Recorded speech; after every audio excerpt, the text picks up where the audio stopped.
Africa and South America in our bill of 7 bouts. The boxers hail from 7 countries overall. There's home interest in all of the contests, and as we've come to expect on IBA.PRO shows, the quality is through the roof.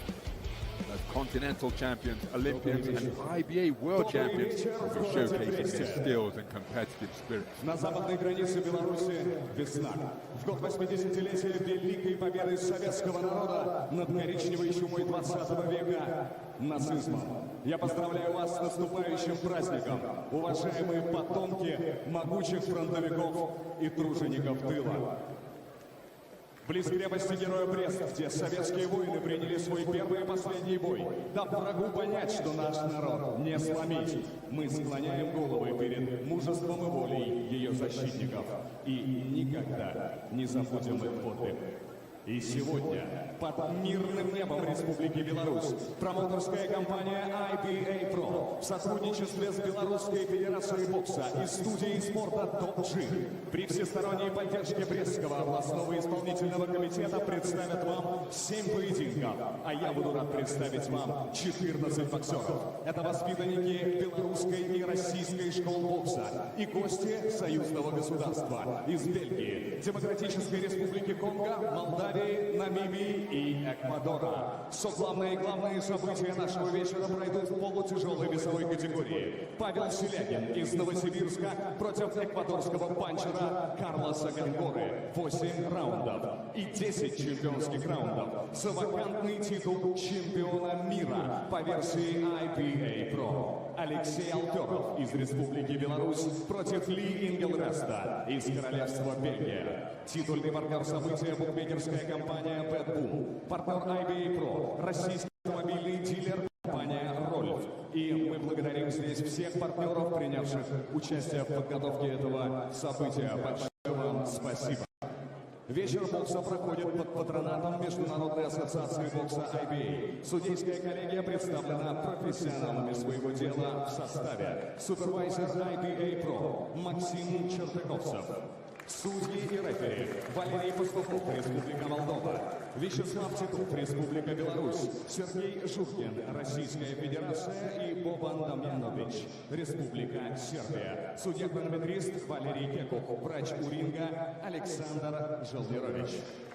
Уважаемые гости и зрители белорусского телевидения, спасибо, что вы с нами. И добро пожаловать на арену Дворца спорта «Виктория» в городе Бресте. Мы начинаем вечер профессионального бокса Bout IBA.PRO 5 Battle of Brest.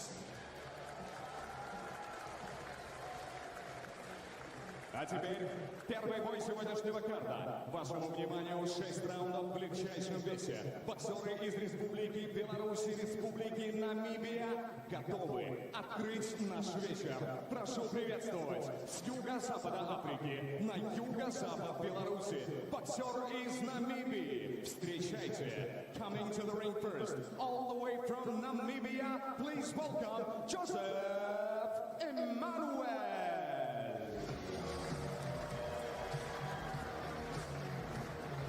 So into the arena is Josef Immanuel, the former Namibian flyweight champion. Back in 2021, he's the former WBO African Continental Champion at the same weight. No stranger to IBA.PRO cards. In his last contest, which was in Ufa in Russia, he won the WBA Asia East title strap. An IBA Champions Night staged in the Russian city. Won on a technical decision that night, outpoint or getting the better on the scorecards after an accidental clash of heads curtailed his contest against the 2016 Olympian Vasily Egorov of Russia, the two-time European champion and the 2015 World Championship silver medalist. So the fact that he was leading on the scorecards when the bout was stopped in the 7th round after that clash of heads gives you an idea as to Immanuel's ability. Поважаныя гости, сустракайце, Dzianis Salotskikh.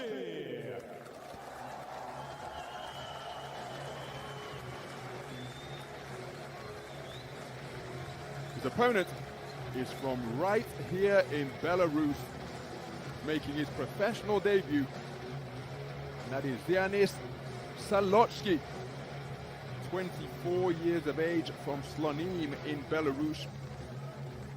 Extensive career on the international amateur scene. Recently in action in the European Championships last year. He lost at the quarter-final stage to the eventual, the semi-final stage to the eventual silver medalist Pavel Silyagin.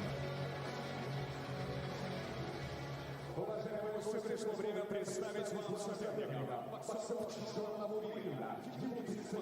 Его рост 162 сантиметра, вес 53 килограмма 650 граммов. На профессиональном ринге он провел 21 бой, одержал 16 побед, 7 из которых нокаутом. Потерпел 4 поражения и 1 бой завершил в ничью. Он владел поясами чемпиона Африки по версии WBO и чемпиона Восточной Азии по версии WBA. Им всегда движет интерес. И сегодня он намерен узнать, каков он, белорусский бокс. Из Намибии, ladies and gentlemen, all the way from Windhoek, Namibia, Josef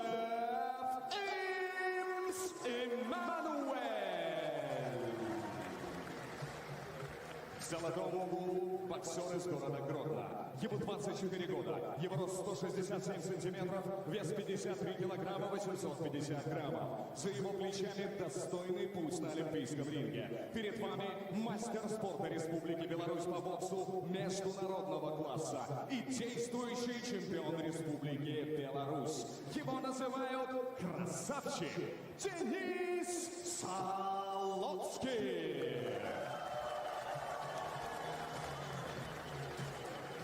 Из ударом гонга третий джентльмен в ринге Валерий Пастухов, Молдова.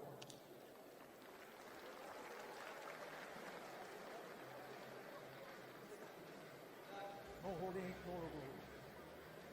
Listen to me, comments. Check him. Good luck.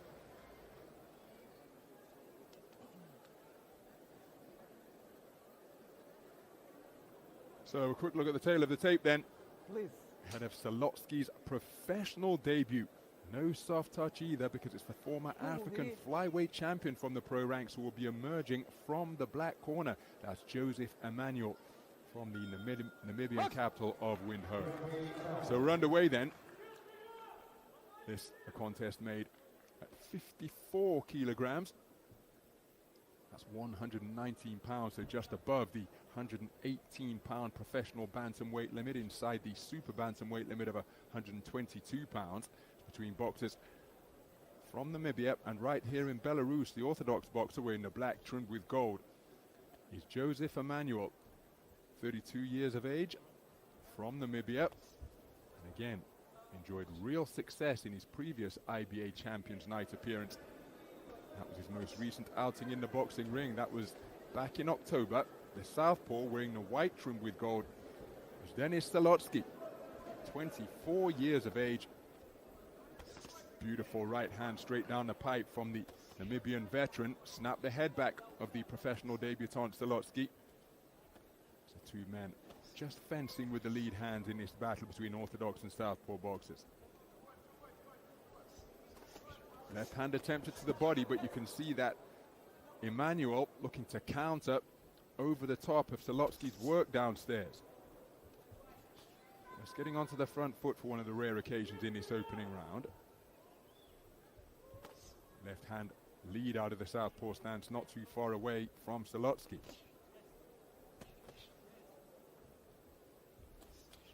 There you see the attempted counters from the former African champion once again, the man wearing the black trimmed with gold.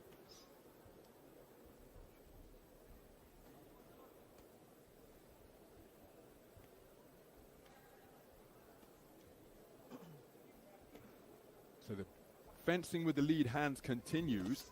Looking for a right-left combination is Salotski, but again, look at that sharp counter with the backhand through the middle, and again from Immanuel. Found the range with his backhand against the southpaw pretty effectively in the first 2 minutes of this round. But it's the debutant from Belarus who is seeking to get on the front foot and take it to his more experienced opponent.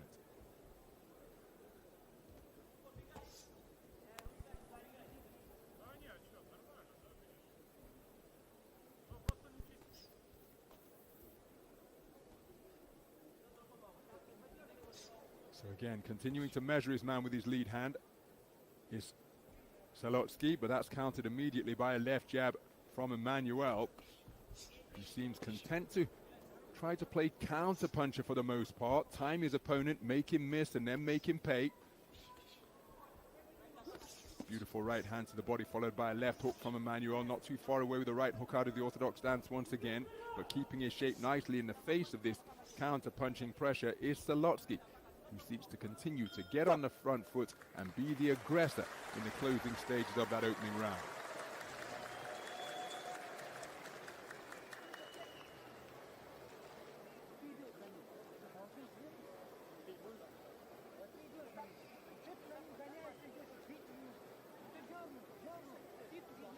So eschewing the stool is the traveling man from Windhoek in Namibia. And again, you see that right hand which introduced Salotski to the professional ranks.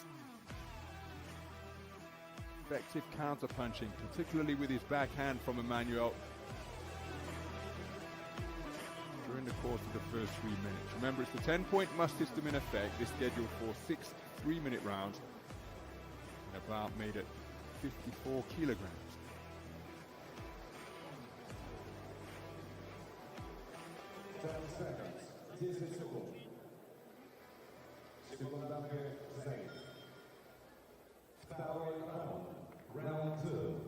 So we move into the second round then.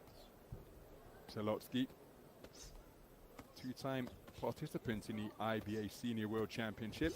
Good right hand to the body was a straight shot from Immanuel. That was countered by a backhand from Salotski, but then Immanuel came with a straight right hand once again.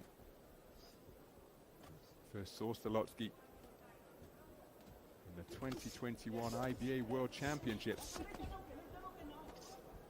finishing in 9th place, just beyond the quarterfinals. Just before the quarterfinals is when he was eliminated.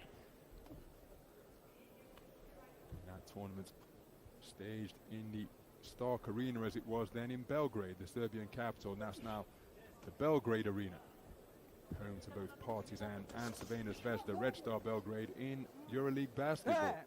So we've got a clash of heads between the Orthodox and Southpaw boxer, and I think that the debutant has picked up an injury. Indeed, it's a significant one as well.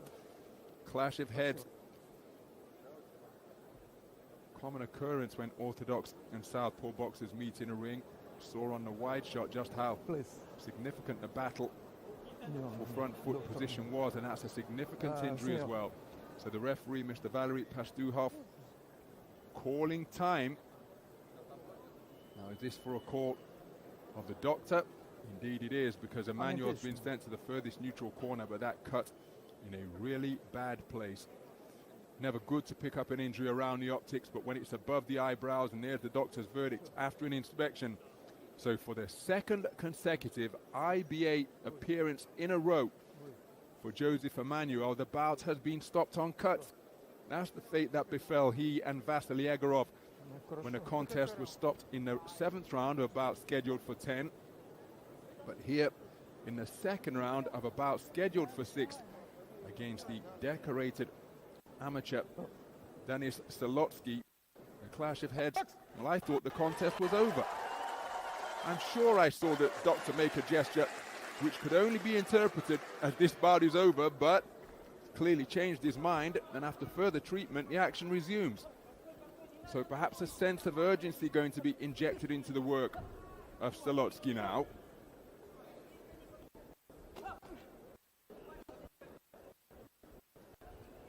Without wishing to be overly graphic, that injured eye is certainly going to present a target for the slashing and straight punches of Immanuel. Not too far away with the right hand once again. Salotski, who was seeking to be the aggressor for the entirety of the opening round, just a little more circumspect now as he tries to work his way in and pick his shots.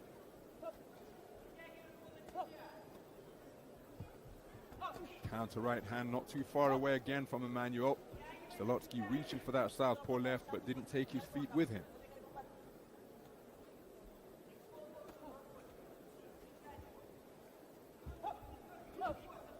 So looking to keep that injured that injured left eye out of harm's way. There's a good thrusting right cross just above the belt line landed by Immanuel. Picking his punches effectively. Counter right hand again in response to the lead southpaw right hook shot out by Salotski, and his problems mounting increasingly here because his mouthpiece was dislodged just before the bell to conclude the round. And I'm not quite sure if it happened simultaneously, but he made the gesture to pick it up himself. That would be a risky tactic in the event that it came before the referee's command of time or the bell. 2 rounds completed. An incident-filled second round where Salotski picked up an injured left eye off what I think was a clash of heads.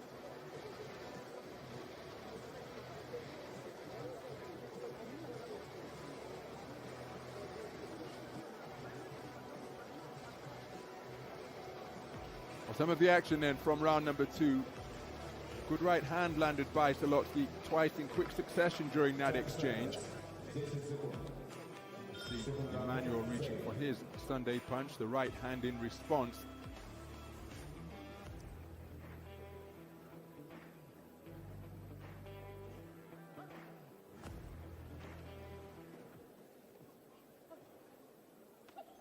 So to the third round then. Good straight southpaw left to the body driven in by Salotski. Look at how he's keeping that glove almost clamped against his temple in a bid to protect that injured left eye, that injury sustained in the previous round after the heads came together. I don't speak Belarusian, but I interpreted the gesture of the ringside doctor when he waved his hand across his face in an outward motion. I thought the contest was over. Good double right hand, uppercut and hook from Immanuel, but southpaw left in response, and the action heating up here in the third as the crowd dialing up the decibel level. There's a good right hand to the body from Immanuel, which drives Salotski back. Approaching a minute gone in this third round. Just looking to get busy with his lead jab was Immanuel, but he was countered by a good stab jab to the body from Salotski.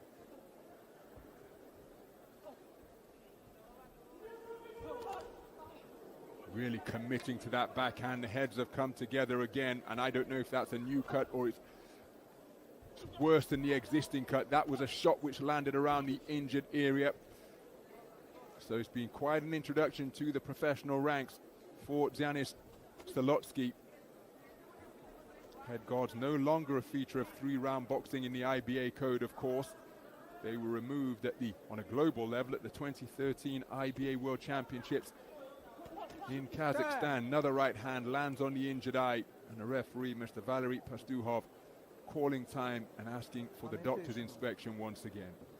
Oh my goodness, that cut worsened after the coming together once more, and surely this can't go on. Looks as though he's been shot with a BB gun, the extent to which that left eye is opened. Not just a cut, but it's opened up into a hole as well. So we'll be going to the scorecards, I believe. The 6-round contest. Normally it's to the scorecards after 4, so it could be ruled a no contest here. And it's an accidental clash of heads for my money that caused the injury.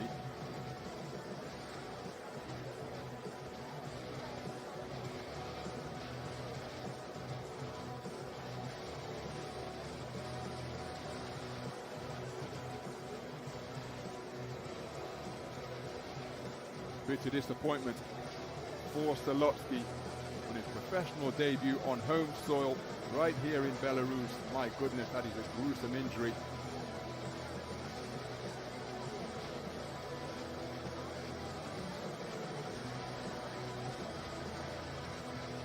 As we were saying earlier, when I thought the bout was stopped initially, coming together in the third round, it's the second bout in a row But Immanuel Josef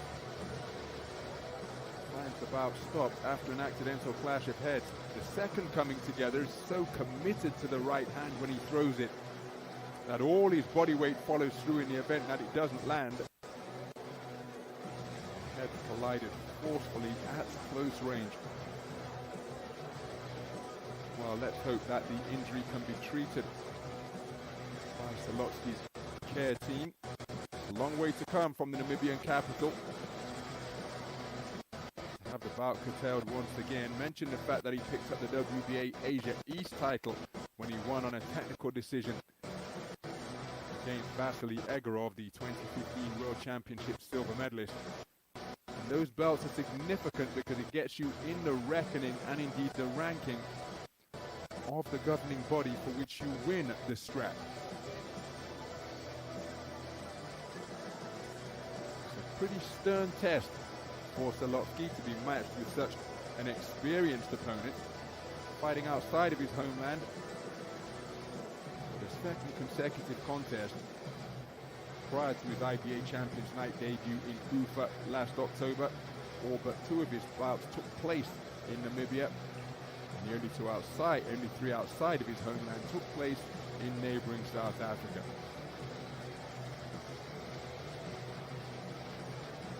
So let's get the official verdict from tonight's MC, Mr. Sergei Grom, who's standing by in position.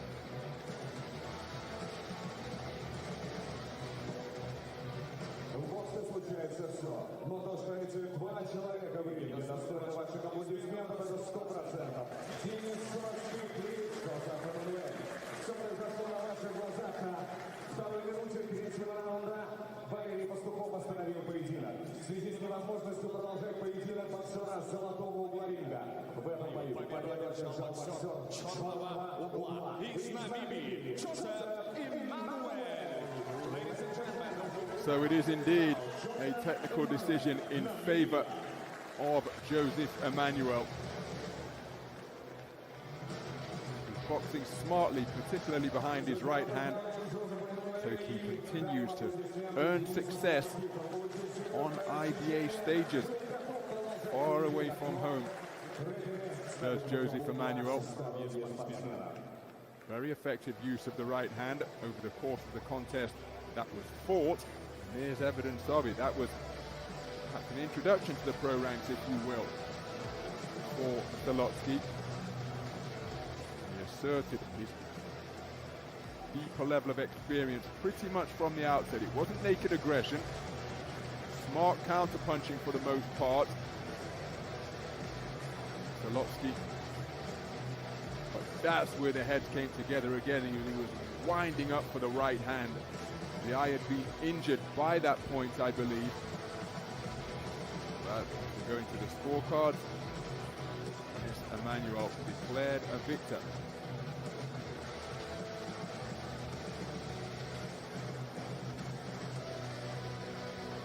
Thought we went to the scorecards. It's actually a TKO victory in favor of Immanuel, so that ruling must have been that injury was caused or worsened by a punch. Уважаемые гости и зрители, во втором поединке вечера на ринг выйдут боксеры из Республики Беларусь и Демократической Республики Конго. Формула боя 6 трехминутных раундов. Второй тяжелый вес. И будьте так добры, помогите мне как следует встретить соперника. Первым на ринг боксер из Африки. Madame et messieurs, veuillez accueillir le premier combattant venu de la République démocratique du Congo, Dimuntu, Chapiteau.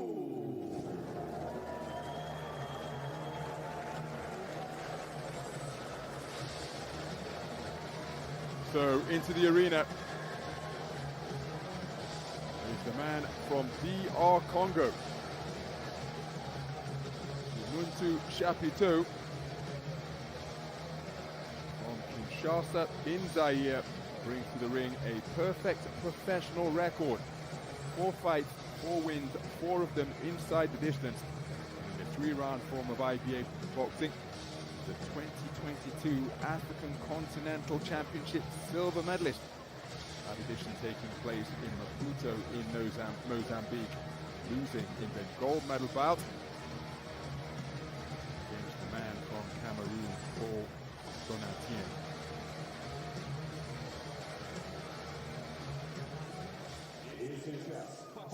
Золотого угла ринга из Республики Беларусь. Встречайте, Владислав Smiahlikau. Well, if you're a fan of IBA boxing, this man needs no introduction whatsoever. Vladislav Smiahlikau, outstanding operator and wonderful servant of IBA boxing over the years. This his professional debut. Olympic quarter-finalist in Tokyo, losing a really hard-fought battle to the eventual bronze medalist David Naika, the number 4 seed. Challenged Jai Opetaia for World Cruiserweight honors just a few months ago. Vladislav Smiahlikau preparing for his first outing in the professional ranks after a glittering career in the 3-round code. Здесь, готовый к началу поединка, не знающий поражений боксер из Демократической Республики Конго. Ему 27 лет, его рост 188 сантиметров, вес 93 килограмма ровно. Прежде чем встать на путь профессионала, он становился чемпионом Африки, а сейчас владеет рекордом из 4 ничем не омраченных побед, 2 из которых он одержал досрочно. На ринг в Бресте, прямиком из Киншасы, prêt pour le combat, Dimuntu, Chapiteau. Опытный боксер из Гомеля в золотом углу ринга. Коллекцию его медалей тоже можно смело называть золотой. Он много раз побеждал на национальных и международных соревнованиях и заслужил гордое звание мастера спорта международного класса. Его вес 97 килограммов, рост 193 сантиметра. И сегодня, в 32 года, в статусе действующего чемпиона Республики Беларусь он дебютирует на профессиональном ринге. И он готов. Владислав Smiahlikau!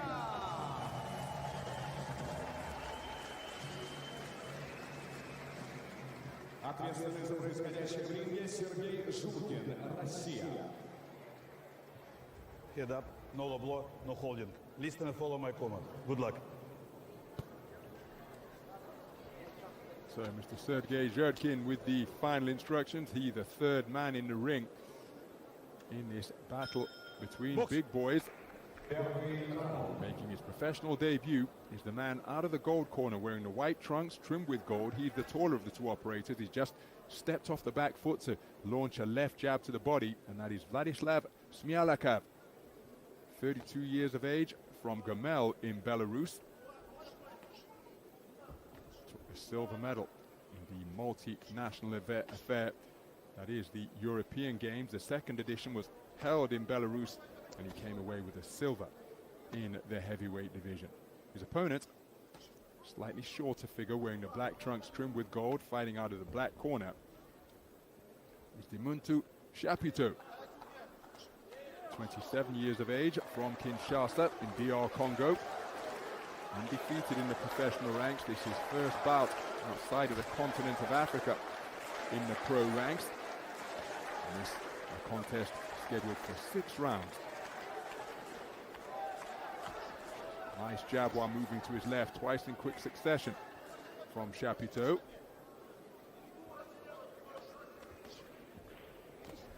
Counter right hand over the top from Smiahlikau, wasn't too far away.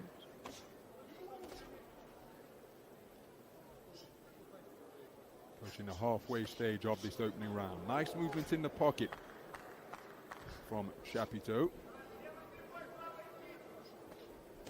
Corkscrew right hand is a really educated shot from Smiahlikau. Counter right hand again, and it's hurt. The man from DR Congo is backing up, trying to keep a poker face, but I think he was hurt by that counter shot. Now bringing straight rights into play as well as left hooks. With Smiahlikau. Now he's complaining about rabbit punches. Is Chapiteau.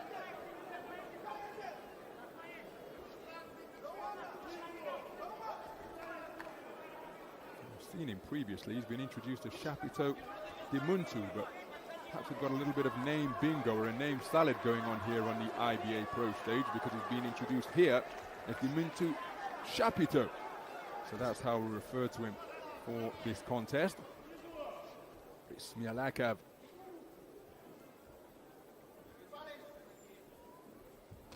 Who's had the upper hand in this contest. Just put Chapiteau onto the back foot, and again, look at the accuracy with which he's able to reach around the left defense with his right hand and then drop down effectively to the body. It might be his professional debut, but again, the multiple national titles, the Olympic appearance in Tokyo, where he just missed out on a podium after a really hard-fought battle against the number 4 seed. And bringing all of those skills to the IBA.PRO 5 stage here.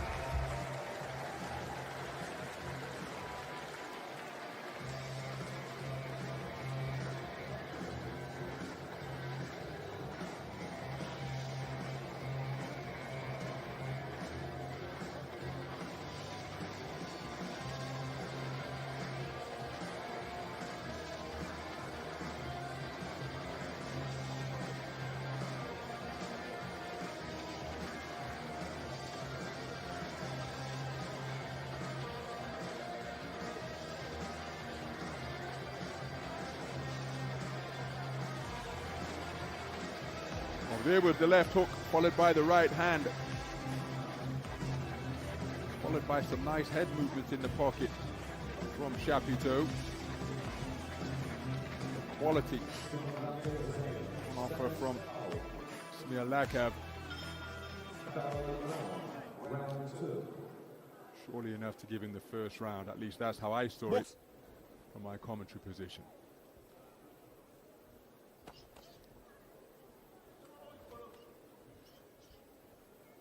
So moving to the second round then. He's trying to quicken his feet to close the gap is Chapiteau.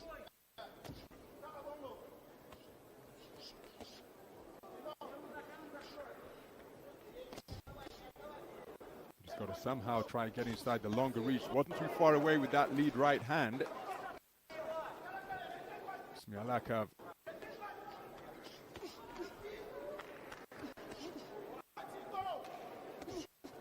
Controlling things effectively with his feet and his lead left stick.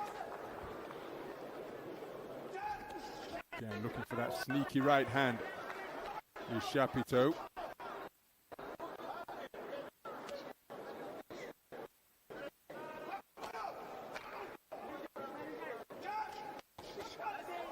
Double jab, right hook not too far away from Smiahlikau, and then a spearing right cross which lands right on the jaw of Chapiteau.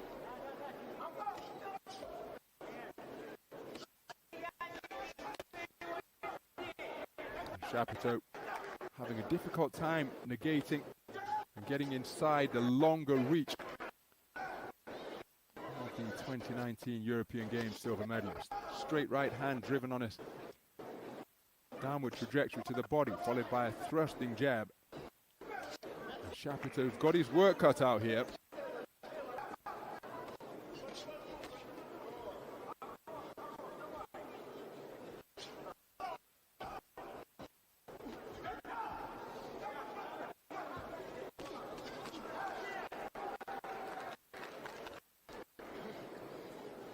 So 2 minutes gone in this opening round.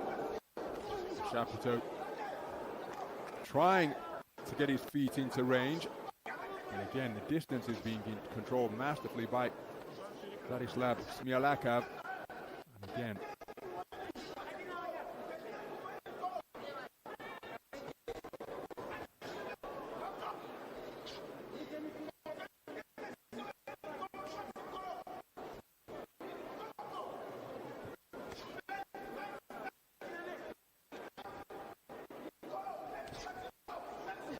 reaching for the counter right hand, left jab. Chapiteau.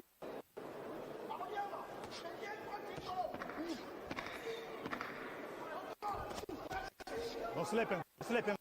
Right uppercut to the body from Smiahlikau, catching the advancing Chapiteau as he sought to launch another raiding attack.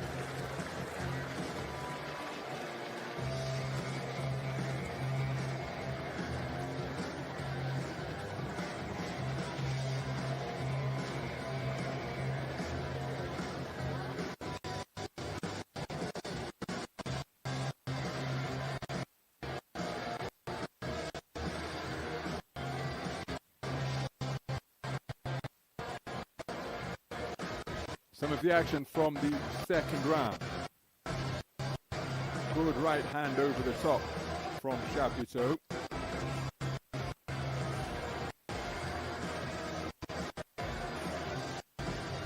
Again, nice movements in the pocket. Good use of the feet. 2022 African Championship silver medalist.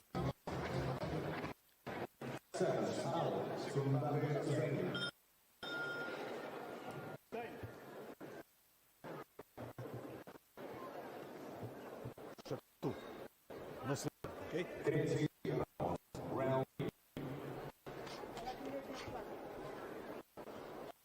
So we move into the third round. Stop! Stop! Box!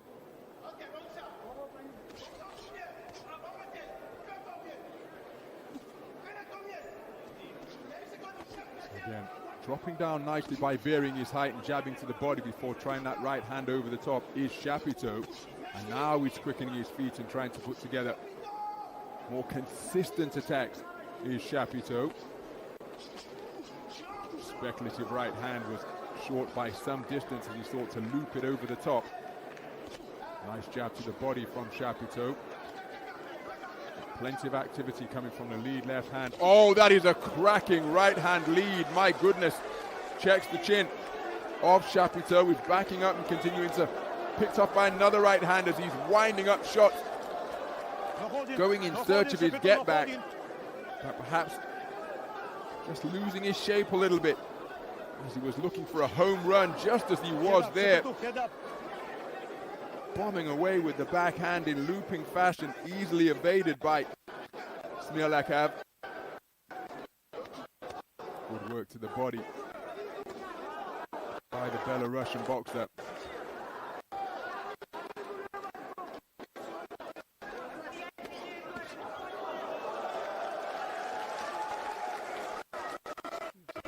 Stepping in with a speculative overhand right again. It's met by the counter from Smiahlikau.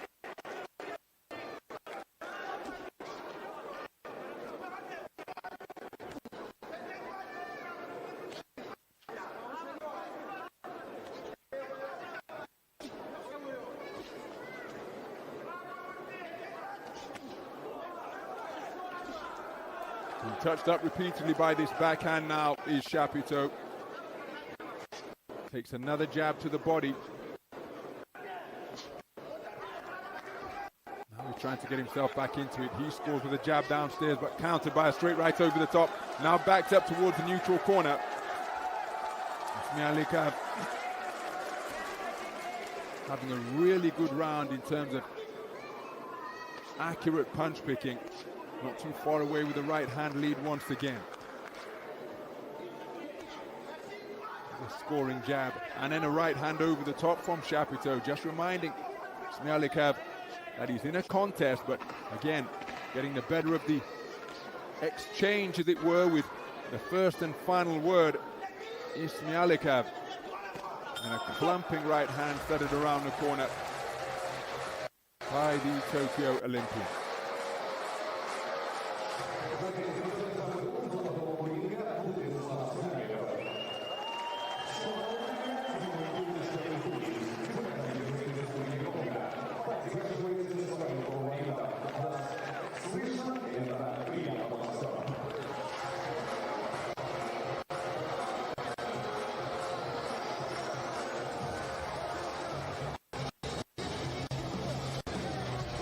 Some of the action from round number 3, and look at that for a lead right hand. Made his opponent miss. Slanting over hand right coming in from Chapiteau. He showed his competitive spirit by seeking to respond immediately, but he's so open when he's letting his hands go. Providing relatively easy pickings for a 3-round boxer as experienced as Smiahlikau. Round 4. No. Box. So to the second half of this contest we go. It's scheduled for 6. Smiahlikau seeking to measure his man with the left and then brings the right hand around the corner once again. Getting onto the front foot and thrusting out his jab consistently is Chapiteau, out of distance with the right hand once again. Smiahlikau really seeking to work that lead left before bringing the backhand into play. And with a professional debut.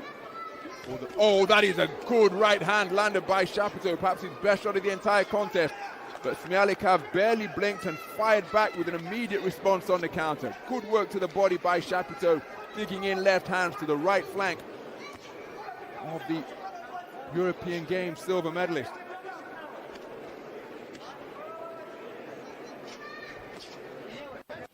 Smiahlikau onto the front foot and working those straight shots once again. For all his experience in IBA boxing, Smiahlikau didn't compete in World Series boxing, so this represents brand new territory for him, coming out for the fourth 3-minute round of a contest scheduled for 6 in this his pro debut.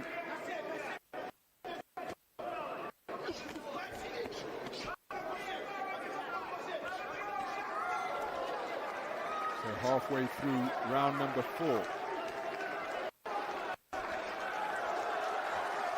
Having success with the right hand once again and showing good variety with it, now clubbing in hooks that are catching Chapiteau flush. He's complaining about rabbit punches to the rear of the head and now finds himself pinned against the ropes. He's trying to keep his opponent off, but Smiahlikau scoring effectively to both head and body before it becomes physical at close range on the inside.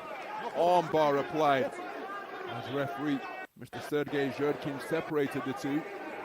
It was plenty tough is Chapiteau Dimuntu. He's being outscored consistently by the professional debutant. On the resumption, he goes looking for the right hand lead once again. Double jab right hand defended effectively by the gloves of Chapiteau. Now he comes back with good left hand work to the body. Chapiteau again picked off by a left jab, left hook, then a right cross.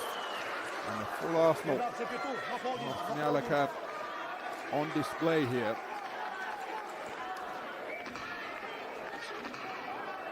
Looking for the right hand. Oh, that's a beautiful counter right uppercut landed by Smiahlikau. Chapiteau continuing to compete. I think he's being outpointed here through 4 rounds of boxing at the Victoria Sports Palace in Brest.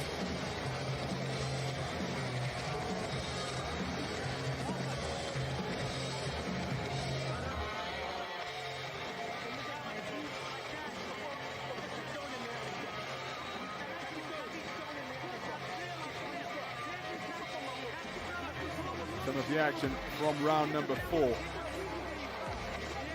Real accuracy again with that right hand. Chapiteau always going in search of a response.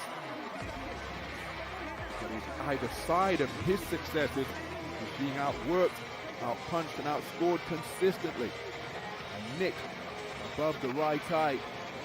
Smiahlikau. Corner team getting to work on that injury. So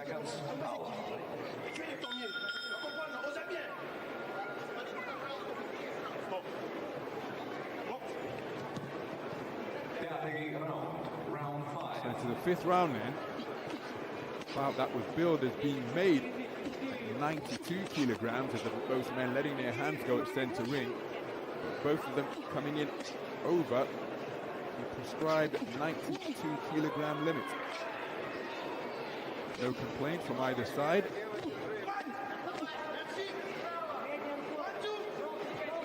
After the epic contest at Tottenham Hotspur Stadium last week where weight was such a talking point, I wonder. Oh, that's a cracking right hand. It was a roundhouse from Chapiteau. Just talking about weight for a moment, whether either of the men had to pay a penalty. 93 kilograms for Chapiteau, 97 for Smiahlikau. Chapiteau, perhaps aware of the fact that he's trailing in this contest on the cards, having real success as we take another look at the right hand on that picture-in-picture replay. Both men looking for bent arm successes underneath with uppercuts and around the corner with hooks. Chapiteau. No doubting his intent, but his accuracy hasn't been what he would like it to be, as that injured right eye just beginning to leak once again for Smiahlikau. So his corner working on it in between rounds 4 and 5. And the home fans seeking to encourage their fighter. The man coming out of the gold corner wearing the white trunks trimmed with gold. Taking on a bit of an attritional quality, this one now. Smiahlikau breathing through a mouth that's open, but he's continuing to seek to walk down his man. Chapiteau briefly turns southpaw, now bobbing and weaving, slipping and sliding out of that orthodox stance. But again, look at the right hand accuracy, landed at mid-range with a bent elbow from Smiahlikau, and he is in great condition, is Chapiteau, to withstand the bombs that are coming from an educated boxer such as Uladzislau Smiahlikau. Beautiful jab once again from Smiahlikau. On the social channels, Chapiteau posted a well-crafted montage of his training regime and anchored that montage with the message, "I am ready." Tagging in Uladzislau Smiahlikau, proving to be ready, but look at that for a combination. 4 shots, ended with a left hook and then a power-driving right cross, followed by a corkscrew right hand. Looking for the counter right hand to follow up his success was Smiahlikau. Just managed to be evaded by Chapiteau. So he's looking for the right hand once again, both through the middle and around the rear of the left glove, and this time he does get through the middle after he launched it once again without setting up the jab. Well, this man is plenty tough. He must be in terrific condition because he was picked off repeatedly by all manner of shots to the head. Smiahlikau feeling the pace as well. One being fought at a fair clip, considering that they both weighed in above the 92 kilogram prescribed limit. An example of the success enjoyed by Chapiteau, but there were far more of them produced by Smiahlikau. Terrific work with the lead left to set up the jab and then the right uppercut. Wonderful two-phase attack from Smiahlikau.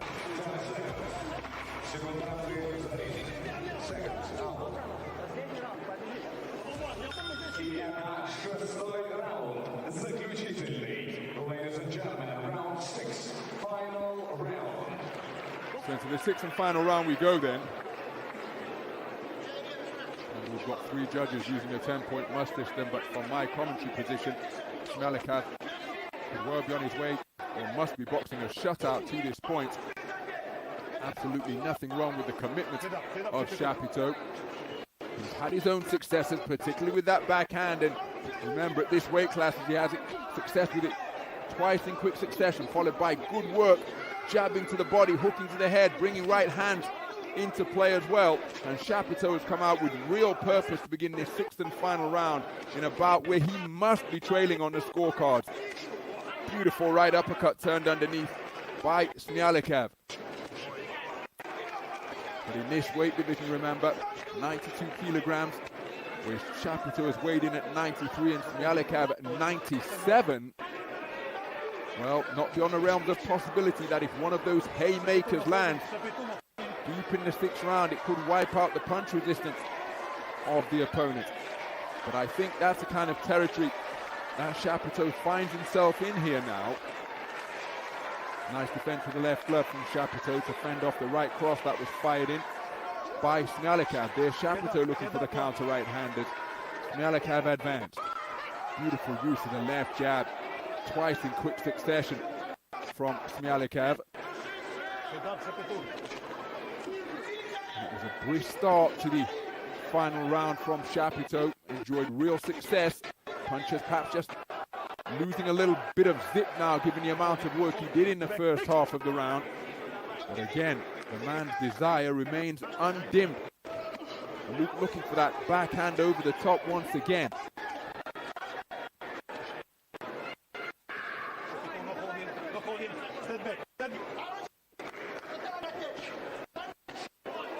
Once to the front foot and scoring with the right hand lead before applying the arm bar is Smiahlikau.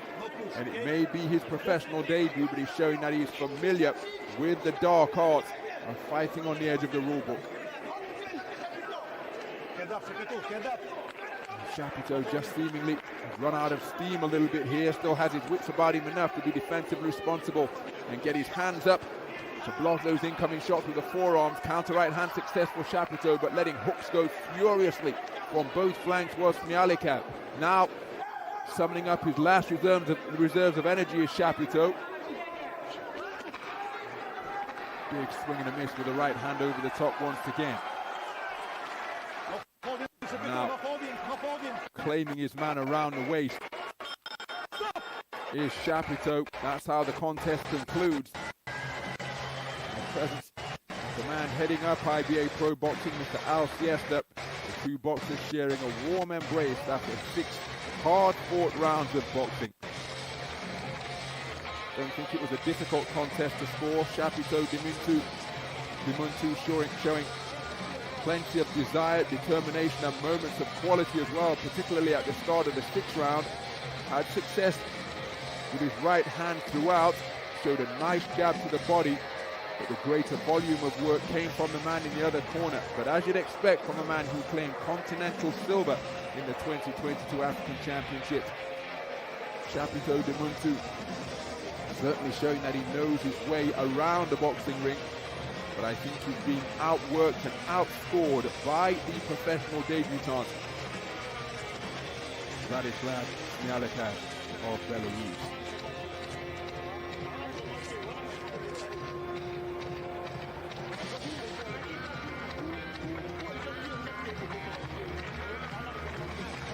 Fought against the estimable Yuliya of Ecuador in the IBA Golden Belt event in Marrakesh. Beats the punch consistently on that night by the Ecuadorian veteran. And here tonight, I feel he's been outworked by a man at the other end of the experience spectrum over 6 rounds, and that's Vladislav Smiahlikau.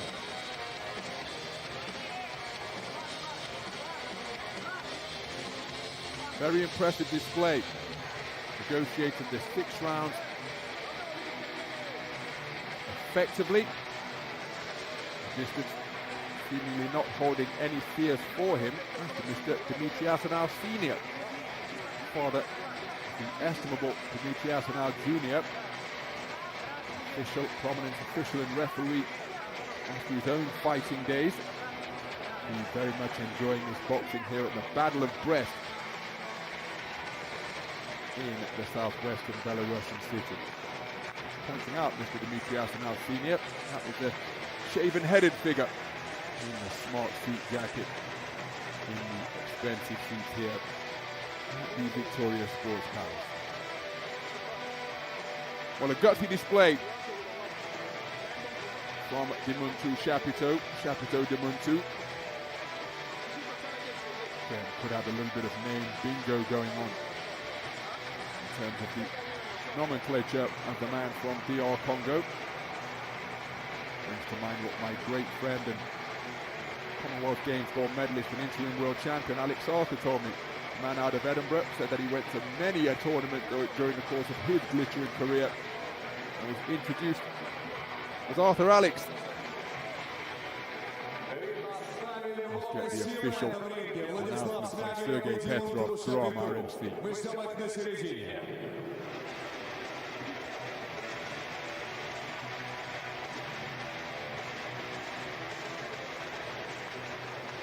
Уважаемые гости, это были 6 раундов мужского бокса. Поединок продлился всю дистанцию. И по его завершении единогласным решением судей победу одержал Владислав Smiahlikau.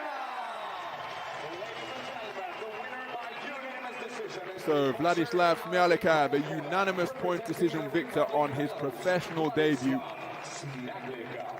Wonderful to see that sportsmanship between the two boxers.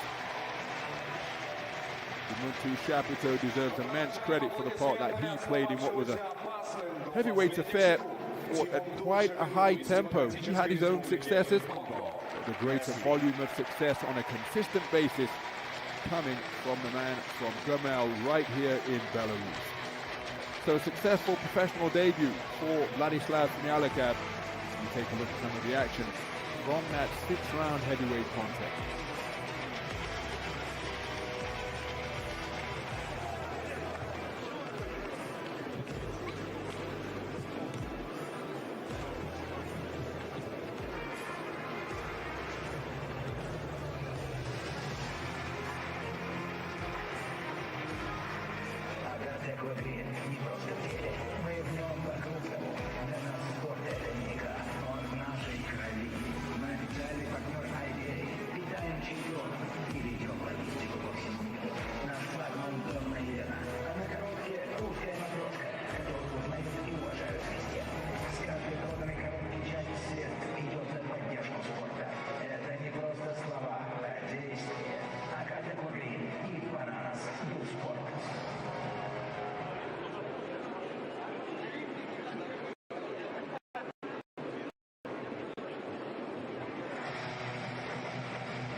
Российского спортивного телеканала «Матч Боец». Добро пожаловать на черно-золотой ринг. Bout IBA.PRO 5 Battle of Brest. Здесь, в Бресте, Республике Беларусь. Вы вовремя. Формула нашего следующего поединка 6 двухминутных раундов. И это значит, что вскоре на ринг выйдут девушки-боксеры из Беларуси и России. Бой пройдет в первом легчайшем весе. Помогите мне как следует встретить соперниц. Первый на ринг выходит боксер из России. Добро пожаловать, Елена Saveleva!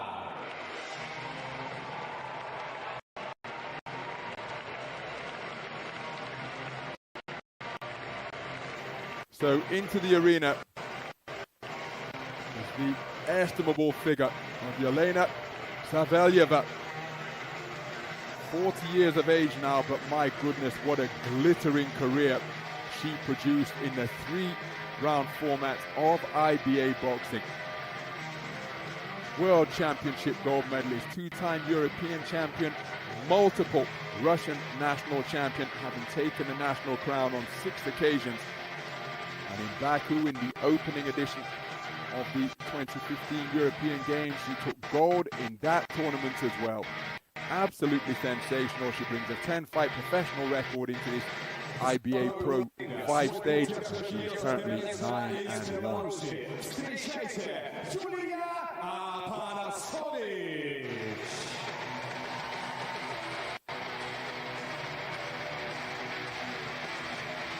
Her opponent is at the other end of the experience spectrum in that she's making her professional debut. That is Yuliya Apanasovich. Outstanding career in the 3-round format of IBA boxing to date. One suspects that that's not over yet. 2023 World Championship bronze medalist. Inside to commentate the 2025 edition where she competed as well.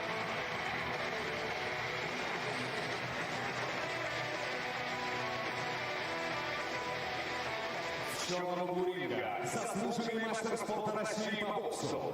Ей 40 лет. Ее вес 53,5 килограмма, рост 165 сантиметров. В ее арсенале 10 боев, 9 побед и 5 нокаутов. При единственном поражении родом из оружейной столицы России Тулы. Она привела на бой из подмосковного Пушкина. И даже не спрашивайте, есть ли еще порох в пороховнице.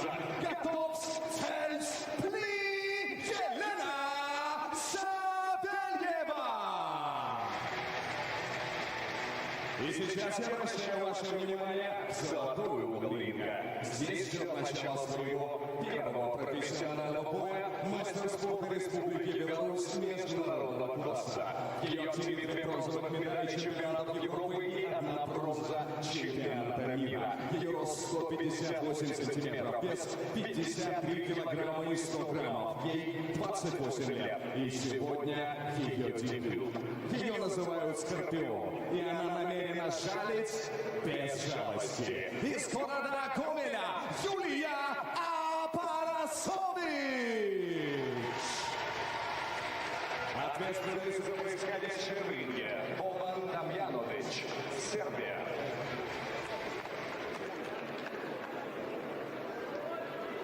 Head up, no holding, no low blow, listen to comments, touch the gloves.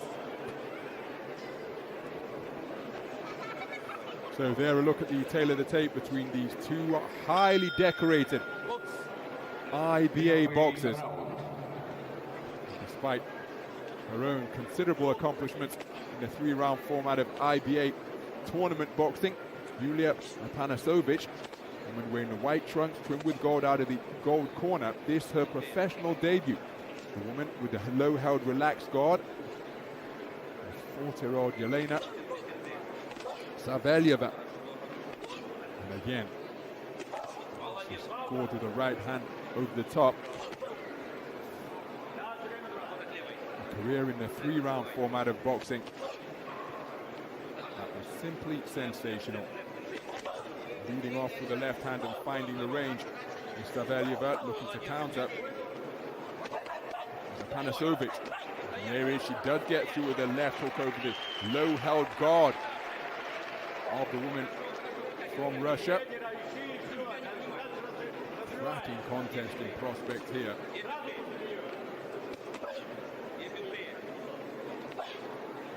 Reaching for a left jab, but short of the mark was Apanasovich.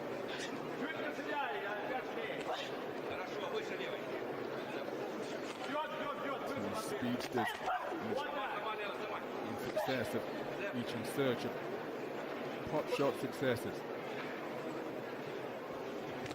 Not too far away with the straight right hand. Saveleva.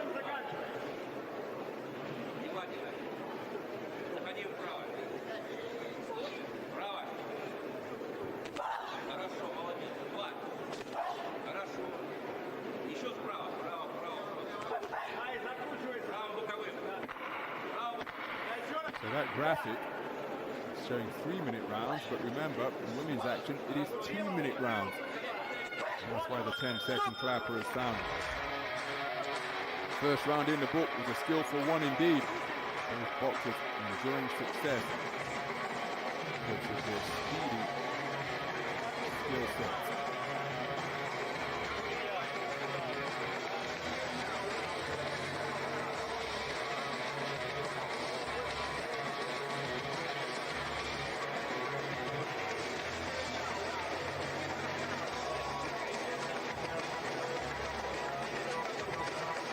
Some of the action from the opening round. You see the rapidity in the hands of Apanasovich. Keeping the attack going, sucking up smartly with Saveleva.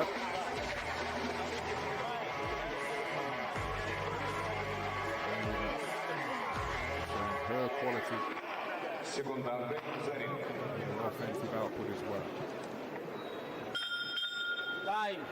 Второй раунд. Box.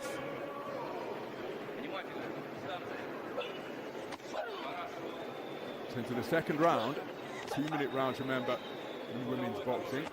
And again, Apanasovich, wonderful variety, who's able to drop down and dig in that left hook beneath the right elbow of Saveleva. Straight right hand to the body.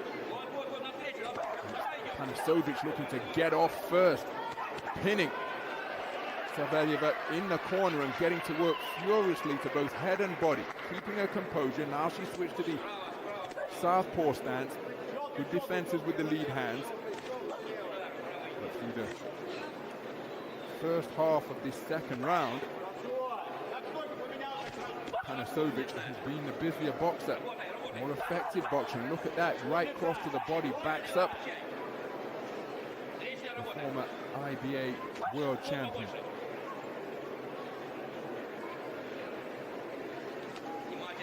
Lead left is a scoring shot from Saveleva. First time in the ring since May of last year for the boxer in black.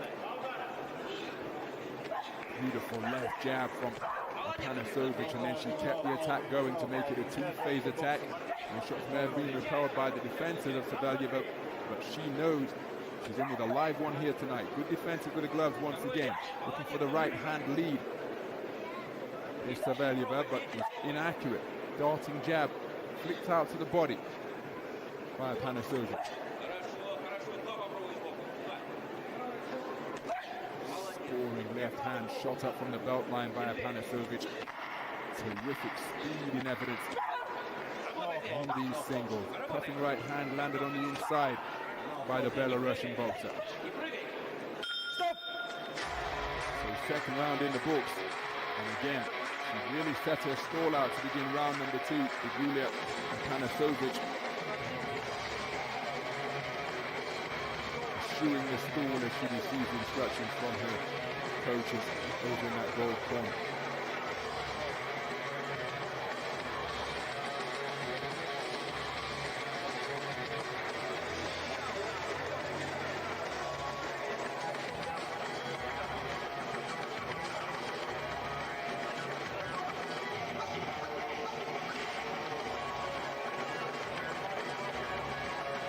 Some of the action from round number 2. She came out at a blistering clip. Beginning the second round with Apanasovich scoring to both head and body, keeping Saveleva in a confined position. Not all of the shots got through, but they were keeping Saveleva occupied to such an extent she was unable to really consider her own offense. She was busy on the defensive. Once again, into the third round, it's a quick start behind a lightning fast left jab from Apanasovich. To vary it to both body and head. Again, trying to distract Saveleva with that low held right hand as well, waving it out laterally to her right. Good right hand lead from Saveleva, really got plenty of back foot into that shot. And now just bringing that right hand up to fend off and parry the incoming fire from the Belarusian boxer in white. Turn southpaw once again, second time she's done so in this contest. Just take walking away forward, reminiscent of Jersey Joe Walcott. Prior to George Foreman was the oldest man to win the heavyweight title. And Jersey Charles to claim the crown. Assisting as a southpaw is Saveleva. Beautiful left jab. It's a ramrod from Apanasovich.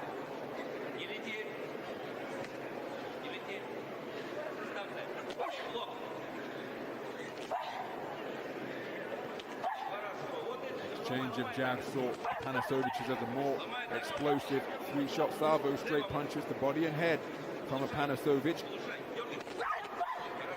For the right hand over the top and left hook, and then a cracking left jab snapped out once again by Apanasovich.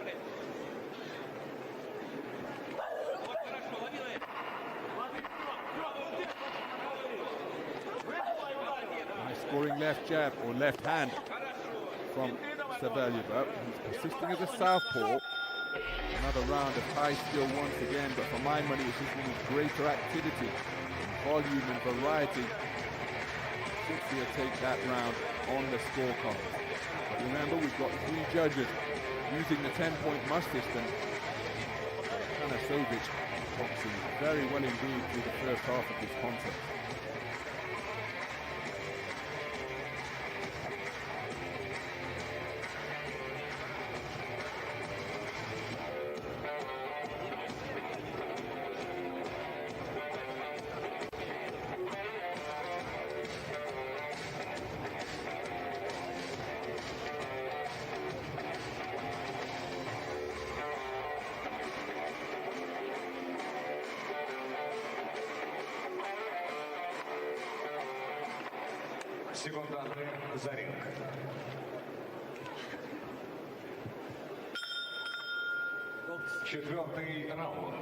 So into the second half of this contest we go.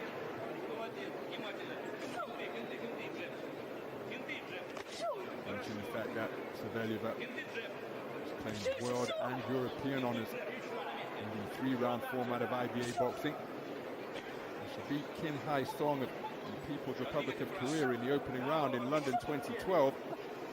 She became the first ever women's boxer to secure a victory at the Olympic Games. Not only is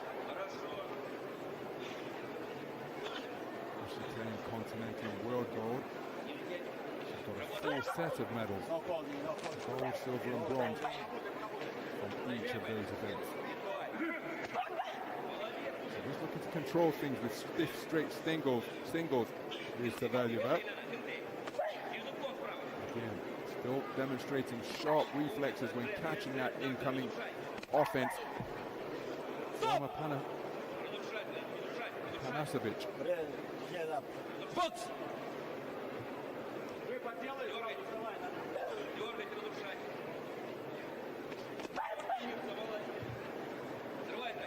Oh, beautiful counter left hand off the back foot from Saveleva. Again, lead left hook from Saveleva. Look at that double left hand. The second one did get through from Apanasovich. Committing to that backhand. She looped it over the top was Saveleva. Closing seconds of this fourth round.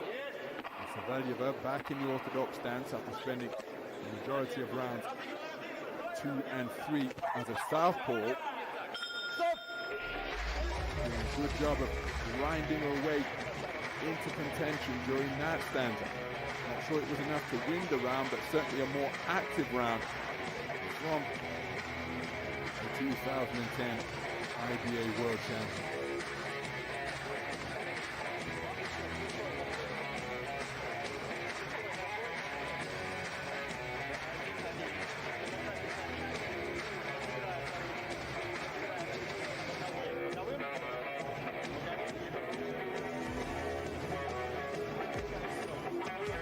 Boxers with success with their lead hands.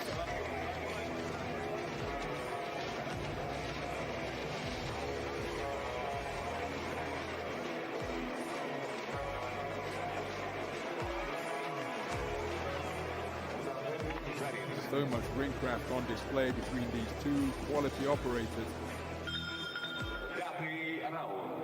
We're moving to round number 5.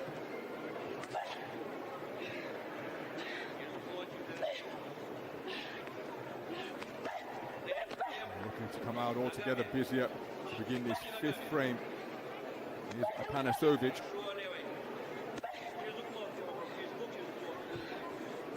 was the professional debut for Apanasovich. A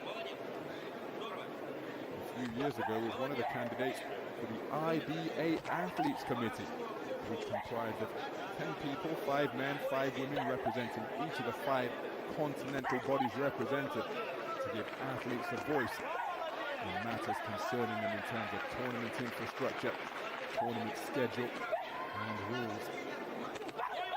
Mouthpiece dislodged during the course of that exchange, and it's the sharp shooting successes of Saveleva that has dislodged the gum shield of Apanasovich.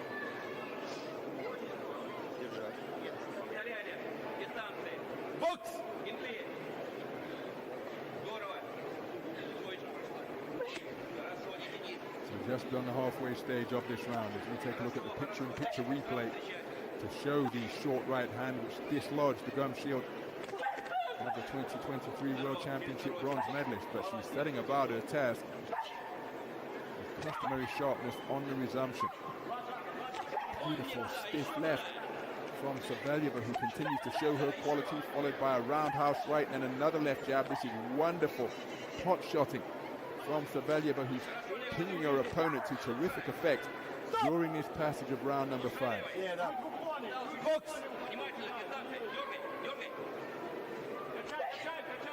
Good thrusting jab to the body landed by Apanasovich. Right hand was long from Saveleva.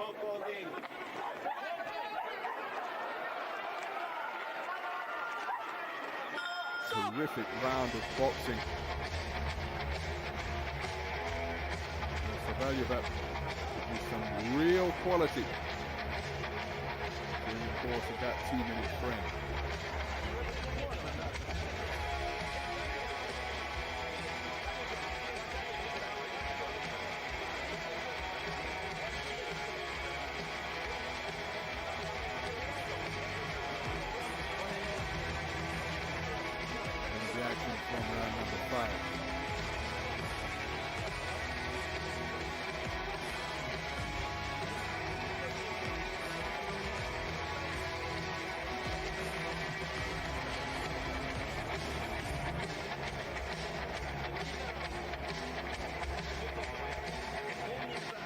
30 секунд.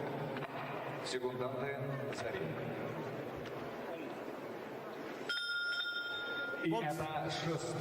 So into the sixth and final round of this women's 52-kilogram contest. A real joy to behold this one. Quality through the roof. Right hand was an effective shot from Apanasovich. Boxer wearing the white trimmed with gold, and again she's starting this brown wrist. Oh, that is a cracking reverse 1-2. Right hand, left hook from Apanasovich, and then putting the glove up to the temple to fend off the right hand that came back from Saveleva. And having enjoyed a terrific fifth round, Apanasovich showing her competitive instincts, because she has come out to assert her authority in this round in no uncertain terms. No holding. No holding. Saveleva picked off by left hand in the final shot of that exchange, and then looking for the reverse 1-2 again. Right hand to the body, left hook upstairs is Apanasovich. Those boxers still believing that they can win, but I think it's Saveleva who needs a massive final round because of the insurance built up by Apanasovich in the first half of the contest. How about that for a three-shot salvo to the body, rattling the ribs of Saveleva. Saveleva holds her arms out contemptuously, as if to say, well, they're not having any effect, but they're certainly scoring shots. And the experienced professional has been beaten to the punch for the majority of the contest by the professional debutante. But this has been a joy to witness here at the Victoria Sports Palace in Brest, because the skills and the ring craft in evidence from both of these decorated boxers from the three-round code has been simply beautiful. The boxers competing right up until the final bell. But as the final bell sounds to conclude that contest in the 52-kilogram flyweight division, well, I think that this woman is going to be declared as the victor. Besides flyweight, we're in the professional ranks, of course. 52 kilograms, just below the superfly limit of 115 pounds. It's 114.6 to be precise, and flyweight is 112 pounds. But two pocket dynamos producing a brilliant display of competitive boxing. But I think it is Yuliya Apanasovich from Gomel in Belarus will get the better of the highly decorated Elena Saveleva. She showed her qualities. I just don't think she was allowed to show them on a consistent enough basis to see her hand raised as the victor here tonight.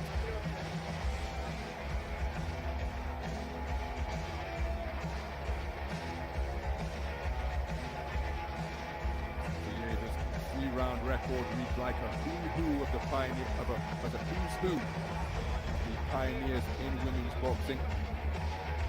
In fact, she's got a full set of medals from both World and European Championships. After a triumph in 2010, she came away with a bronze in the event in China, losing to Nicola Adams. And at the 2012 Olympics, it was a quarter-final finish where she was bested by Ren Can, and Nicola Adams beating that iconic gold medal bout to claim the first of her consecutive Olympic gold medals. That's a measure of the quality and the accomplishments of Elena Saveleva. I think she's going to be bested here tonight by the woman draped in the Belarusian flag, Yuliya Apanasovich.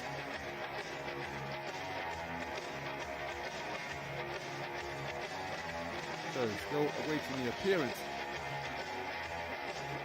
of tonight's MC, Sergei Petrov, known as Grom, which he informed me when we worked the tournament together means thunder. Here's the verdict. Если кто имел неосторожность иметь скепсис, все сомнения развеяны. Это был поединок, который стал настоящим украшением вечера. Дайте аплодисментов. На ринге Юлия Апанасович и Елена Савельева. Этот напряженный поединок продлился все 6 раундов. И по его завершении мы обращаемся к судейским запискам. Судья номер 1, 58-56, Апанасович. Судья 2, 57-57, ничья. Судья 3, 58-56, Apanasovich. Большинством голосов судей в этом поединке победу одержала боксер золотого угла рига из Гомеля Yuliya Apanasovich. So Yuliya Apanasovich declared a victor on points over the accomplished figure of Elena Saveleva. Fantastic display of ringcraft, variety, composure under fire, and boxing skills on both the front and the back foot. Yuliya Apanasovich, the successful professional debut. Elena Saveleva in her first contest since May of last year. Her professional record. It's a loss in IBA.PRO, which won't necessarily go on her professional record in the event that she chooses for it not to do so. IBA.PRO, just a brand new format of boxing, inaugurated earlier this year. Clear mission to redefine the professional boxing landscape, putting the best talents against one another, as we've seen here, all under one umbrella. Keeping boxers busy, seeing them gain valuable experience, and what a night on which to make a debut against a figure such as Elena Saveleva for Yuliya Apanasovich. So they're the contests that we've had in the book so far. The debutante, Salotskikh from Belarus, stopped in the third round after a clash of heads caused a significant injury over his left eye. So we're going to have a slight break here because of television commitments. Our next contest, bout number 4, between Pavel Silyagin of Russia and Gongora of Ecuador, will start at the top of the hour. Our next two contests are the main and co-main events, not ending the contest, not ending the bill of bouts as is traditionally the case, but because of local television requirements, our co-main and main events will be coming up next at the top of the hour in just over 5 minutes' time, as we continue IBA.PRO 5, coming to you from the Victoria Sports Palace in Brest, southwest Belarus. Don't go anywhere. We'll be back at the top of the hour for more IBA.PRO 5 action.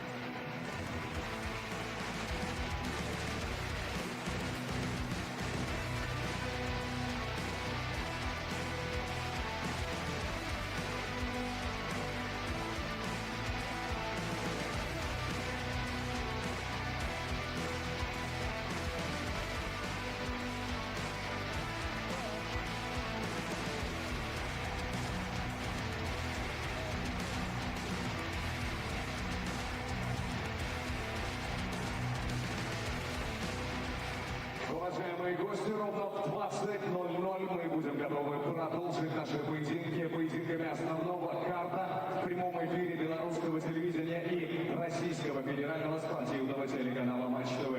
В нашем распоряжении 5 минут, и после этого по команде ровно мы выйдем в эфир и продолжим поединки сегодняшнего карта. Надеюсь, то, что вы успели увидеть, вам понравилось, и если это так, дайте нам об этом знать. Вы прекрасная публика. Огромное вам спасибо.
юном городе Бресте. В Беларуси 20 часов 00 минут, и мы приветствуем аудиторию Российского федерального спортивного телеканала Матч ТВ. Здесь, в год 80-летия Великой Победы, близ покрытых неувидаемой славой стен крепости Героя Брест, мы продолжаем поединки международного вечера бокса Bout IBA.PRO 5 Battle of Brest. Промоутерская компания IBA.PRO в сотрудничестве с Белорусской Федерацией бокса и студией спорта Топ Джим и при всесторонней поддержке Брестского областного исполнительного комитета представляют вашему вниманию поединки основного карда. Соглавное и главное событие нашего вечера пройдут в полутяжелой весовой категории. Павел Силягин из Новосибирска против эквадорского панчера Карлоса Гонгоры.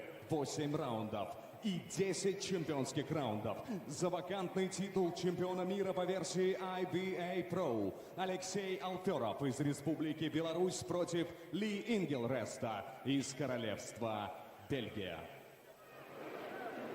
Вечер бокса проходит под патронатом Международной ассоциации бокса IBA. Промоутер события – генеральный директор IBA.PRO Алсиеста, супервайзер IBA.PRO Максим Чертаковцев, Молдова, боковые судьи и рефери Валерий Пастухов, Молдова, Вячеслав Титов, Беларусь, Сергей Журкин, Россия и Бобан Дамьянович, Сербия, судья-хронометрист Валерий Кекух, врач у ринга Александр Желнирович. Уважаемые гости и зрители, спасибо, что вы с нами. И добро пожаловать на арену Дворца спорта «Виктория» в городе Бресте, Республике Беларусь. Мы начинаем поединки основного карда вечера профессионального бокса Bout IBA.PRO 5 Battle of Brest.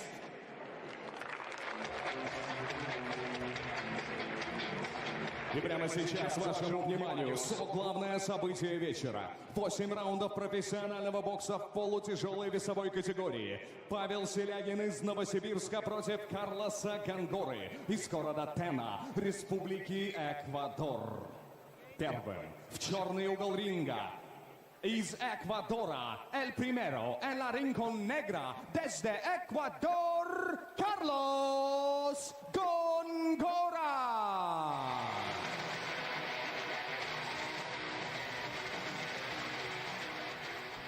So into the arena steps Carlos Gongora, a terrific professional, two-time Olympian, having represented Ecuador across 2 Olympic Games.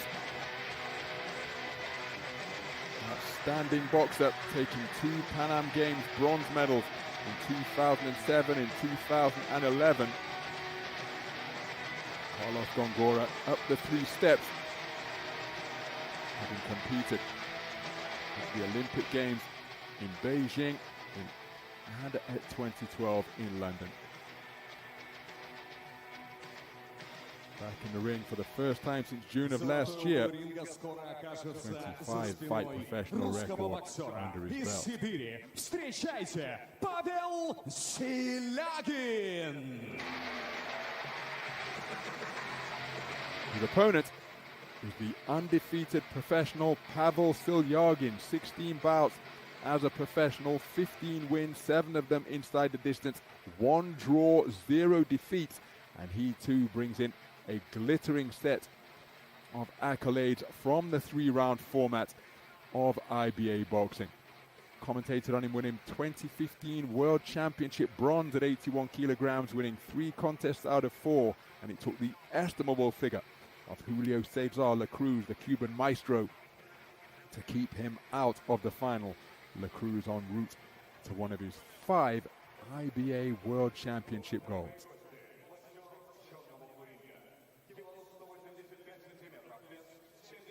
Килограммов 700 граммов. Ему 35 лет, и он не терял времени даром. Дважды он представлял Эквадор на Олимпийских играх в 2008 и 2012 годах.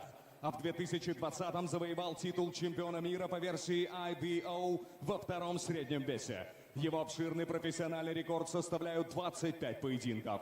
В их числе 22 победы, 17 из которых одержаны нокаутом и 3 поражения. Таков его путь. Из города Тена, Республики Эквадор, direttamente desde la selva de Tena, Napo, el guerrero del Ecuador, Carlitos Way Gongora!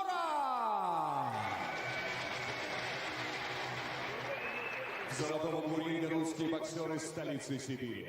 Ему 31 год, рост 186 сантиметров, вес 79 килограммов, 150 граммов. Сдержанный и спокойный, он никого из себя не строит. Зато построил дом, растит 2 детей и продолжает строить карьеру. В его активе 16 поединков, 15 побед, 7 из которых одержаны нокаутом и 1 ничья. Родом из Новокузнецка, он прибыл боксировать из Новосибирска. Без лишних слов, на ринг в Бресте Pavel Silyagin!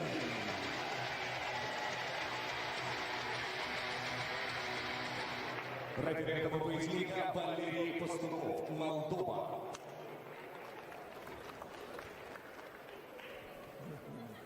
Set up, no holding, no logo. Check him. Good luck.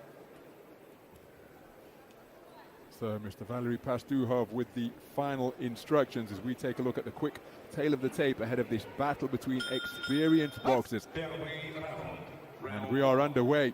2 incredibly accomplished, experienced figures facing off in a bout made at 79.4 kilograms. That is just above the light heavyweight limit of 175 pounds. It's scheduled for 8 3-minute rounds.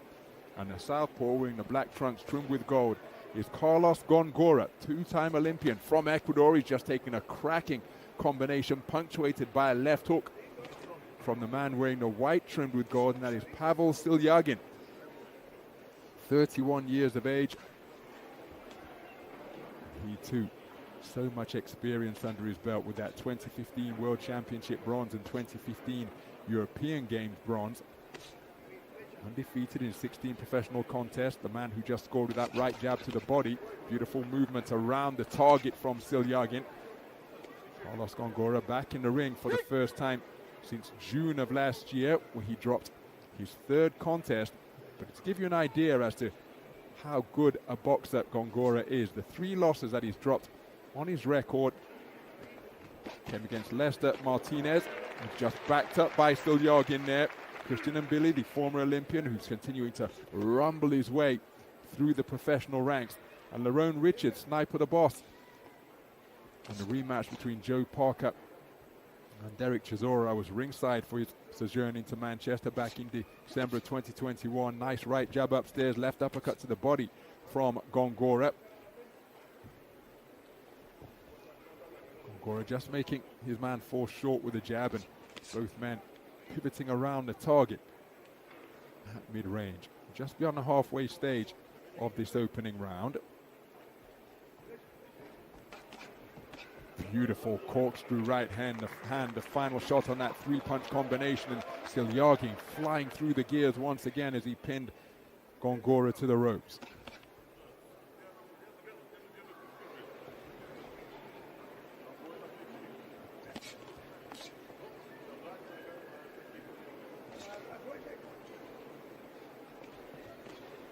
So Gongora operating out of that southpaw stance.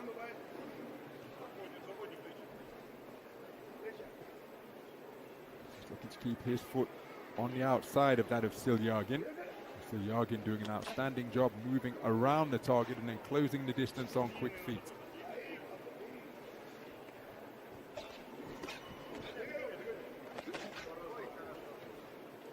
Wonderful punch picking once again from Silyagin. Going in search of the southpaw left was Gongora, but again able to ghost away around the clock face was Silyagin, and moving laterally wonderfully to his left to keep that jab going while remaining out of reach of the southpaw backhand of Gongora. High quality on display in that first round, and this man finding his range immediately.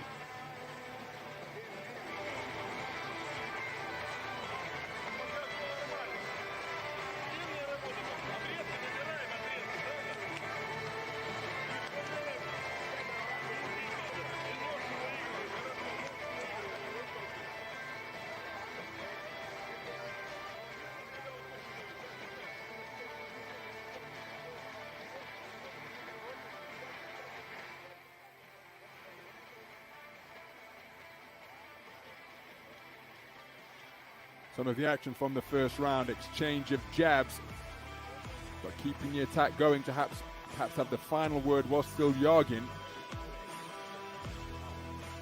But no panic in evidence from either boxer. You'd expect nothing less given their level of attainment both during their 3-round careers and in the professional ranks. Already highlighted the quality and position of your career you need to be at if you hope to get the best of Carlos Gongora. Fancied for a medal in his first Olympic appearance in 2008 in the 75 kilogram middleweight division, but was bested at the quarter-final stage by Vijender Singh with that historic run to the medal podium for India in the Chinese capital.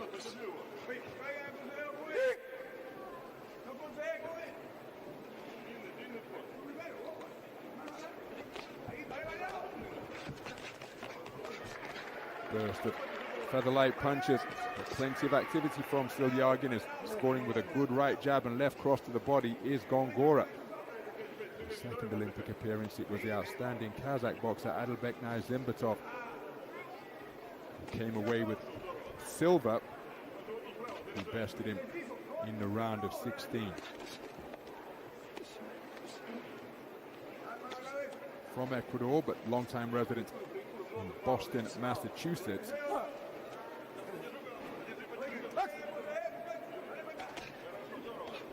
former holder of the IBO world title. Beautiful work to the body, rib rattling shots slung in from Silyagin. Oh, that's a cracking right hand lead to jolt the head back and then work dropping down to the body is Silyagin. Gongora being put under sustained pressure here. Trying to keep his composure, but he's got to show the referee that he's not being overwhelmed and that he remains in control of his wits and his senses.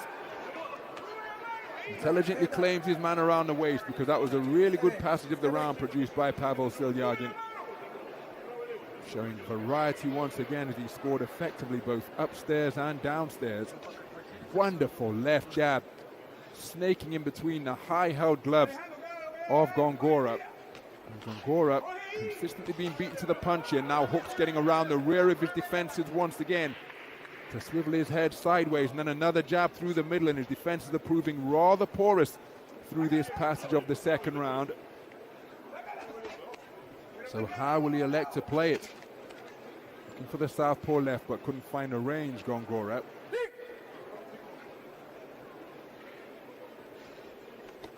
Good work to the body once again from Silyagin as he seeks to bring those hands down to open up the avenues of opportunity to the head. Lead left hook is a beautiful shot from Silyagin once again. Well, I suggested that he found his range immediately in the open round, and he only demonstrated that further in round number 2, did Pavel Silyagin. Wonderful variety and evidence during the course of that second round, and that gesture from Gongora, I could interpret that as signs of bad body language. He's turning his palms to the ring lights as if to say, what do I do with this guy? Because he was touched up and scored upon with practically every shot in the book to both head and body. Wonderful 3 minutes of boxing from Pavel Silyagin, who was in complete control through 2 completed rounds.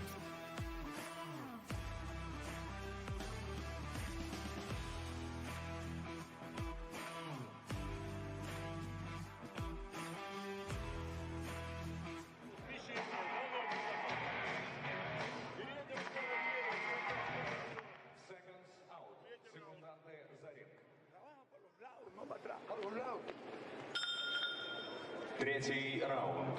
Round 3. Round 3 of an IBA professional contest that is scheduled for 8. And it hasn't quite been one-way traffic, but it's been this type of performance from Pavel Silyagin so far, right on cue, exploding with a volley of punches, and Gongora unable to respond with any type of consistent offense. Reverse 1, 2, 3 again, right hand, left hook, followed by another right hand.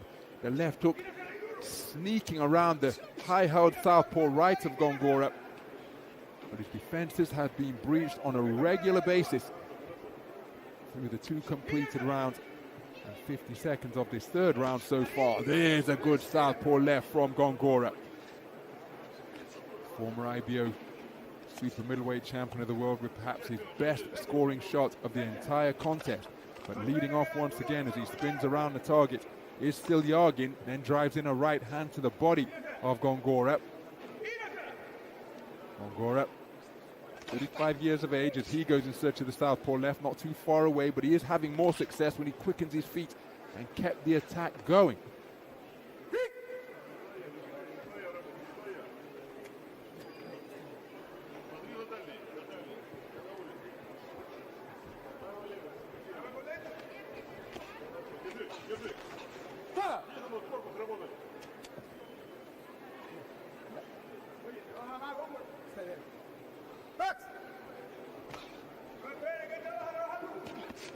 So just inaccurate with the southpaw left, Gongora, beyond the halfway stage of this third round. Dipping at the knees now and showing head movement, which is good from Carlos Gongora, because when he was trying to remain upright and on his toes, he was scored upon far too frequently from his corner, for his corners liking. So making an adjustment, as you would expect a boxer of his experience and ability to do, and crucially, he still has the capacity to demonstrate that ability to adapt. None other than the great Joe Louis, longest reigning heavyweight champion in history, said that he knew his time was up. He characterized himself as an old fighter when he knew what to do, could see what to do, but simply couldn't execute in time to avoid the incoming fire, resulting in that iconic image of him being draped over the bottom rope by the Brockton blockbuster Rocky Marciano in his ill-advised comeback. Beautiful work to the body once again by Pavel Silyagin. Closing seconds of the third round. A better round for Carlos Gongora, but I don't think he's done nearly enough to win the round. But showing his experience, showing signs of competitive spirit, and making the adjustment after Pavel Silyagin fairly dominated the second round in particular and was the clearly better boxer in round one as well.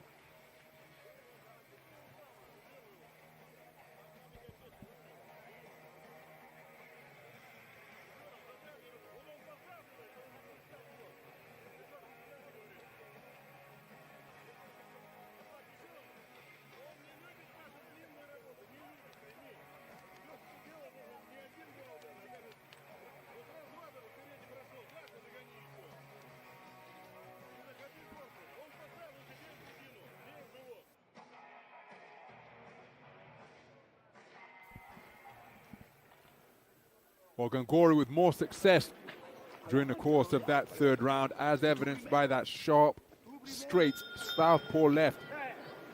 His best shot of the entire contest as we move into round number 4. So referee Mr. Valery Pastuhov just sending both boxers to the neutral corner before calling time to begin the fourth round. Wonderful right jab from Gongora.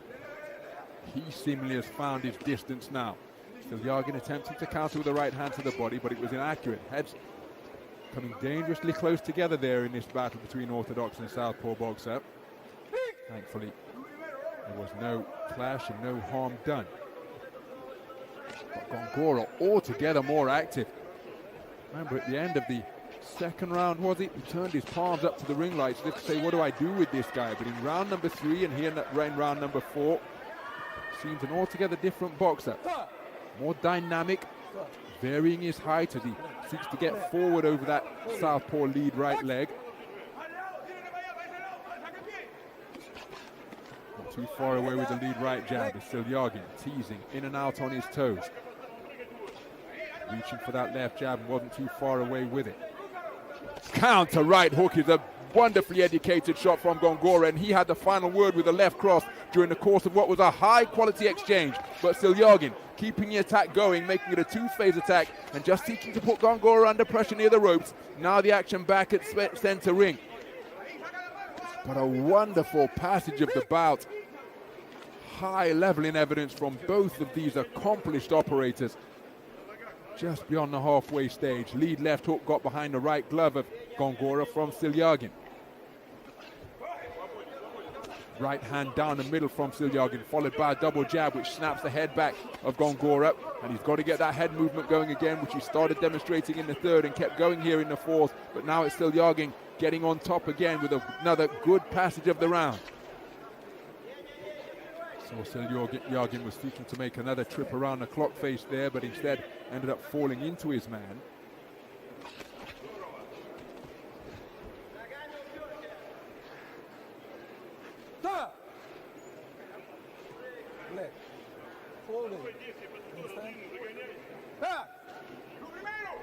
So I think Carlos Gongora putting his perspective across to the referee, Mr. Valery Pastuhov there, saying, well, I'm not holding. But that's his interpretation, and on the resumption, it's Silyagin who has got the better of the action. And now Silyagin momentarily turning southpaw as he walks his feet across, spinning in the pocket once again. Fantastic pivot move to spin around his opponent, and all of the time Gongora is having to readjust and go in pursuit of his man once more. That takes time off the clock, and in this round, time hasn't been on his side, because that's a terrific response by Pavel Silyagin. After Carlos Gongora sought to get himself back into the contest in the third, I don't think he did enough to take it, but it was his best round to date, punctuated by a cracking left cross out of the southpaw stance. But Silyagin just asserting his authority once again with some wonderful quality during the course of that fourth round.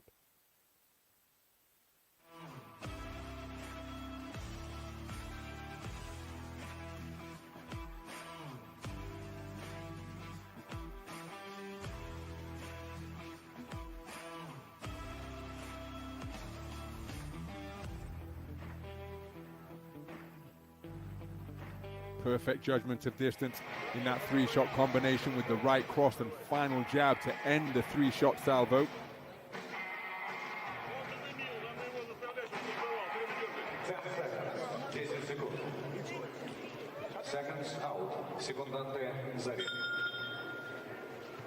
So into the second half of this contest we go. Pavel Silyagin's successes in the three-round code of IBA tournament boxing came all over the world. But his professional career has been boxed exclusively in his homeland. Here he is fighting on the professional stage in Belarus as he scores with another jolting left jab. Keeps the jab going once again. Carlos Gongora resides in Boston, Massachusetts, despite being a proud representative of the South American nation of Ecuador. World Championship appearances at the USA 2008, Hamburg 2009, and Baku, Azerbaijan 2011. Didn't have the privilege of commentating on Chicago 2007. That only World Championships I've not covered in some time. It was ringside in Baku to see Gongora. And again, it's Silyagin always seeking to have the final word in these exchanges. But no panicking evidence from Gongora, but into the second half of the bout, I suggest that he's going to have to pick up the pace here, because he must be trailing with 4 completed rounds in the book. Again, lead left hook countered smartly by Gongora. The lead left hook came from Silyagin. Again, spinning in the pocket and getting the better of that exchange, because it was a sneaky southpaw left scored by Gongora. Clever right uppercut followed by left uppercut and right hook from Gongora. And now he is picking up the pace, drives his man back with a right cross, a right jab and left cross.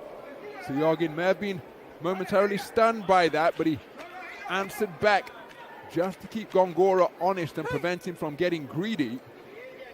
But that's the type of quality we were anticipating in this contest, given the quality of both men, the accomplishments of both men. Again, 12-round distance holds no fears for either of them. Pavel Silyagin, former WBC silver super middleweight champion, going the 12-round distance to win and retain that title. And Carlos Gongora, of course, the holder of that the holder of that IBO title. Left. Listen to me. Head up. Next. Before turning over to the pro ranks, as again on the resumption, it's Silyagin who ensures that he gets off first and just leaving an active conclusion to round number 5 in the minds of the judges, just peppering the belt line. The pinging left jab to conclude that 5th round. Again, it's a joy to behold the quality that we're witnessing here, but this man, I think he's trailing. There's got to be something drastic and urgent to get himself back into contention here. Of course, there is the possibility of ending things inside the distance. He's looking to remain cool under fire, but the punches from Silyagin continuing to come in clusters just made him uncomfortable for a couple of moments.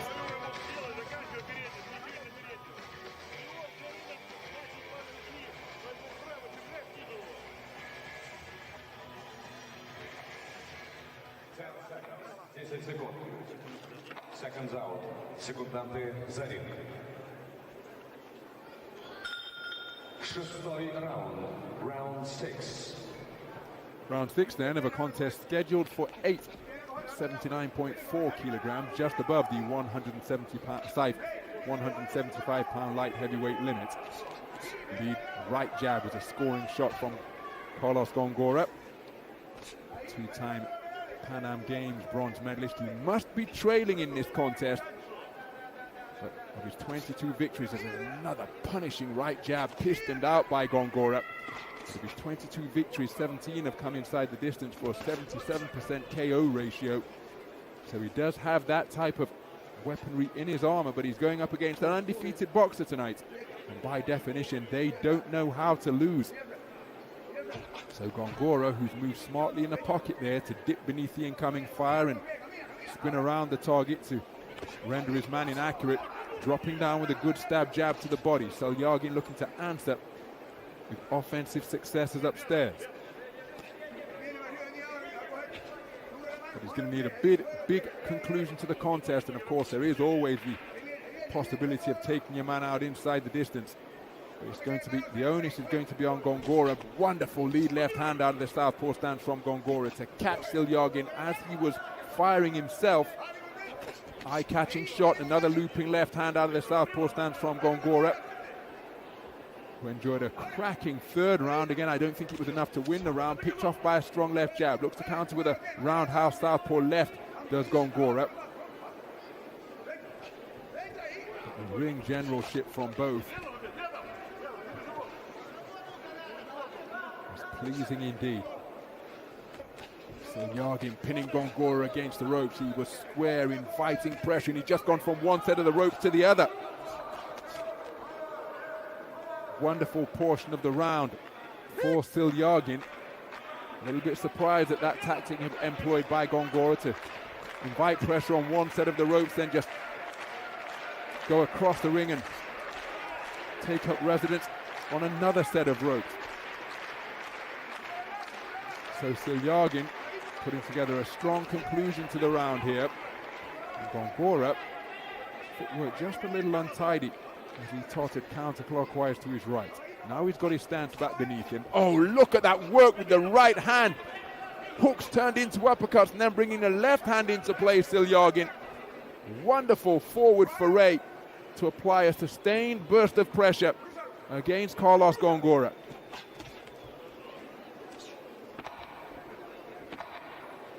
Gongora allowing himself a wry grin, perhaps shooting it in the direction of referee Mr. Valery Pastuhov, saying, well, hold on, you're speaking to me about holding and infringements. Where's your verbal admonishment in the direction of Silyagin?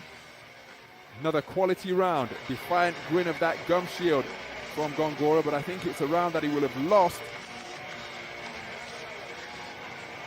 despite having his own moments during the course of that 3-minute frame.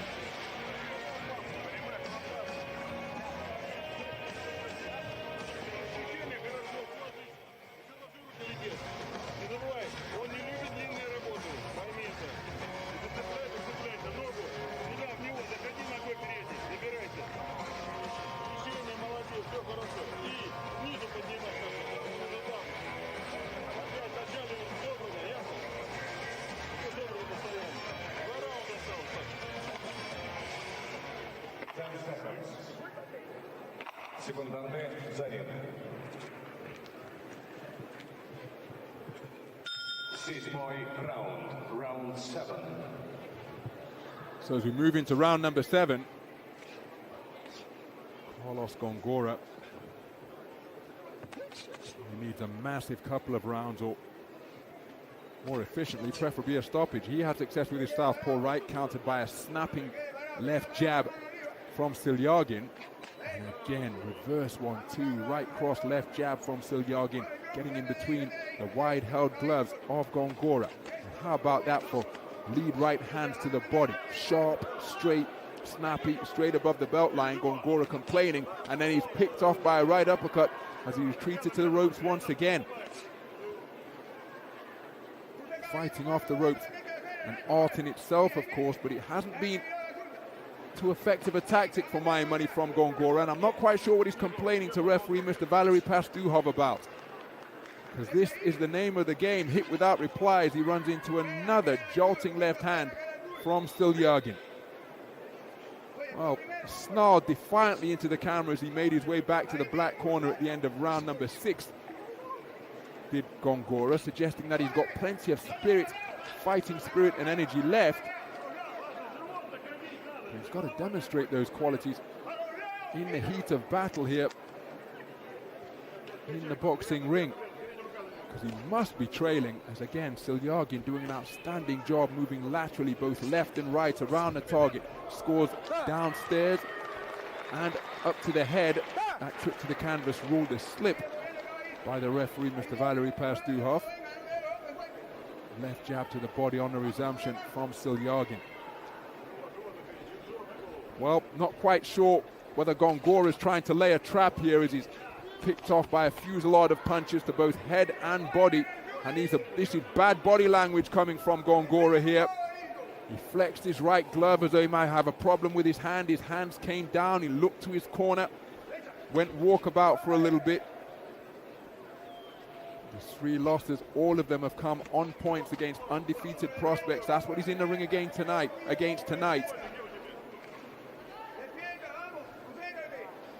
But he needs a knockout here now, surely. Because he would have to enjoy a dominant final 3.5 minutes, sending his man to the floor repeatedly if he hoped to get back into contention on points. But a rather strange interlude here in round number 7 by Carlos Gongora, who's being outscored, outworked.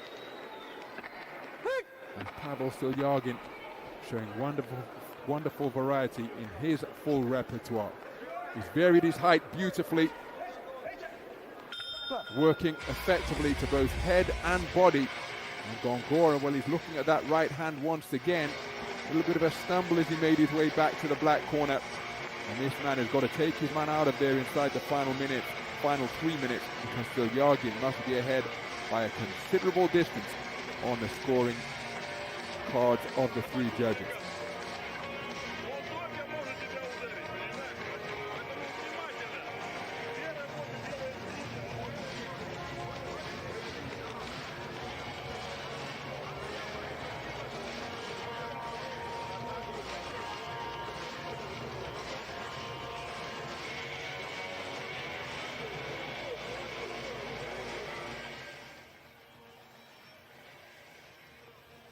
Another look at some of the action from round number 7. Gongora with a trip to the canvas. That rightly ruled a slip, but just a little bit of negative body language coming from Gongora during the course of that second round. Looking a little bit sorry for himself, and he's got to get himself together here now and go for the knockout if he hopes to have his hand raised as the victor. Remember, this is IBA.PRO boxing, so it won't necessarily go onto his professional record, but he's been met with a stern test against another undefeated prospect tonight. And those are the 3 men, or the 3 men who have bested Carlos Gongora, all brought not only undefeated but perfect records into the boxing ring.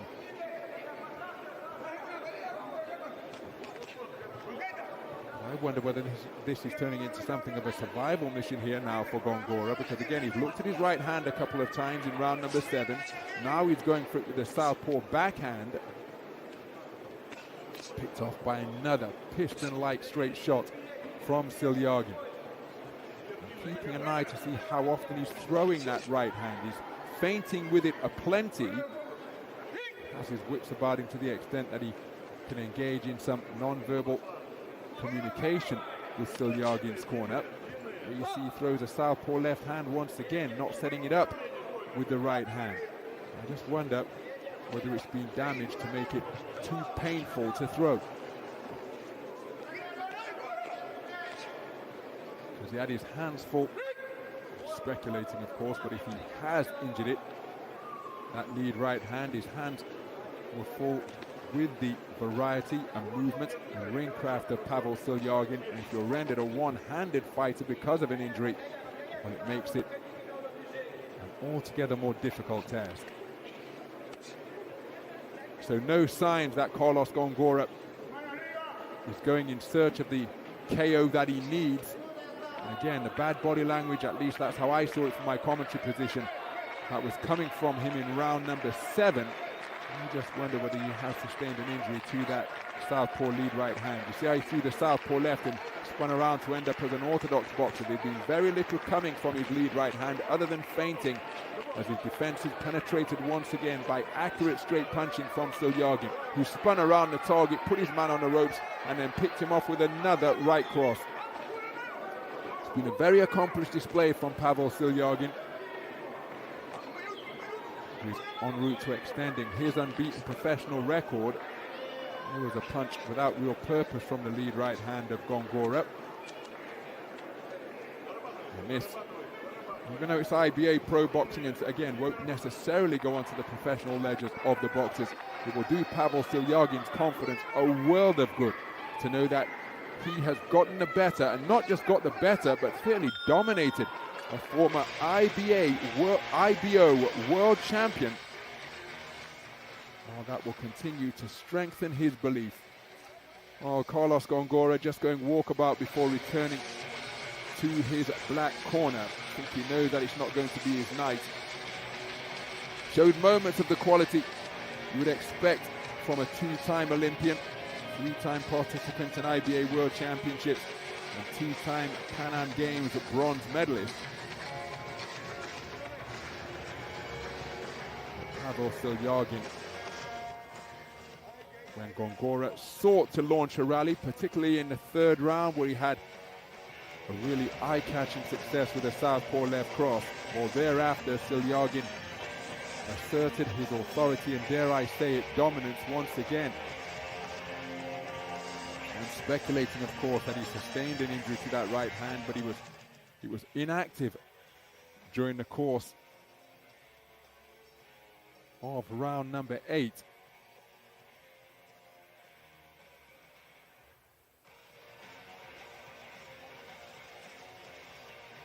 So one suspects it's going to be a unanimous points decision victory in our co-main event for Pavel Silyagin in this contest, made just above the light heavyweight limit of 175 pounds. 79.4 kilograms to be exact. Sergei Petrov Grom in position to deliver the announcement after 8 rounds of boxing.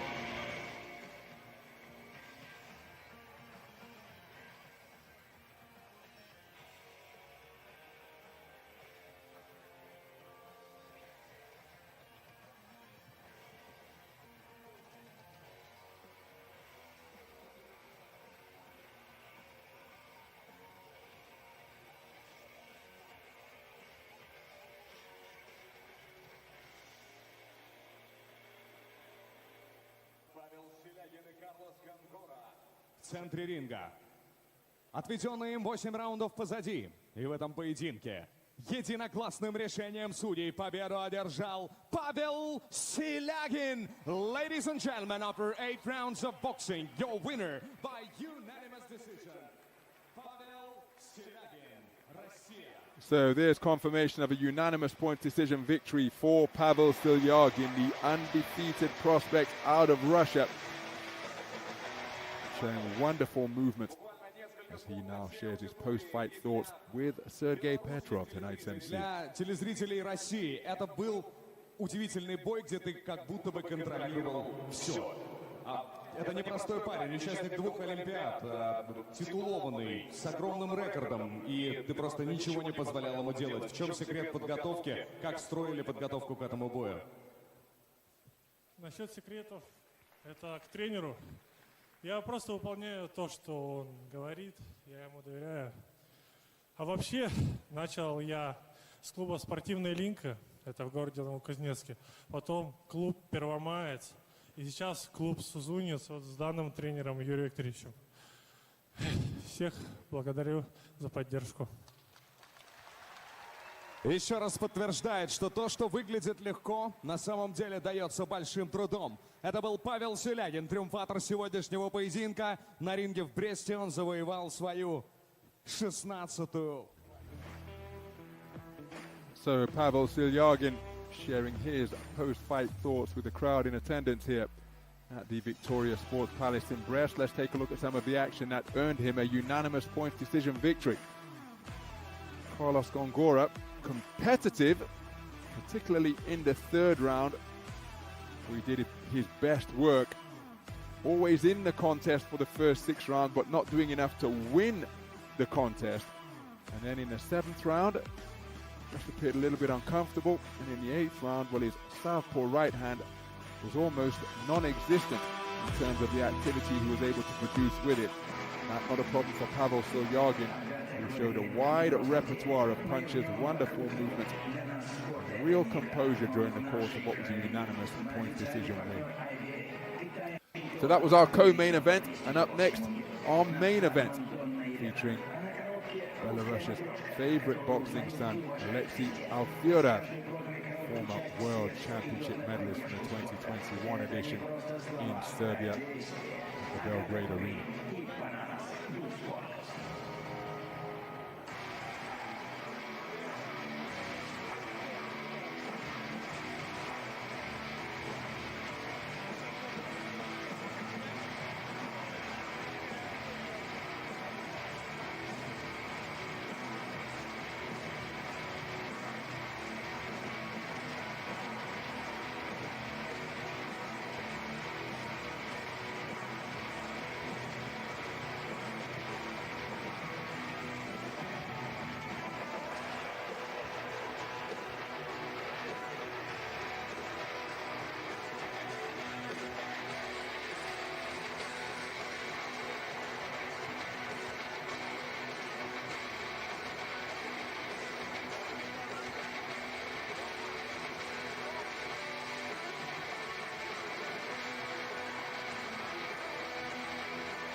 Уважаемые гости и зрители, Вашему вниманию главное событие вечера профессионального бокса Bout IBA.PRO Battle of Brest. Серебряный призер чемпионата мира, мастер спорта Республики Беларусь международного класса Алексей Alfiorau и действующий чемпион Бельгии Ingelrest в бою за титул чемпиона мира в полутяжелом весе по версии IBA.PRO. Ladies and gentlemen, we welcome you to the land of heroes, right next to the legendary Brest Hero Fortress in the Republic of Belarus. The time has come for 10 uncompromising rounds for the IBA.PRO Light Heavyweight Championship of the World. Первым на ринг претендент на титул из Бельгии. Прошу приветствовать, first to step into the ring, the contender from Belgium, all the way from the city of Ghent, Ingelrest.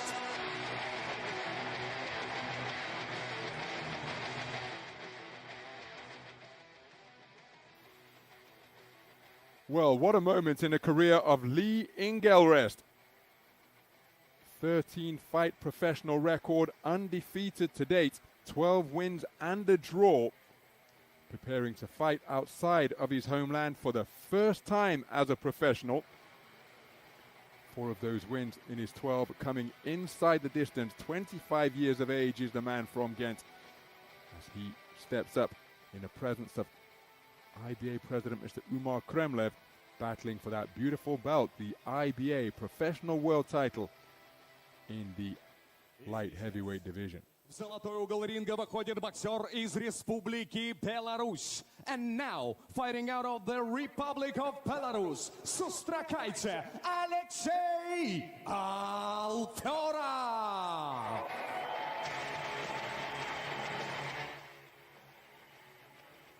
Alexei Alfiorau is a wonderfully accomplished IBA boxer. 25 years of age, made his professional debut in July of 2023, won that contest in Yekaterinburg, and the IBA professional stage lost his IBA Pro debut against Laurent Alfonso, a world champion who represents Azerbaijan. The man from Cuba lost on a split decision over 6, last in the ring on IBA cards in February of last year, where he scored a fourth round stoppage over Artem Agiev of Russia. События. Под ваши аплодисменты добро пожаловать на ринг. Президент Международной ассоциации бокса IBA, President of the International Boxing Association, Umar Nazarovich Kremlev.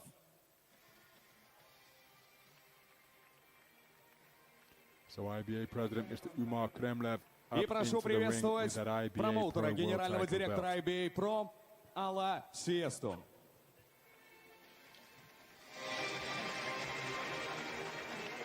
Приглашаем мы на ринг наших почетных гостей. Под ваши аплодисменты председатель Брестского областного исполнительного комитета Петр Александрович Пархомчик и председатель Белорусской федерации бокса, член Национального олимпийского комитета Александр Мирославович Ботвинник.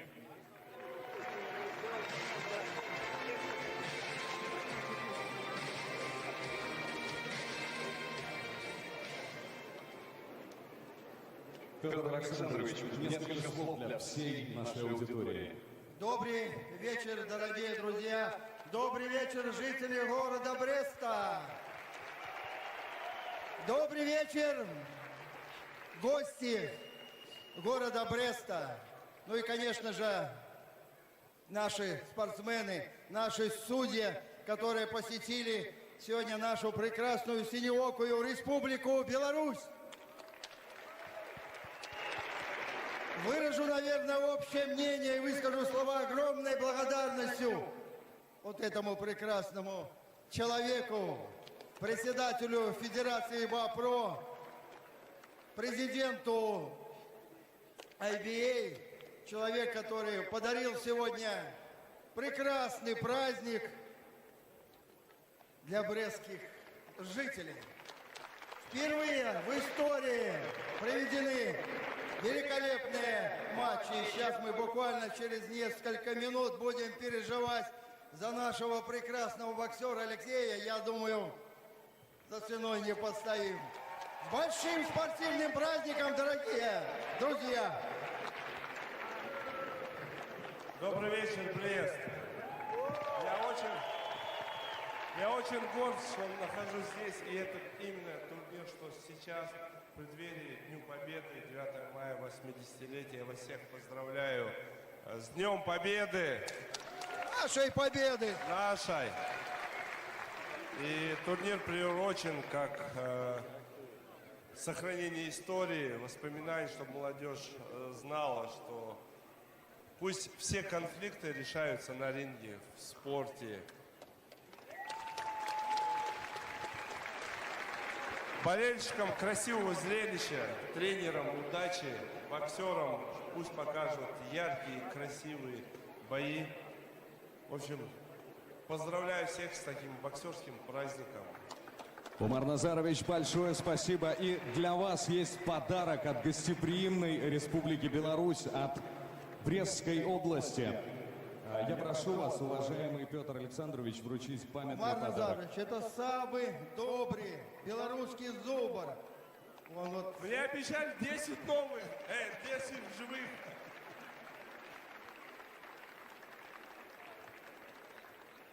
Спасибо. Кстати, белорусскую пущу сегодня ездил, очень красивая. И в Сербскую есть такой же заповедник с зубрами. Обязательно отвезу домой. Спасибо всем.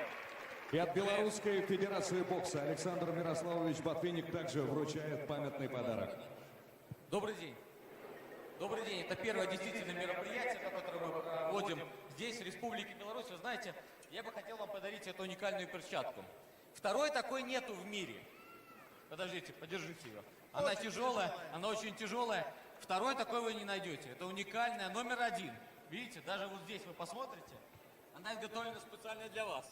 Самое главное, приятно, что в городе Герой, Брест, с большой историей, серьезной историей. Я был в Брестской крепости.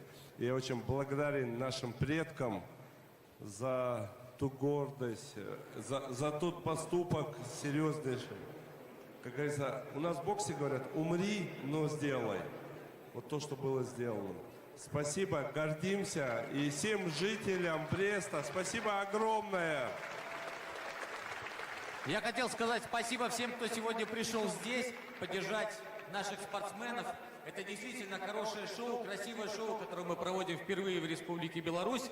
И вы знаете, невозможно уйти без подарков не только Международной ассоциации бокса, но и Брестскому областному исполнительному комитету. Вот Умар Назарович вчера, посещая патриотический центр в рамках Брестской крепости, он подарил перчатку. Но Брестская область, она большая, она не только заканчивается Брестским городом Брестом, она не только заканчивается Брестской крепостью и той историей, которая сегодня есть, она заканчивается всей Брестской областью. Это и Барановичи, и Кобрин, и Пинск, и другие города, которые сегодня активно поддерживают и развивают бокс. И те дети, которые на сегодняшний момент занимаются боксом, поддерживают бокс.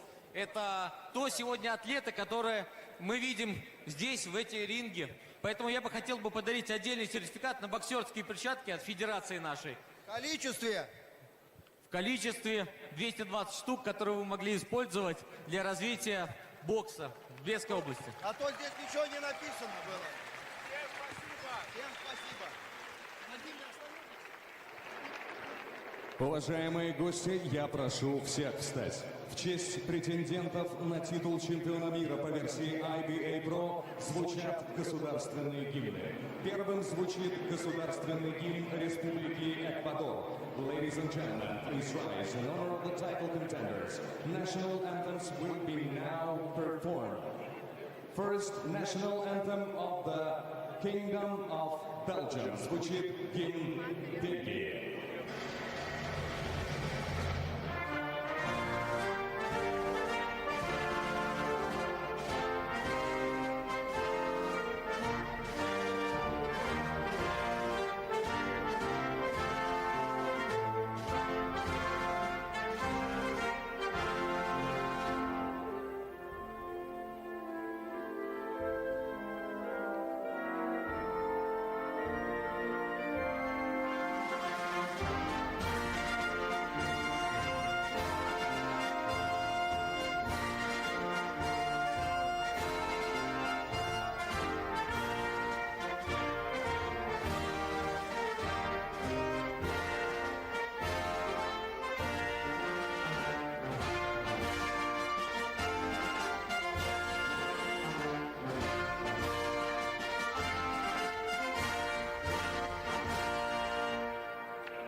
Уважаемые гости, звучит государственный гимн Республики Беларусь. Ladies and gentlemen, the national anthem of the Republic of Belarus.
Спасибо.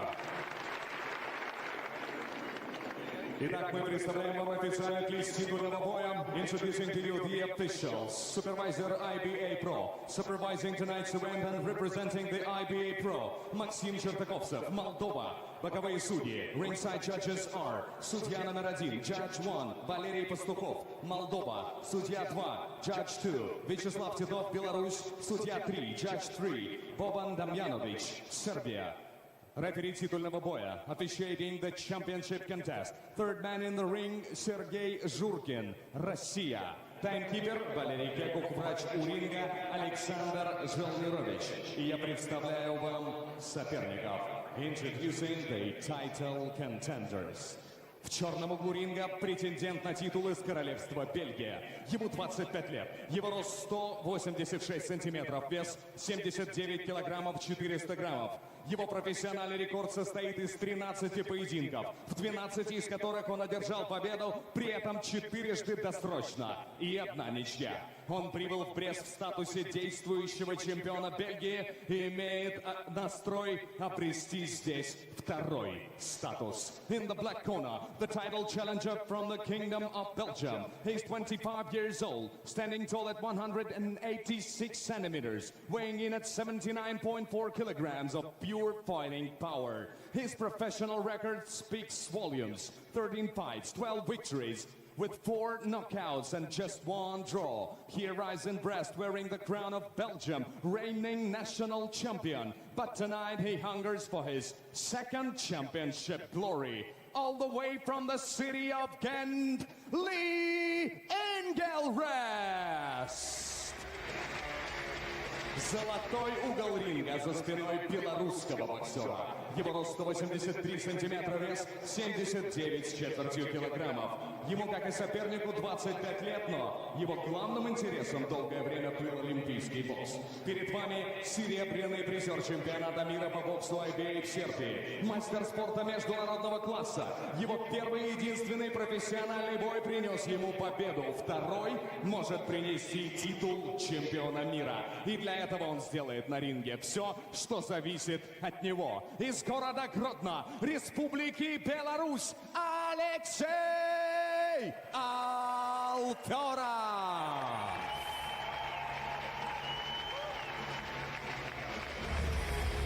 Рефери титульного поединка Сергей Журкин.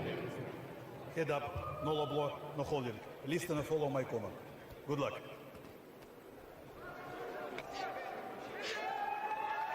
So a quick look at the tail of the tape in this battle between 2 tall light heavyweight boxers, each of them 25 years of age, each of them undefeated in the professional ranks. We're underway. This is 10 3-minute rounds for the IBA professional world title at 79.4 kilograms. That is just over the light heavyweight limit of 175 pounds, 175.04 pounds. And the man operating out of the southpaw stance, Alexei Alfiorau, in his second professional contest. It's his third bout on the IBA professional stage. 1-1 in IBA.PRO boxing. Having competed in Dubai in December 2023 and in Sepulkov in February of last year. In his professional bout away from the IBA stage, he won his debut in July of 2023. The man with the headgear of Clito Reyes on his back, who's been touched up with straight shots to both head and body, is Lee Ingelrest, 25 years of age, from Ghent, Belgian national champion, undefeated in the pro ranks, but he's being exposed to the quality that comes with being a 2021 World Championship silver medalist. That is the accomplishment earned by the man working that southpaw jab beautifully, brings a left cross to the body into play. He's an adept switch hitter, is Alfiorau. And again, really is starting this one at a brisk pace, finding his range right from the opening bell, scoring effectively with straight shots through the defenses of Ingelrest. Again, ending that with a piston straight right jab, looking for a flashy right uppercut. Left cross being brought into play, and Alfiorau flowing beautifully in the first 2 minutes of this opening round. Boxing here as a pro in Belarus for the first time, twice in Russia, and as mentioned, his IBA.PRO debut coming in Dubai. And again, my goodness, this is a wonderful exhibition of punch picking so far. That left cross simply cannot miss, and Ingelrest, in his first bout since September of 2024, was taking a while to get himself into the proceedings. There he scored with a nice left jab. But prior to that, the man controlling the distance and the tempo of this bout behind his sharp shooting straight punches is Alfiorau. And look at the right jab. It's opened up the right eye of Ingelrest already, then drops down with the left hand to the body. 10-second clapper sounds, and this has been a virtuosic display in the first 3 minutes from Alexei Alfiorau. What a performance out of the gate from the man from Belarus. Expression seldom changes. Looks like he's going for a stroll, and that right eye significantly damaged. The end-swell iron being brought into effect immediately. That is soaked in ice in between rounds. Effectively, it's a cold compress. And that corner man seeking to work the contusion, the swelling, away from the injured area, so it doesn't impair Lee Ingelrest. But he's got real problems here now with a damaged right eye, and a man who is surging in confidence, Alexei Alfiorau, in the presence of the IBA president, Mr. Imar Kremlev, with a brilliant first round of boxing.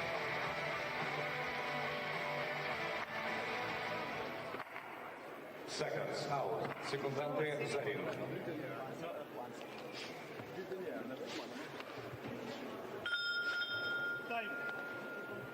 Второй раунд. Round 2.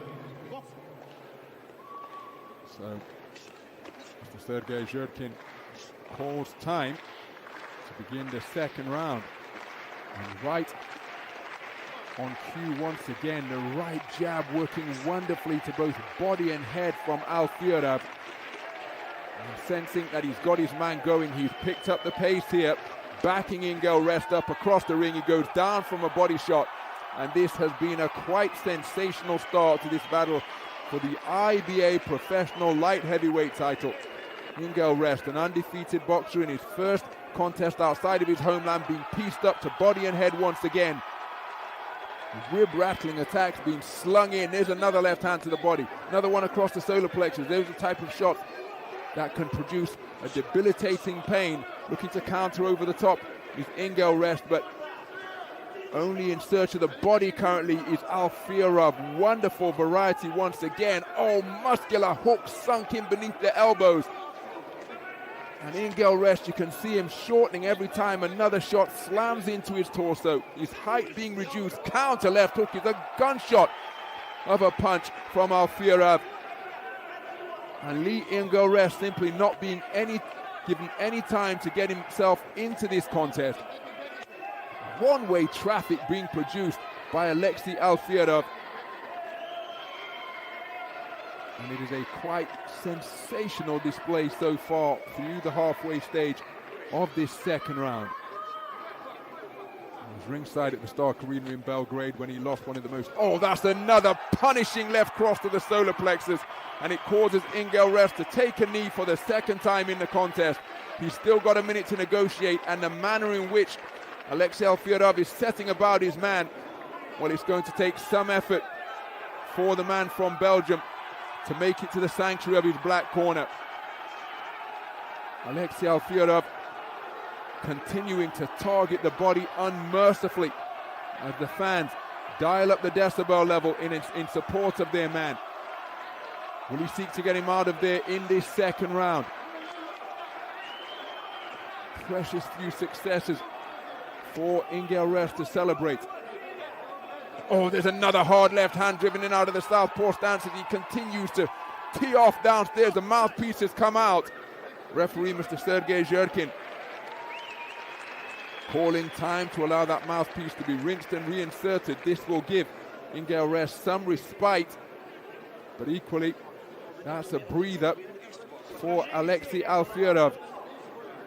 Will he seek to get him out of there in this second round?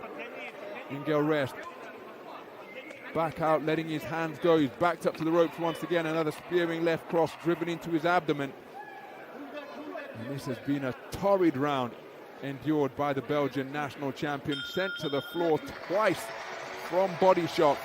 An absolutely brilliantly brutal display from the 2021 World Championship silver medalist.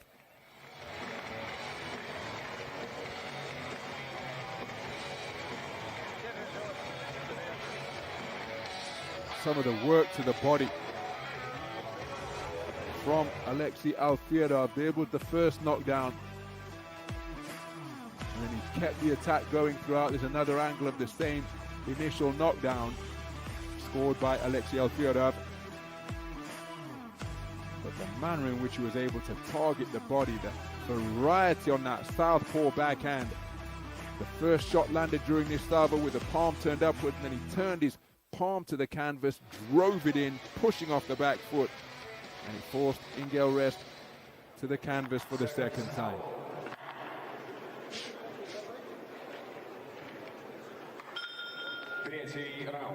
Round 3. So we're moving to the third round then.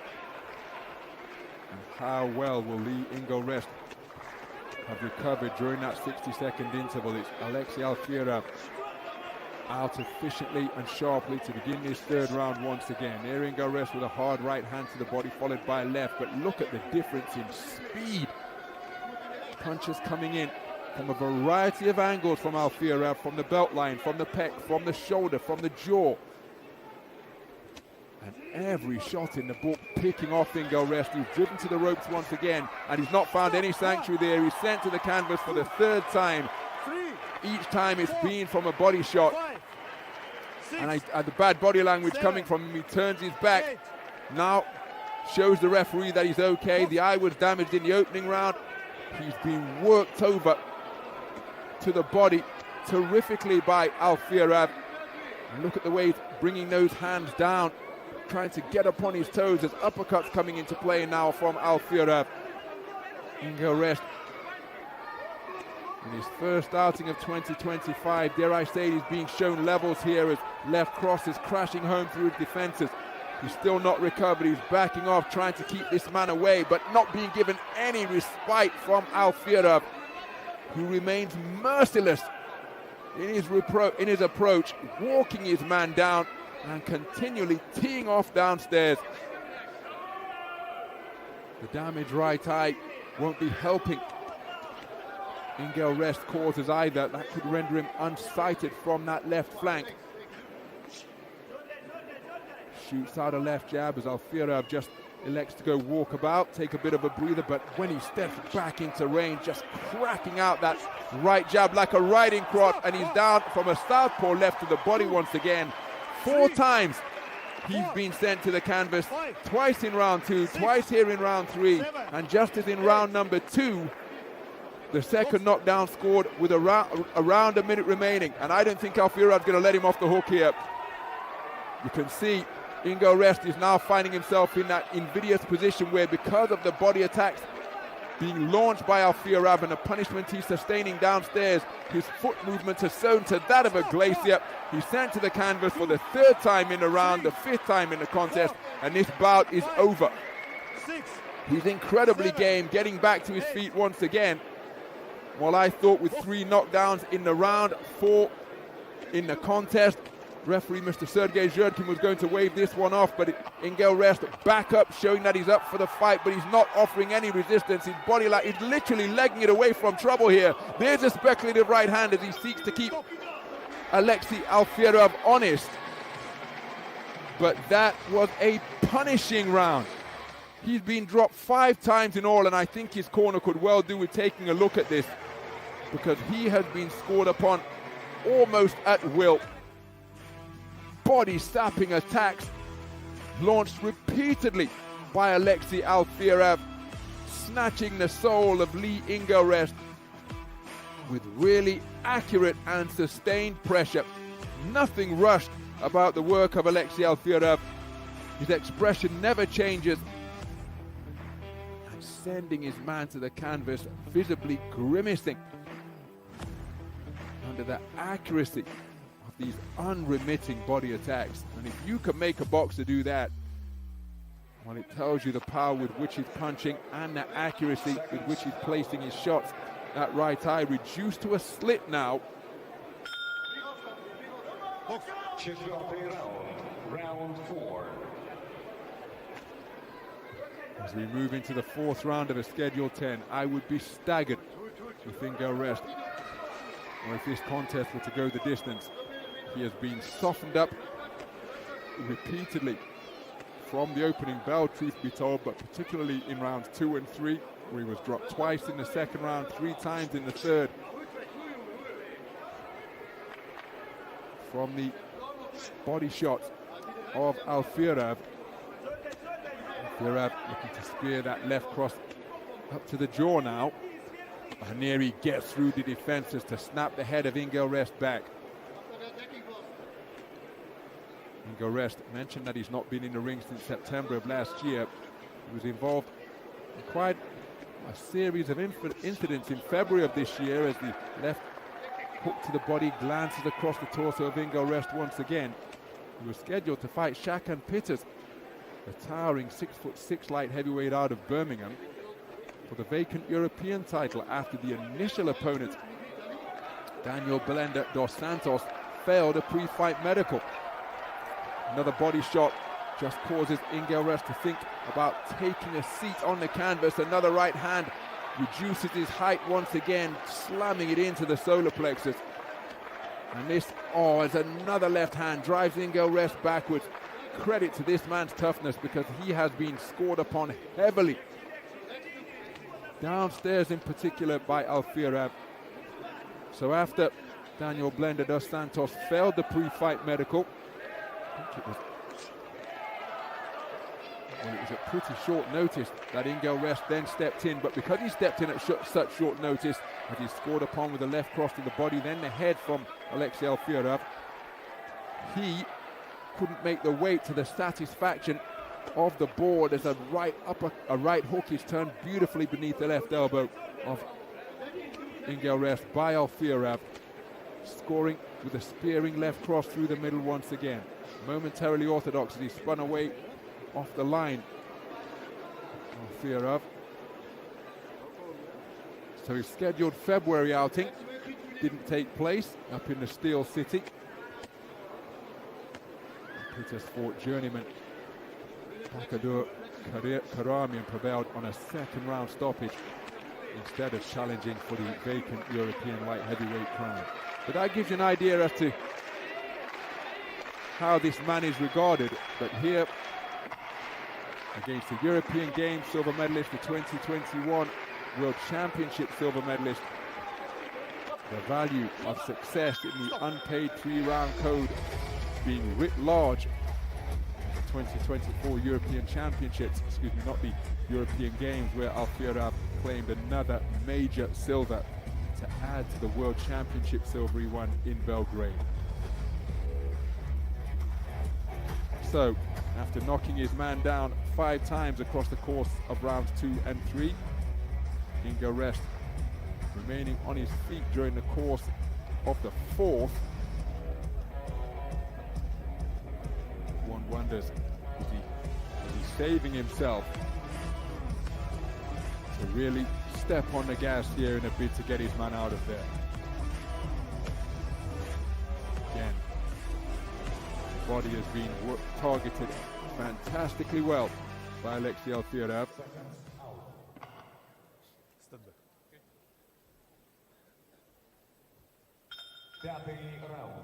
Round 5. We move into round number 5. Alfiorau out sharply behind that trip hammer of a right jab, drops a left cross down to the body, then steers his right jab just above the belt line. And Ingelrest, my goodness, this is one tough arm break, because he has been outboxed comprehensively. And any boxer will tell you, if you spend any time in the ring, shots to the body can take far longer to recover from, or at least are often far more painful than shots to the head. Pain of a clean shot on the jaw can dissipate, but that body attack will stay with you. And this is beautiful body punching being demonstrated by Alexei Alfiorau. Credit to Ingelrest, who's managed to get some movement back into his legs. I don't want to suggest that he's running, but there is precious little coming back in terms of offense to make Alfiorau think and keep him honest. But Alfiorau demonstrating his professionalism by not being reckless, because he's looking for that sneaky right hand once again. Ingelrest, he launched it during his torrid 3rd round, where he was sent to the canvas on 3 occasions. There's another right jab which pings his head backwards, shot out from around the pec. Right hand not too far away from Ingelrest as we approach the halfway stage of this 5th round. Oh, I posited that I would be staggered if Ingelrest was to make it to the final bell in this contest, as he takes another strong left cross to his body once again. But there can often come a time as Alfiorau goes in search of the lead right hook. He'd be beaten up during the course of a boxing match. You can almost become immune to the power of your opponent. So a zombification takes place. Keep soaking up the punishment, you get used to it. And you see Ingelrest seeking to get onto the front foot for one of the few times in the contest.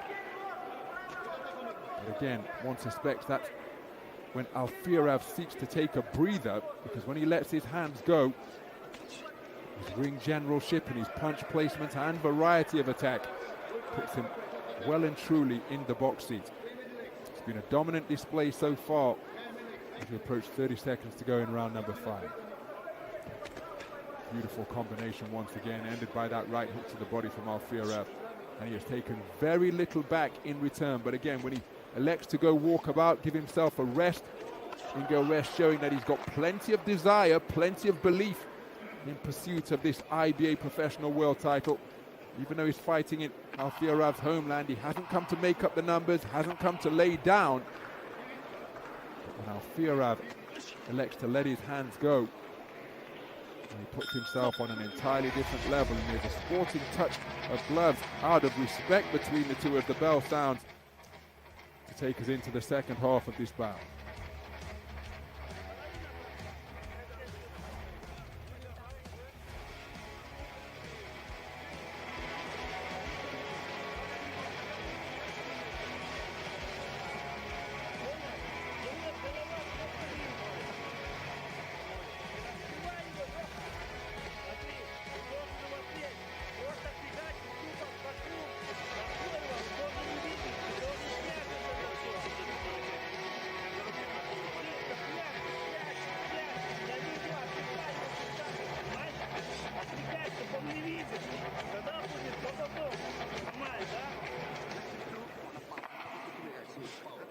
Seconds out.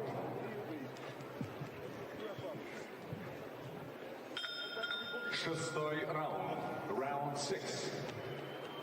We move into the second half of this battle for the IBA professional world title.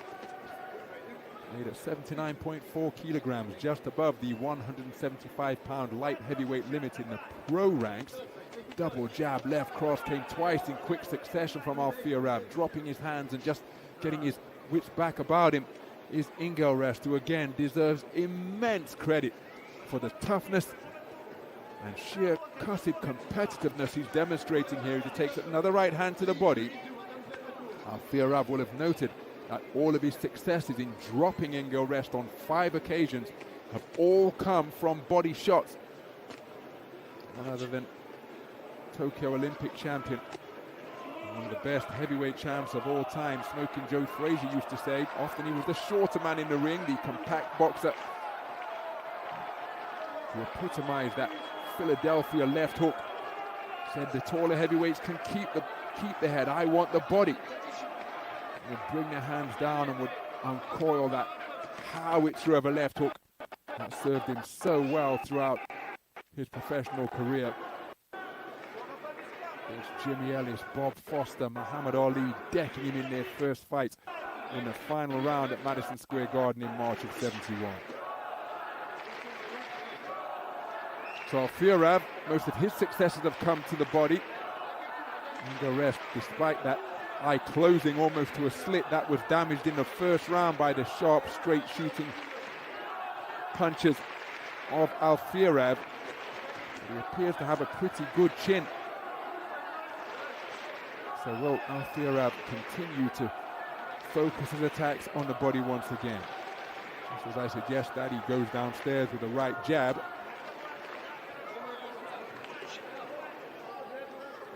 But Ingelrest again.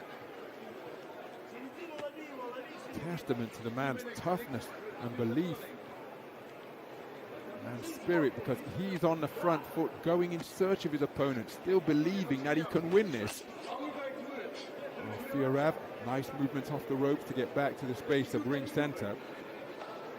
Again, he chooses to let his offense flow. And he puts himself on another level as a 3-shot combination ends with a right hook to the body from Alfiorau. But this can place some doubt into the mind of a boxer who's enjoying a dominant display. Good left hand to the body from Alfiorau. When Houston assassin Larry Holmes fought Randall Tex Cobb, he hit him so often, so repeatedly during the course of his title defense, that he was shaking out his hands, almost as though he was working a heavy bag.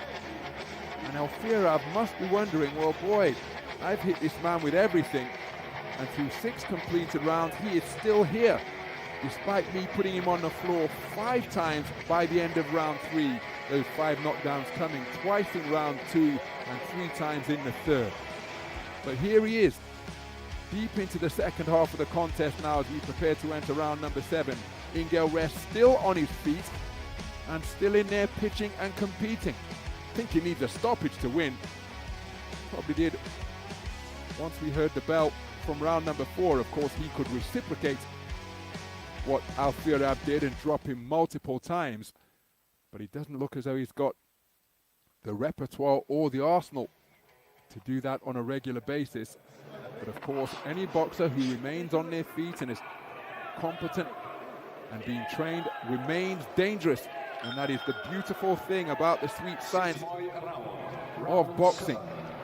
Because if you're trailing heavily in a football match, a basketball game, American football, rugby, you name it, the result is a foregone conclusion once you enter the closing stages. But as evidenced so often in the noble art of self-defense, Carl Froch against Jermaine Taylor. The Cobra might take exception if I suggest he was trailing heavily, but he was decked in the first round by the Olympic bronze medalist, Big John Tate, against Mike Hercules Weaver in his hometown in Tennessee. So many other examples over the years of fighters trailing on the scorecards only to turn things around with a single dramatic shot. Suggest that Ingelrest finds himself in similar territory here, but I wonder whether Alfiorau has abandoned any ambitions of scoring an inside the distance victory because he hit his man with everything over the course of the first 4 rounds of this bout. And yet Ingelrest still in there, firing back, coming forward and competing.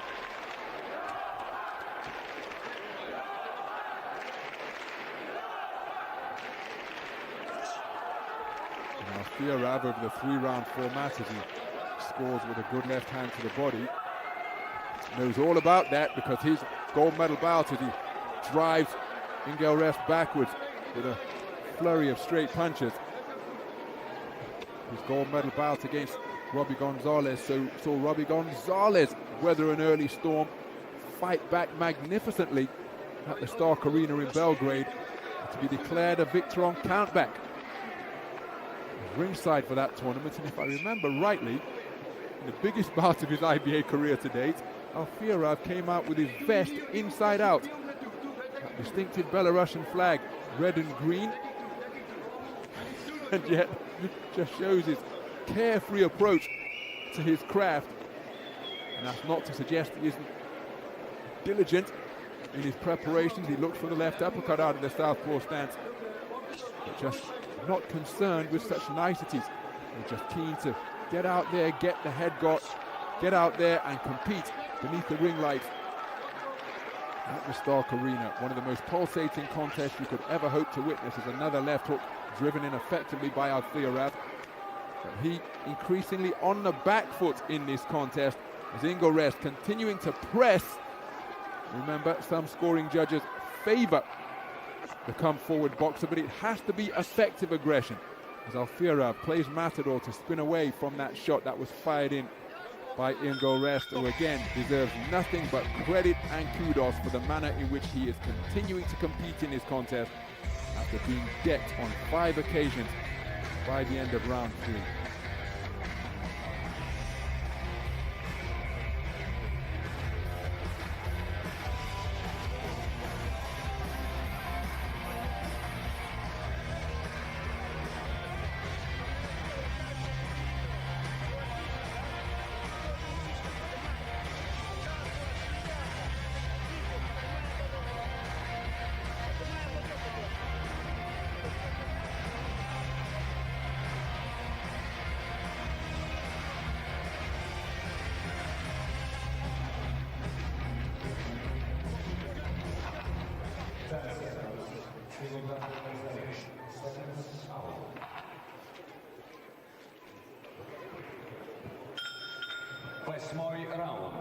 Round 8.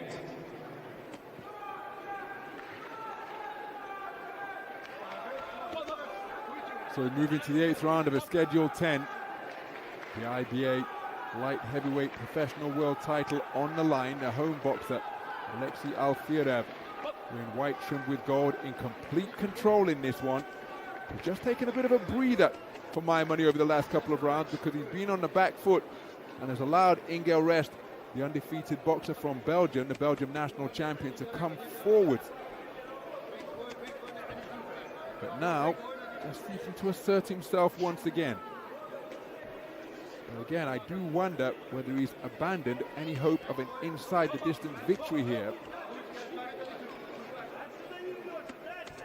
Beautiful work with that 3-shot combination ending with a right hook to the body from Alfiorau as he drives in a left uppercut just beneath the sternum. So a minute gone in this 8th round.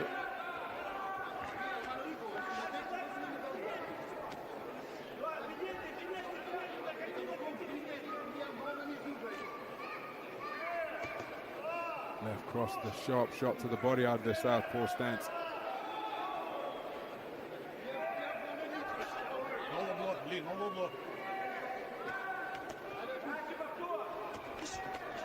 Double left cross twice in quick succession, and a right hook to the body from Alfiorau.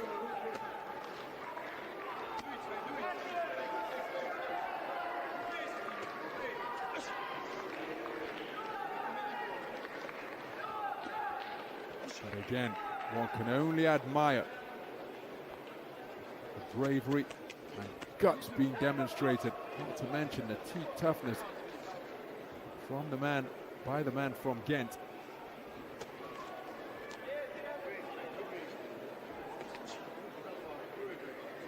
But still, he's getting onto the front foot at every possible opportunity.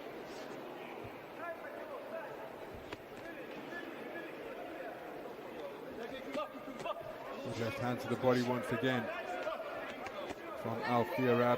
Alfiorau picking up his activity here in this 8th round.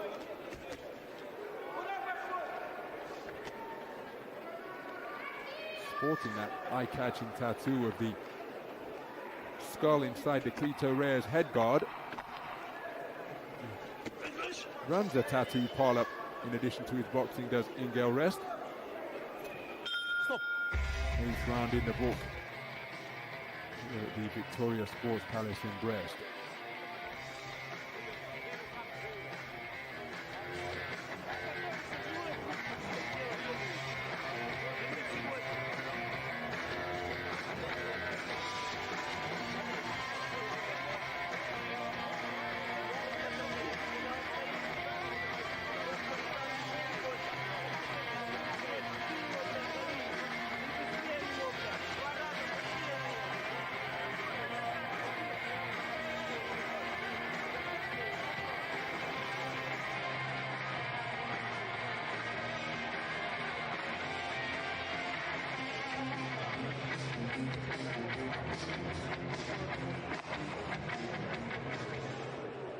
Секунданты за ринг. Seconds out.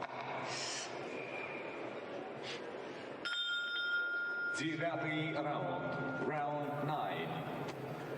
So moving to round 9.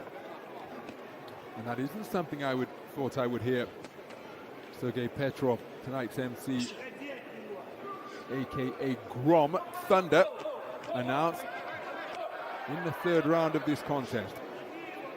And here we are. Alexei Alfiorau in a really commanding position on the scorecard. He's seldom been threatened, but again, Ingelrest has remained a determined competitor. He's come forward at every opportunity, and those opportunities have often been when Alfiorau has elected to go on the back foot and just take a breather. But when he's on the front foot and operating out of centre ring, Alfiorau has cut a dominant figure in the roped arena. There's a solid left jab thrusted out by Ingelrest, but then look at the response.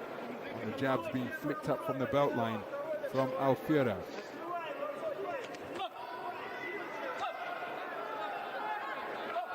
Big swing and a miss with the lead right hook from Alfiorau. The crowd seeking to encourage their man once again.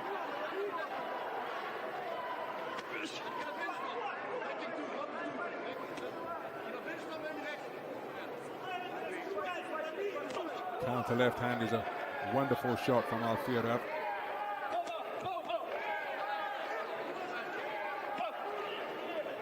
And Ingelrest, and Alfiorau chooses to put his punches together. Really cannot get himself into the contest. There he just presented a different look, trying a darting jab from around the belt line while up on his toes. But again, the jab is stiff and sharp and straight deep into this 9th round. And Alfiorau shoots it out. Look at that on the counter, snapping the head back of Ingelrest once again as he was in search of his own straight punch success. So even though there haven't been many bouts in the professional career of Alfiorau, look at that double southpaw left cross followed by a right jab on that 3-shot volley. It's been a wonderful display of variety and punch picking and sharpness from Alfiorau, and no little power with his body punching in rounds 2 and 3, round 1 through 4, truth be told.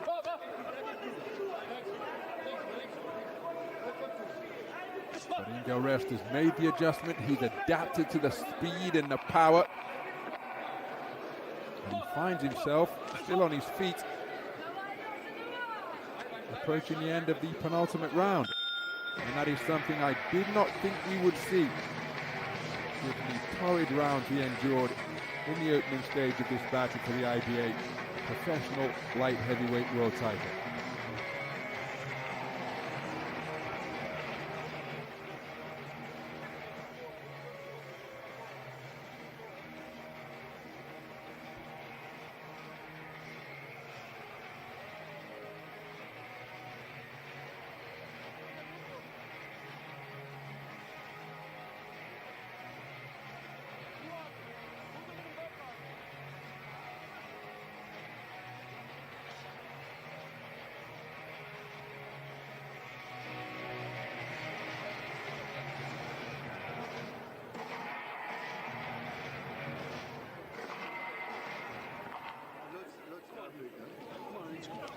Seconds out.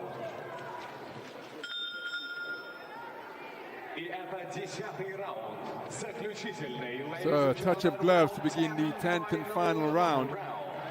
Alexei Alfiorau, the home boxer from Grodno in Belarus, has come out quickly to begin the 10th and final frame. He's already decked his man on 5 occasions, and it looks as though he's going to try to end this one inside the distance after comparatively stepping off the gas through the middle rounds of this bout.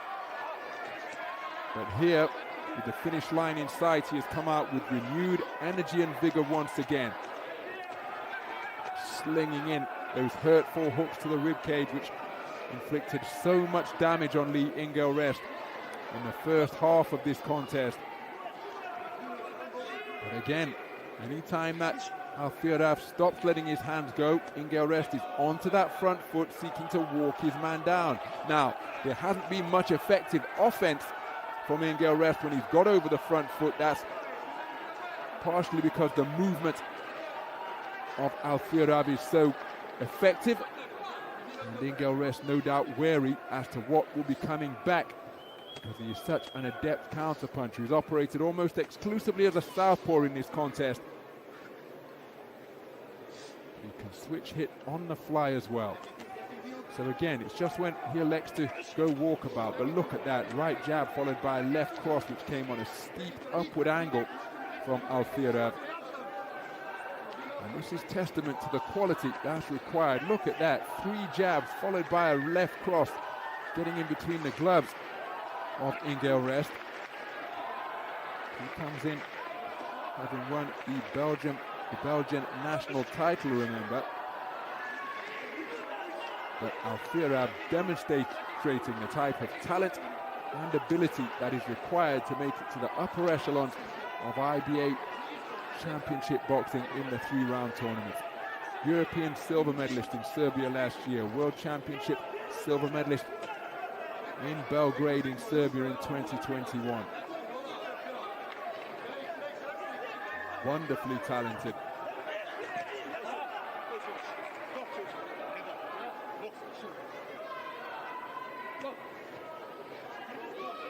And he's just counting down the seconds now to having his hand raised as the victor, and another accurate volley of shots slung in. Uppercuts, crosses, jabs with the bent arm, crosses landing with the bent arm. The mouthpiece has been dislodged during that flurry produced by Alfiorau.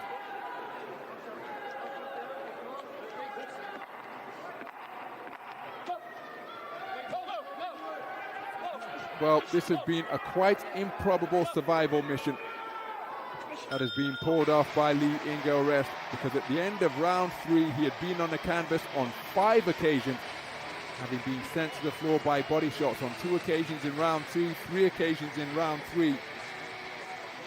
Alfiorau went after him with real intent in round 4 as well, but then in round 6 and 7 just seemed to reconcile with himself that this guy's not going anywhere. Went on the back foot in round 6 and 7. Ingelrest got onto the front foot at every opportunity, those opportunities mainly coming about when Alfiorau was giving himself a breather and not letting his hands go. But this as dominant a display as you could hope to see from Alexei Alfiorau. But we have to give this man, Lee Ingelrest, immense credit for the sheer toughness that he demonstrated over the course of 10 3-minute rounds. He must be in some shape, because to absorb the body shots that he did, to get off the floor on 5 occasions, bite down and come back again, well, that is testament to his physical conditioning and his tenacity. His desire continuing to burn all the way through to the final bell, despite being dominated over the course of the 10 3-minute rounds. So we're just awaiting the announcement of the particulars from tonight's MC, Mr. Sergei Petrov, aka Grom, Thunder. And one suspects it will be a unanimous points decision in favor of Alexei Alfiorau. A quite comprehensive display over the course of 10 3-minute rounds. Sergei Petrov is in position, so let's hand it up to get the official verdict. Уважаемые зрители, гости, 10 чемпионских раундов остались позади. И мы оглашаем вам судейское решение. Судья 1 186 Алферов. Судья 2 188 Алферов. И судья 3 186 Алферов. Победитель этого боя единогласным решением судей и новый чемпион в полутяжелом весе по версии IBA.PRO, чемпион мира Алексей Алферау. Ladies and gentlemen, after 10 rounds of boxing, your winner by unanimous decision and new IBA.PRO light heavyweight champion of the world, Alexei Alfiorau. So Alexei Alfiorau declared a unanimous point decision victor over the incredibly game but comprehensively outgunned Lee Ingelrest of Belgium. And there is the title strap that he fought so hard for. Beautiful display of boxing from Alexei Alfiorau, produced here in front of his compatriots at the Victoria Sports Palace in Brest in Belarus. And again, wonderful to see that respect between the two. Lee Ingelrest will have earned the respect of Alexei Alfiorau. He was in control from opening bell to last, but Ingelrest making it through to the final bell. Несколько слов о том, как прошел для вас бой и что вы чувствуете. У меня последний бой был на чемпионате Европы в Белграде год назад. Годовой простой был, и очень хотелось побыстрее побоксировать. И очень рад, что IBA предоставила такую возможность побороться за титул чемпиона мира. И оправдал ожидания, которые на меня были положены. Спасибо большое. Хотел бы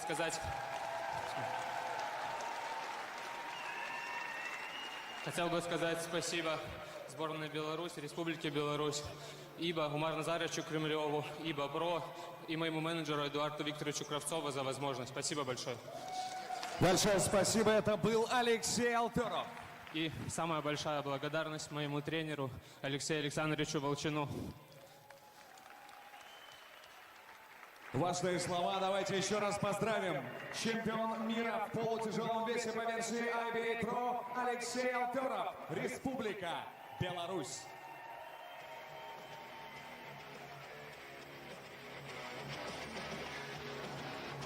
So to the victor the spoils, Alexei Alfiorau proudly wearing that IBA professional world title belt.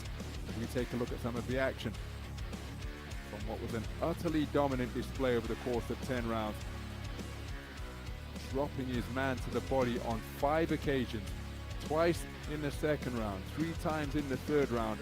And at that point, it looked for all the world that it was just a matter of time before Alfiorau took his man out inside the distance. But Ingelrest, my goodness, he bit down, got back to his feet. And while I'm not sure that he won a round, he came forward whenever the opportunity presented itself. But this man's superior ring craft, shot selection and accuracy, altogether too much.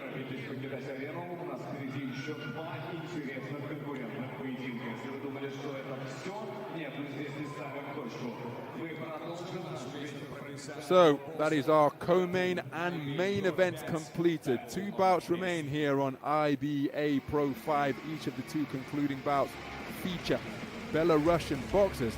And our next contest is a cracking affair in prospect in the 71 kilogram light middleweight division.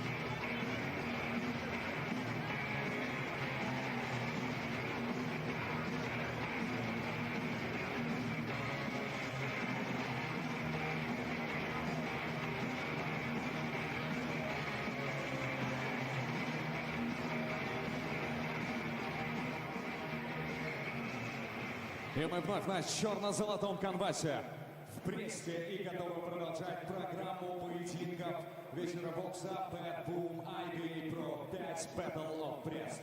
И это время для 6-го поединка. Нас ждут 8 раундов бокса в промежуточной весовой категории до 71 килограмма. На ринге сойдутся мастер спорта международного класса из Беларуси и профессионал из России. Время пригласить соперников. В черный угол ринга добро пожаловать боксер из Москвы. Встречайте, Artem Oganesyan.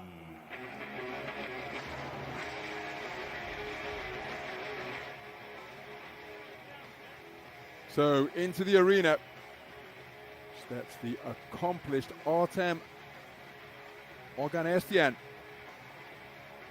Born in the Russian capital of Moscow, now resides in Montreal in Quebec, Canada.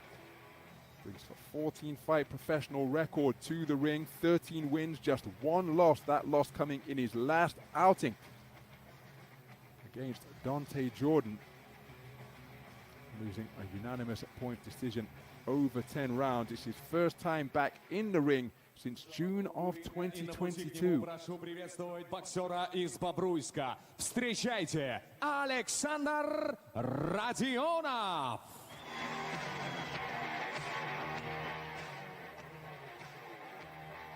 His opponent is making his professional debut. Aliaksander Radzionau, accomplished boxer from IBA 3-round boxing. Competed in the Tokyo Olympic Games, where he lost in the second preliminary round to the eventual silver medalist and tournament #1 seed Pat McCormack. Commentated on that tournament from the Kobukikan Arena, so widely associated with sumo wrestling, but for that summer, in the delayed summer of the Olympic Games, it was Olympic boxing that was on full display. Here is Aliaksander Radzionau ahead of his professional debut.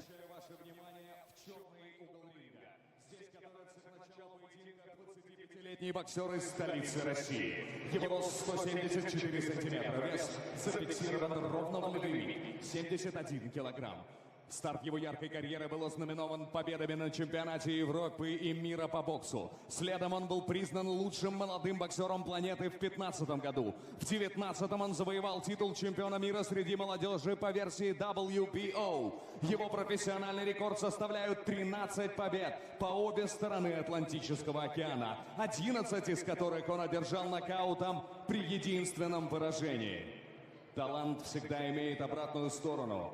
Ему понадобилось без малого 3 года для того, чтобы вернуться на ринг взрослым. Он прибыл за своей новой во всех отношениях победой из Москвы. И он готов. Artem Oganesyan!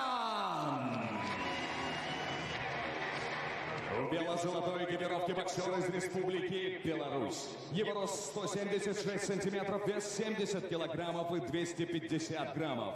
Он не любит торопить события. И если его соперник в 20 лет в 25 уже возвращается, то он в свои 24 делает свой первый шаг на профессиональном ринге, доказав себе и другим, что уже добился многого на ринге олимпийском. Перед вами мастер спорта международного класса и действующий чемпион Беларуси из Бобруйска Алиаксандер Radzionau. Рефери этого поединка Boban Darjanovic, Сербия.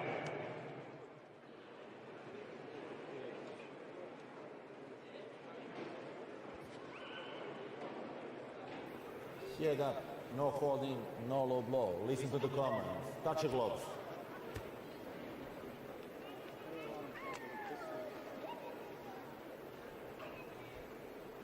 Time. Box. So a brief look at the tail of the tape ahead of this 71 kilogram contest scheduled for 8 3-minute rounds. 71 kilograms just above the super welterweight or light middleweight limit of 154 pounds. It's 156.5 pounds to be exact. The southpaw boxer, the more compact figure, wearing black trimmed with gold. Born in Moscow, resides in Canada.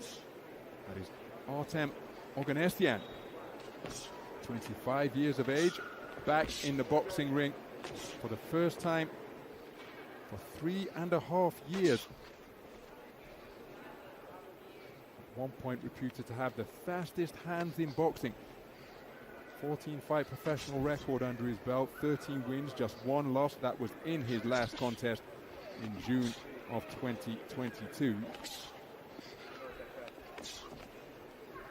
The man who's just scored with a sharp-shooting left jab wearing the white trunks trimmed with gold is a professional debutant, Alexander Radzionau.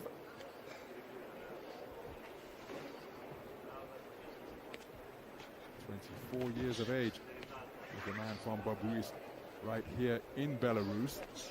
He's an Olympian in Tokyo in the delayed games of 2021.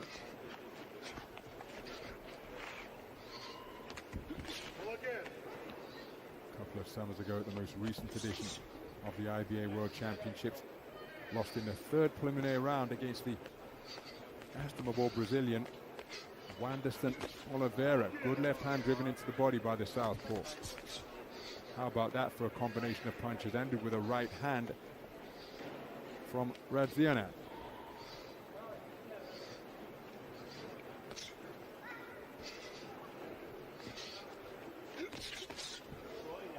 And again, we mentioned the fact that IBA.PRO nights were inaugurated in January of this year. Part of their mission to make their mark on professional boxing, redefine it in many respects, is to match boxers evenly. And my goodness, it surely can't get much tougher than this for a debut assignment for Radzionau to be facing off against Artem Oganesyan. Not only did he bring that 14-fight experience to the boxing ring, he too was an accomplished operator in the 3-round IBA code. The best in the world when he claimed the world junior crown at 70 kilograms, winning 5 contests out of 5. Looking for that right hook to the body. And again, been out of the ring since June of 2022. But he rediscovered his timing pretty effectively during the course of that opening round.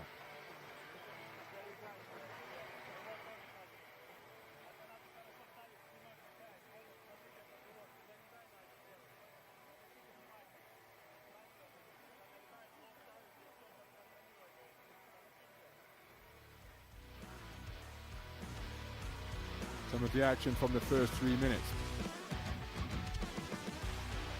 Each man inaccurate with their right hand during the course of that attempted exchange.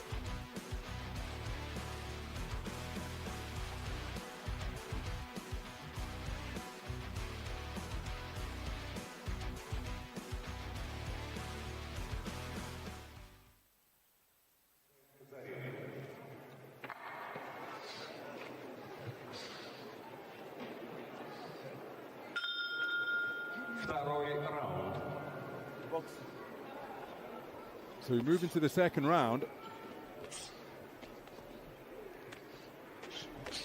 Good left hand driven into the body by the muscular southpaw, Artem Oganesyan.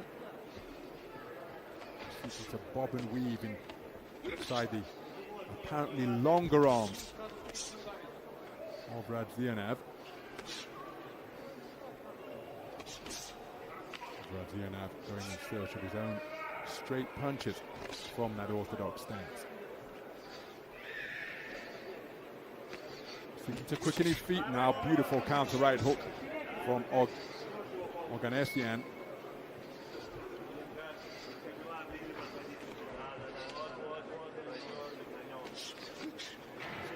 Chipping at the knees to vary his height. Thought about letting a corkscrew shot go to the body, but didn't fully commit. 1-2 saw him short. Counter right hand came from Radzionau. Deflected by the glove and forearms on the left hand side by Oganesyan. Beautiful reverse 1-2. Right hand and left hand while spinning off the line to his left. Clockwise fashion from Radzionau.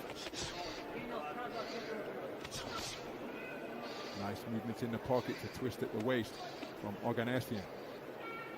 Halfway through this second round, looking for a muscular right uppercut on the inside was Oganesyan while Radzionau was on the ropes. Mentioned the fact that he won 5. Oh, that's a nice right hook slung into the body, but then look at the counter left hook downstairs in response from Radzionau. And again, the quality possessed by Oganesyan, and yet Radzionau showing no fear of it.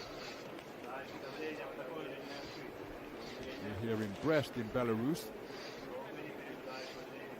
But in his 13th contest, Oganesyan traveled here to the Belarusian capital and was involved in a thrilling contest, an all-southpaw shootout against Alexander Jurezivsky. Essentially took him out with a 10th round stoppage in a bout that was scheduled for 10, and the right hook which started the rot in a bout where his opponent was bloodied was an absolute howitzer. Dropped his man after the right hook started the damage, put his man on the floor, and then the referee waved it off. So he carries his power late, and his power that is often possessed of blistering speed as well. Radzionau just fights his way out of the gold corner on the sound of the 10-second clapper, and again, effective pot shotting, showing no fear of the reputation or accomplishments of his opponent Artem Oganesyan.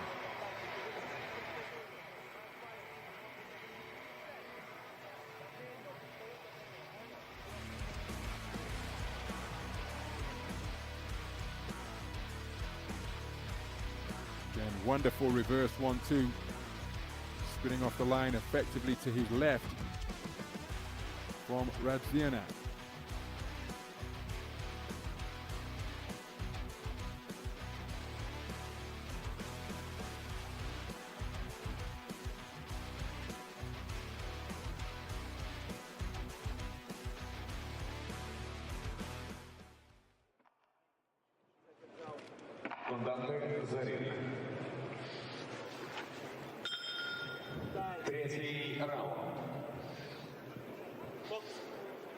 So a little bit of a delay to get round 3 underway.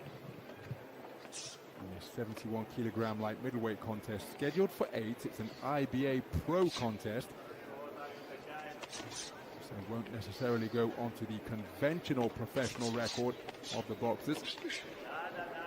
What is undeniable is that it's the first professional competitive ring action for Artem Oganesyan since June of 2022. Good right hand to the body out of the orthodox stance from Radzionau. There's the lead right hook, and that's the shot that did so much damage in his previous foray to Belarus back in November of 2020 when he scored that 10th round stoppage. Two men getting themselves in just a little bit of a tangle. I mentioned the fact that Oganesyan was the world junior champion, winning 5 contests out of 5. in 2015. The year before that, he was a silver medalist in the European Junior Championships at 70 kilograms, and it was a certain Willie Hutchinson, Scotland's finest, who prevented him from taking top spot on the podium in that continental affair. I was ringside in 2016 to see Willie Hutchinson take World Youth Gold in St. Petersburg in Russia. And what a run to the gold medal that was. They recently lost the late great Dick McTaggart. Radzionau scores with a good combination to both body and head, and then ends his purple patch of this round with success with the jab. Dick McTaggart, two-time medalist, taking Olympic gold and Olympic bronze in the following Olympiad.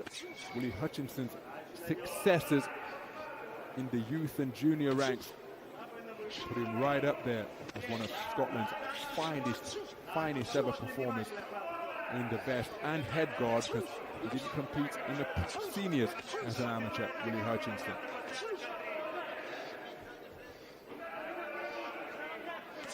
Beautiful reverse 1-2 from Radzionau. It's a counter with Oganesyan. Again, just measuring his man, touching him with the jab to keep him occupied. Radzionau. And these are qualities that, oh, that's a nice lead left hand on the counter from Oganesyan.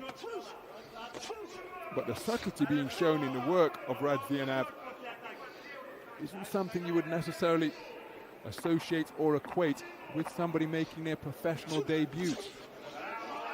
Remember, he's preparing to enter uncharted territory when he hears the timekeeper introduce round number 4, and right on the bell he lands with a spearing right cross driven into the body. Really acquitting himself well against an accomplished, experienced opponent is Alexander Radzionau.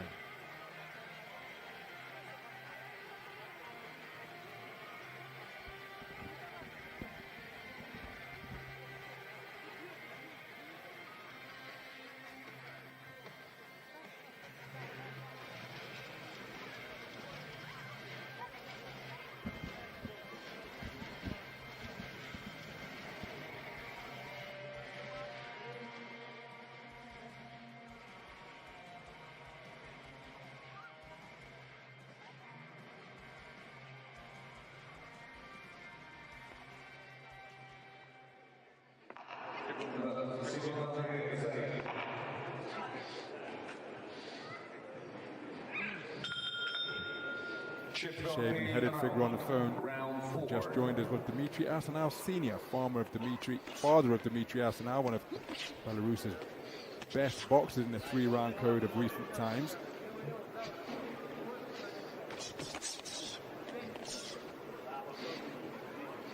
We move into the 4th round, which again represents a brand new venture for the debutant out of the orthodox stance, Alexander Radzionau. His debut in the professional ranks at the Battle of Brest in Belarus.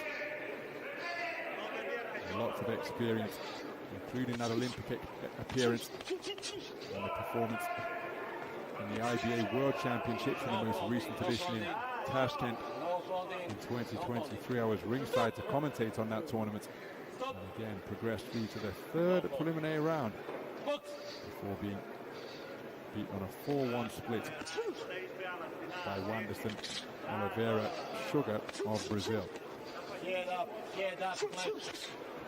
2-shot salvo to the body and then escaping without reply, and then look at that double jab right cross followed by left right from Radzionau. And again, he's taking a little bit too long to get off here.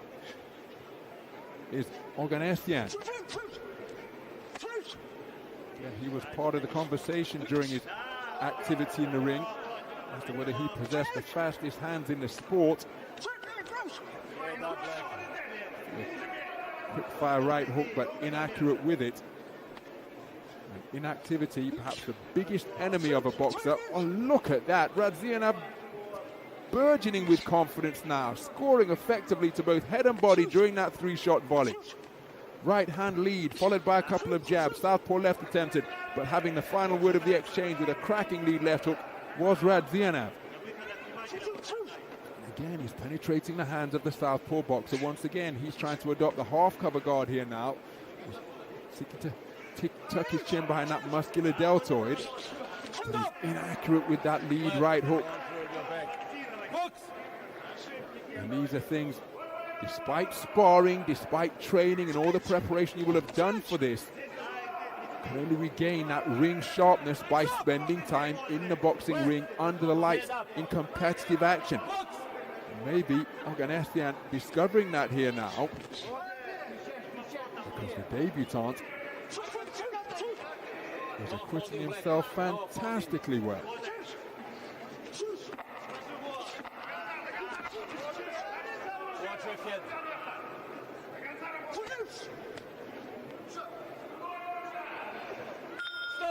Another round in the book. And this proving to be a pretty challenging ring return for Artem Oganesyan. Because this man, no respecter of his accomplishments or reputation in both the 3-round code and the professional ranks as well.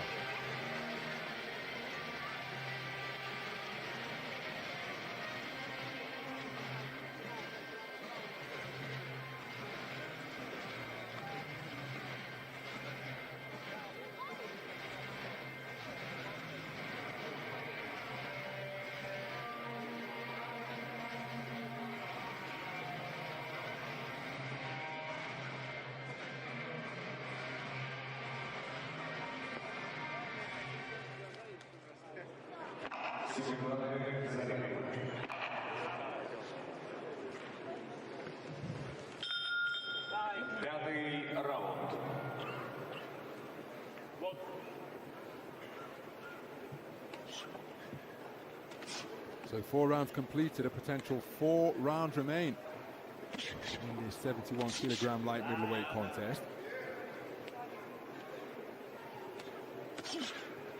And then operating out of the orthodox stance has just grown in confidence the more we've gone into this contest. There was a good left hook scored during the course of that exchange by Artem Oganesyan, the returning southpaw. There he scored with a long left cross which came behind a right jab. He hasn't been able to assert his deeper level of experience here, Oganesyan, because look at movement like that in the pocket, spinning around the target after landing some hurtful shots to the body.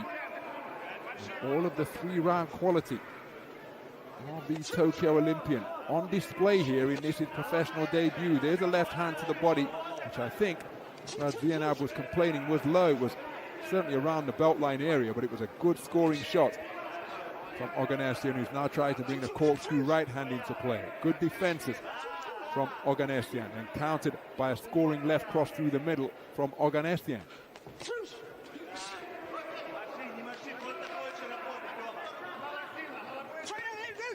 Flurry of punches, there's plenty of motion, and the final right hand did get through the high-held gloves of Oganesyan from Radzionau.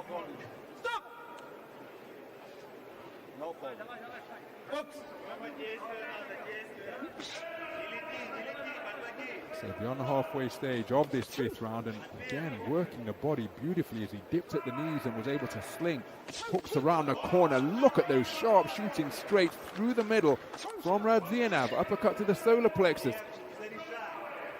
And Oganesyan has been beaten to the punch really rather consistently here, as evidenced by that flurry of punches without reply.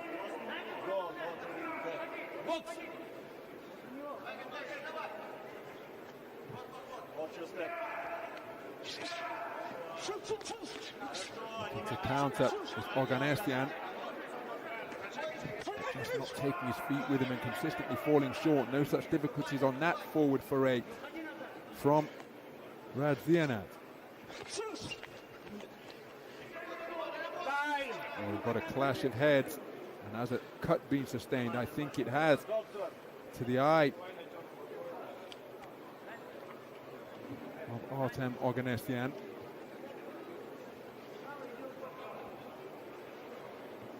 Always an increased likelihood of that happening in a battle between an orthodox and southpaw boxer.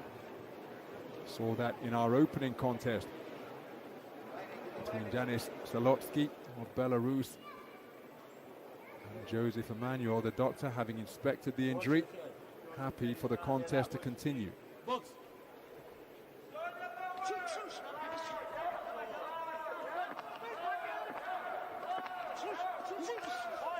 that's going to present an inviting target for the left jab of Radzionau now. And you can see Oganesyan, not a happy man, making his way back to that black corner. And his problems mounting the more we progress through this contest. Because his opponent, this man in the gold corner, has grown in confidence the more we have gone through this bout, showing his full repertoire of punches and movements in both directions. Accidental clash of heads caused the cut, but it was a cracking left cross landed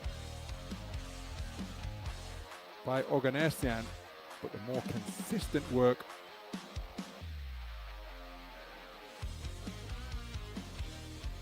coming from the home boxer in white.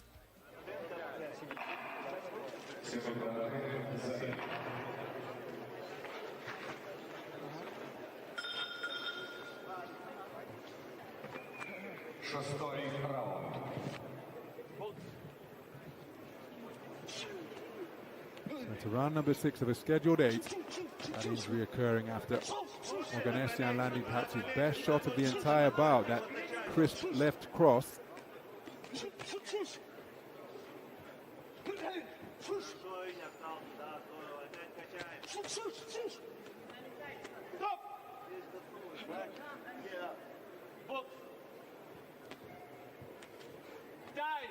So the referee calling time once again, and I think this eye injury is going to be inspected, because has one been sustained now? It's another clash of heads that has caused another cut.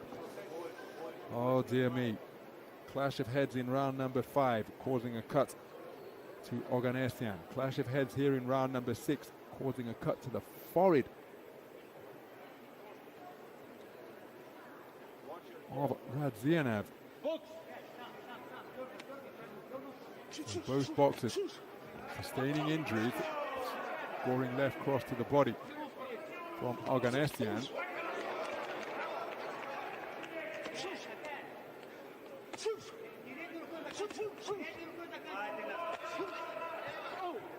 Two men find themselves entangled on the inside once again. Beautiful counter left hook to the body from Oganesyan during that flurry of activity from the fists of Radzionau. Approaching the halfway stage of yet another incident-filled round. There was a cut inflicted as a right hook slammed into the ribcage from Oganesyan. His work upstairs has often been short on this his ring return, but he is finding success to the body. Left cross not too far away from Oganesyan. And again, on his professional debut, a significant injury has been sustained by Alexander Radzionau. He's still got 2 rounds and a minute of this round left to negotiate. So Oganesyan, having been frustrated when he made his way back to the corner at the end of round 5, seemingly more energized by the fact that he can see blood as he scores with a crisp right hook beneath the left elbow of Radzionau. Radzionau, his work deflected by the gloves on that attempted attack, and he must be bothered by the injury that he's sustained. He's trying to keep his concentration, but he's faced a crimson mask here now. As that cut sustained to the forehead here in round number 6 continues to leak profusely.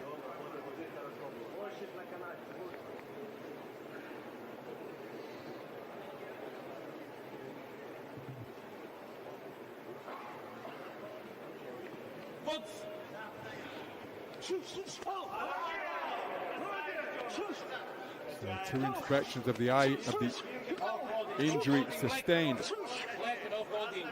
by Radzionau. The heads continue to come close together on the inside. Closing seconds of round number 6. Again, without wishing to be overly graphic, that injured forehead has really provided a spur to Artem Oganesyan. He's enjoyed some successful moments during the course of that 6th round.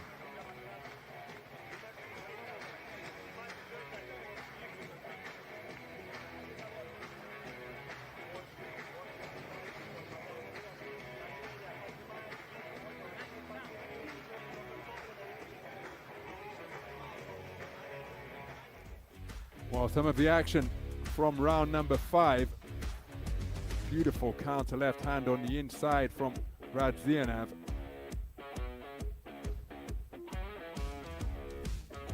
But the heads slammed together at close range, causing a cut to the forehead of the Belarusian boxer. Wonderful left uppercut as the final shot of that replay sequence, scored by Artem Oganesyan.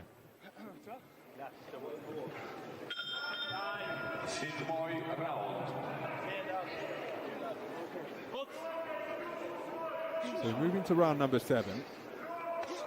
Artem Oganesyan with a crisp counter left uppercut once again, then a left cross driven into the body. Mention the fact that he's coming into the ring after a layoff since June of 2022. There's a roundhouse right. That's a wonderful shot, followed by a jolting jab from Radzionau. In that defeat, he was on the floor in round 1, Oganesyan, against the veteran Dante Jordan, fighting for the NABF title, 154 pounds, super welterweight, belt previously held by world champions Ronald Winky Wright and Andy Lee. Also a strap held by Canelo's brother, Ramon Alvarez. And of course, Canelo making his first professional bout outside of the continent of North America this weekend. Going to be featuring in Saudi Arabia in the early hours, Saudi Arabian time, to suit Mexican and US time zones. And again, that's a measure of the quality of Artem Oganesyan. He's being outscored and outworked in the first half of the contest for my money.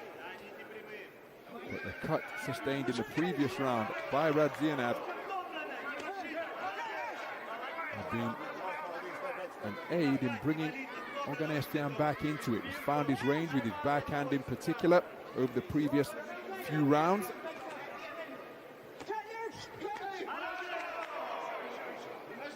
Oganesyan, Radzionau, just a little less crisp with his movement and sharp shooting than he was through rounds 2, 3, and 4. Not too far away with the left cross, looking for a right uppercut underneath. Oganesyan scoring right hook to the body during that flurry from Radzionau.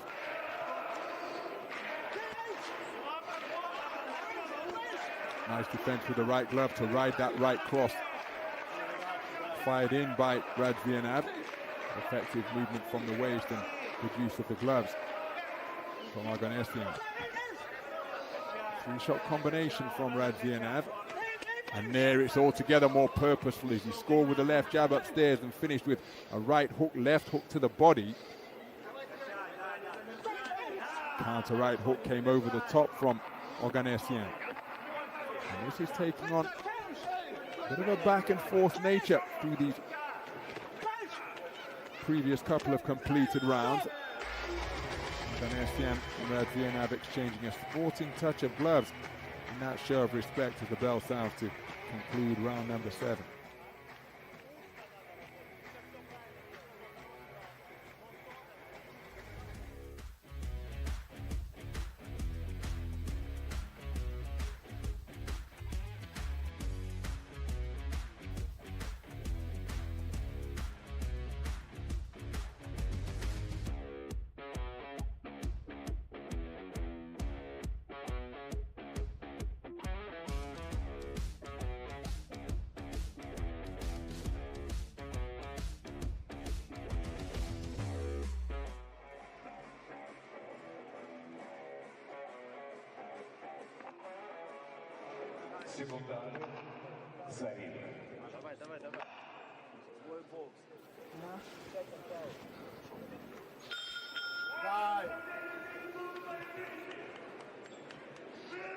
Уважаемые гости, это 8-й раунд, заключительный. So into the 8th and final round of this 71 kilogram light middleweight contest. Roundhouse right is the first scoring shot of this final session from the debutant Alexander Radzionau. He has come out with aggressive intent to begin this 8th and final round.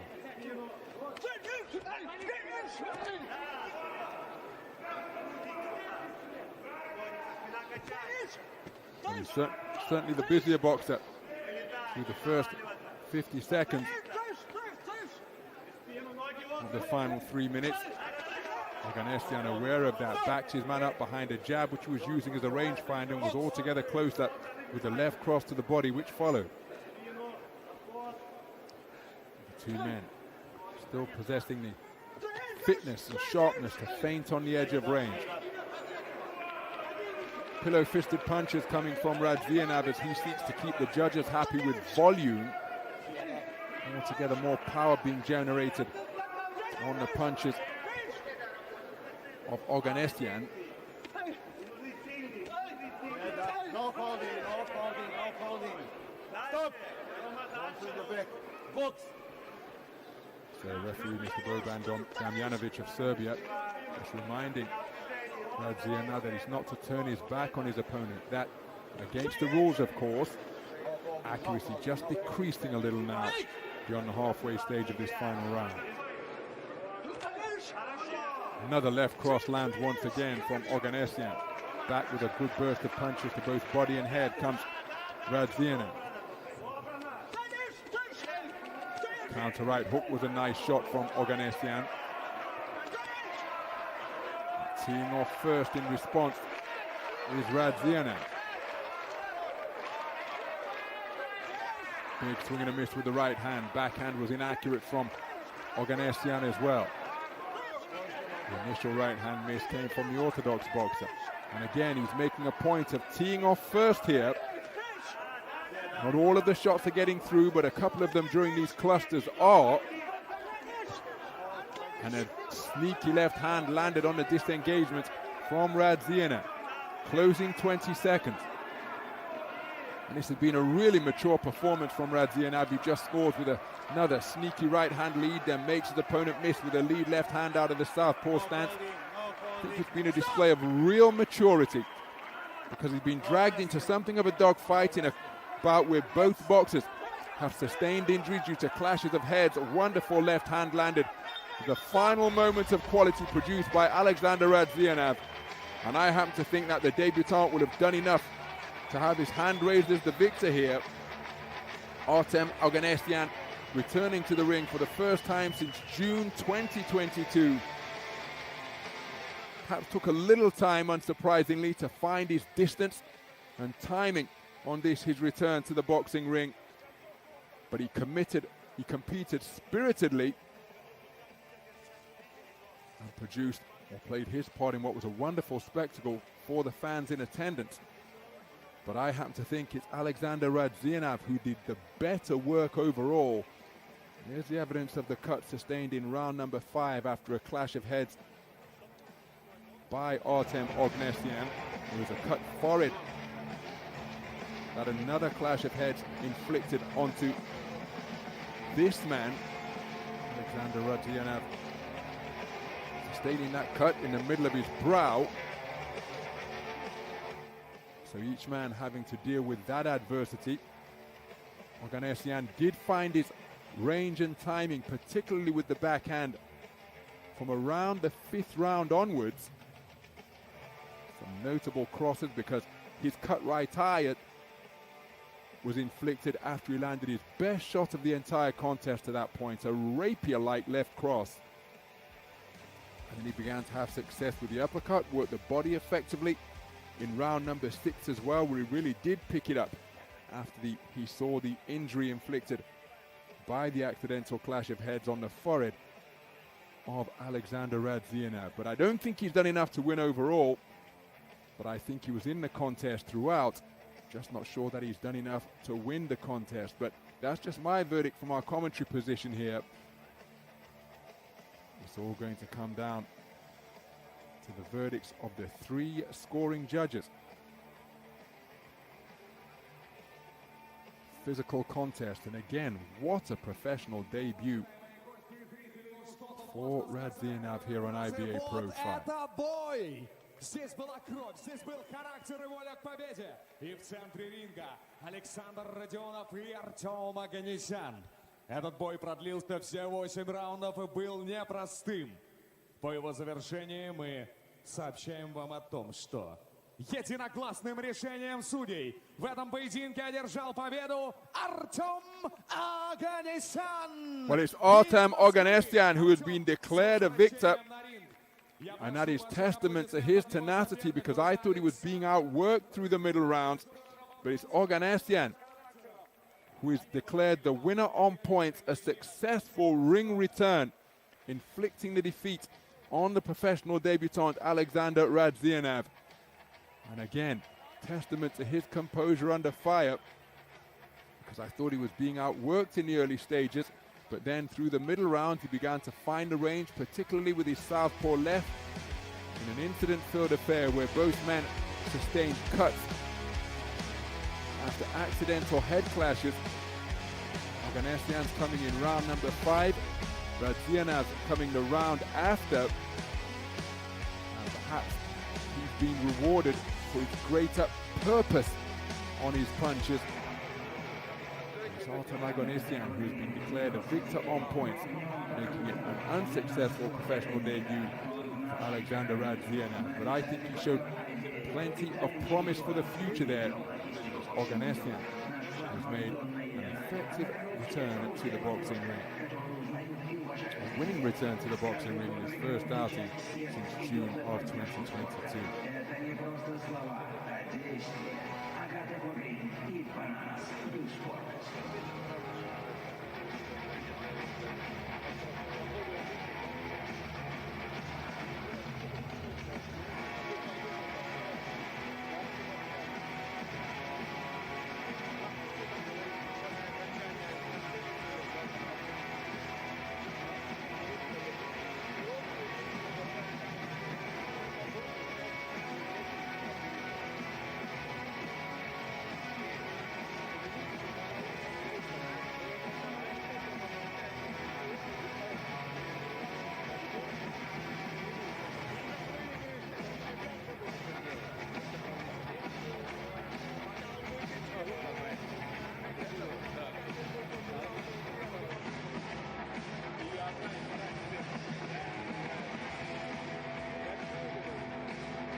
Черный квадрат Малевича каждый наполняет смыслом сам. Черный квадрат канваса на ринге в городе Бресте наполняют смыслом боксеры. Нас ожидает заключительный 7-й поединок. И пройдет он в полусредней весовой категории. Это 4 раунда бокса. И я хочу, чтобы вы помогли мне как следует встретить соперников. Черный угол ринга, прямиком из Тирасполя, Республики Молдова, выходит Владислав Bout.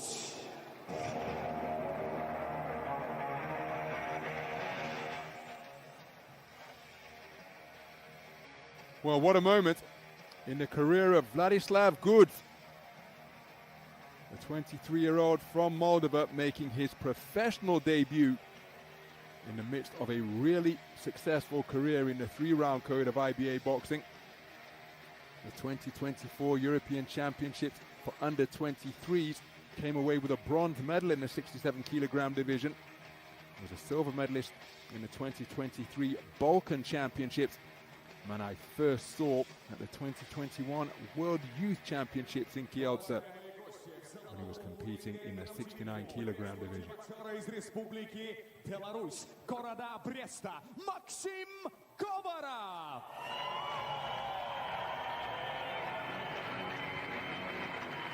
His opponent is also making his professional debut. That is Maxim Hovatau, 22 years of age, from right here in Brest in Belarus. National Championship bronze medalist in 2021. Losing at the semi-final stage when he was unable to take to the ring against the eventual champion Dmitry Asanal. His father is in attendance here tonight. Asanal, a boxer, has had the better of him during the course of their 3-round careers. But here he is preparing for his professional debut against a fellow boxer making his professional bow. 189 сантиметров вес, 66 килограммов и 300 граммов он. Бронзовый призер чемпионата Европы среди юниоров 24 года. На ринг в Бресте из Тирасполя, Молдовы, Владислав Куц!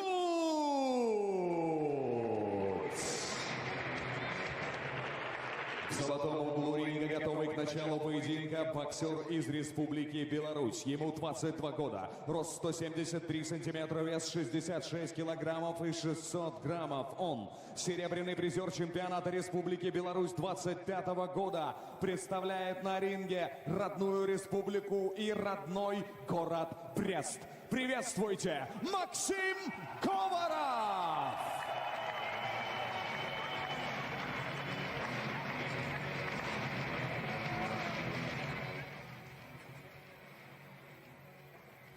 Well, this is our final bout of the evening.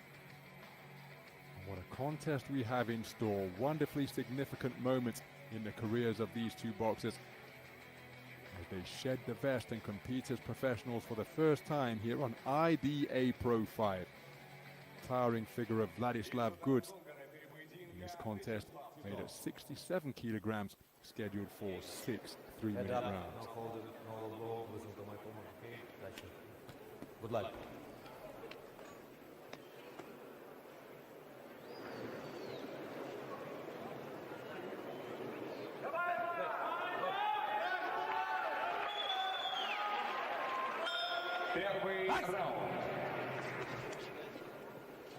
So our final contest of IBA.PRO 5 is underway. It features two professional debutants who hail from Moldova and right here in Russia. The towering figure, who stands 189 centimeters tall in the 67 kilogram weight class, is Vladislav Goods. 23 years of age, comes to the ring in the midst of a decorated career in the 3-round format of IBA tournament boxing in the vest. His opponent is Maxim Hovatau. He, 22 years of age, from right here in the southwestern Belarusian city of Brest. You can see he's seeking to use quick feet to get inside the longer reach of his taller opponent. And already in search of that overhand right, that one straying into rabbit punch territory as the two men come together on the inside. So seeking to bob and weave his way forwards beneath the incoming fire of Goods. Here's Hovatau. Hovatau just takes a right-hand lead there, but it's his characteristic hand-held low style. Moves very well laterally, both left and right. Sharp punch pickup from behind that relaxed guard.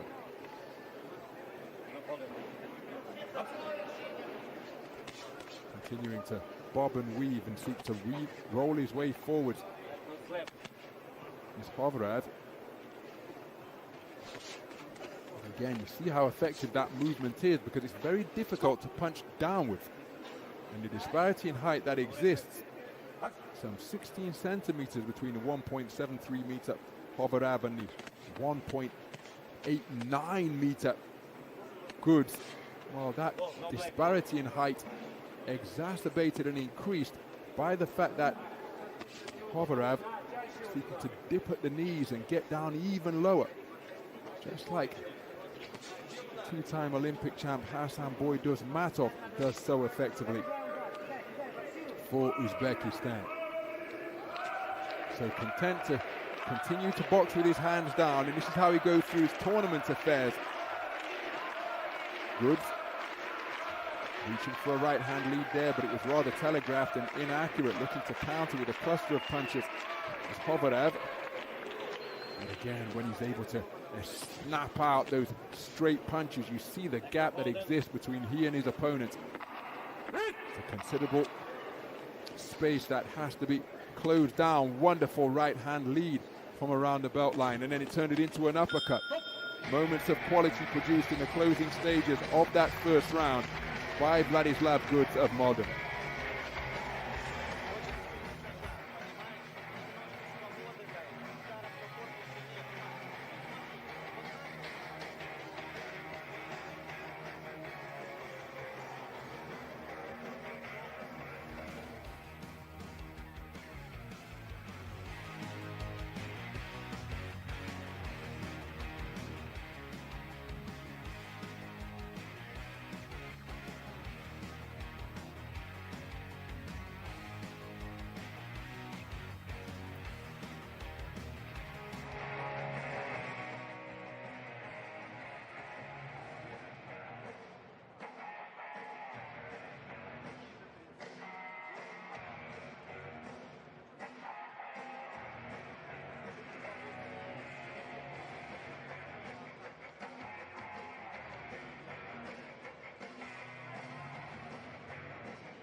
So moving to the second round, and my goodness, while the sound of the bell was still echoing around the Victoria Sports Palace, a sharp shooting right cross was snapped out by Vladislav Goods.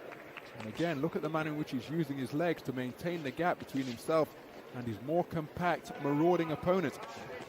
Really tricky mission this for Maxim Hovatau to try and get inside the tentacle-like reach of his taller opponent. There, this is where he wants him, pinned against the ropes, where he can seek to sling in bent arm hooks at mid and short range.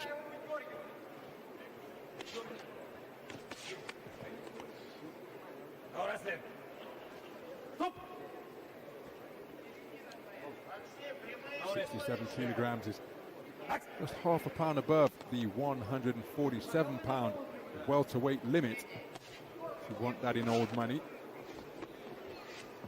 1.89 meters is a towering 6 feet 2.5. I mean, that's a welterweight of Tommy Hearn's proportions. Of course, all of that has been given a new dimension now by the towering inferno, Sebastian Fundora, who measures at least 6'6". At 154, but he very much a fighter cut from that cloth is Vladislav Goods, and that is why the man in the white and the gold is having a hard time closing the gap. There he wasn't too far away with a roundhouse right hook, but again he's been brought into the contest because he's conceding that advantage in reach because of the bent arm shots being preferred through this passage of the round by Vladislav Goods. Not too far away with a jab to the body. It's Hovatau.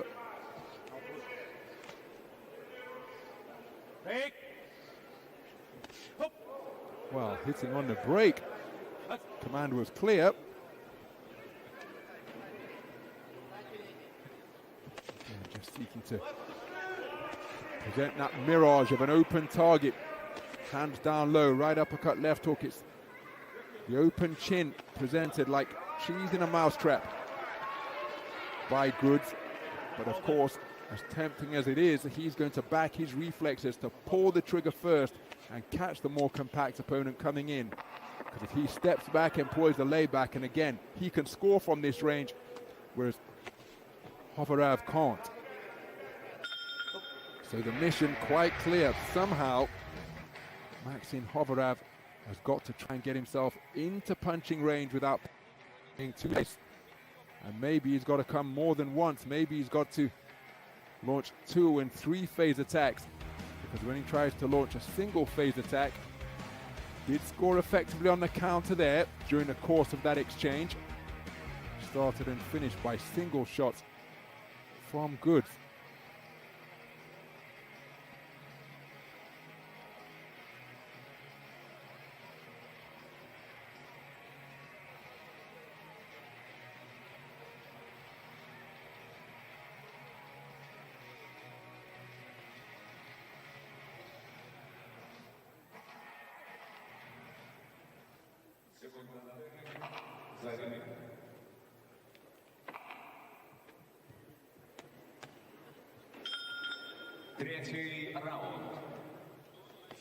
So moving to the third round, left hook fired in and right hand to the body from the more compact figure, who's quickened his feet to begin this third frame. But just seeking to keep him at bay behind straight punches and good use of the legs is Vladislav Goods, but he takes a right hand around the corner. There's a counter right hand to the body from Hovatau.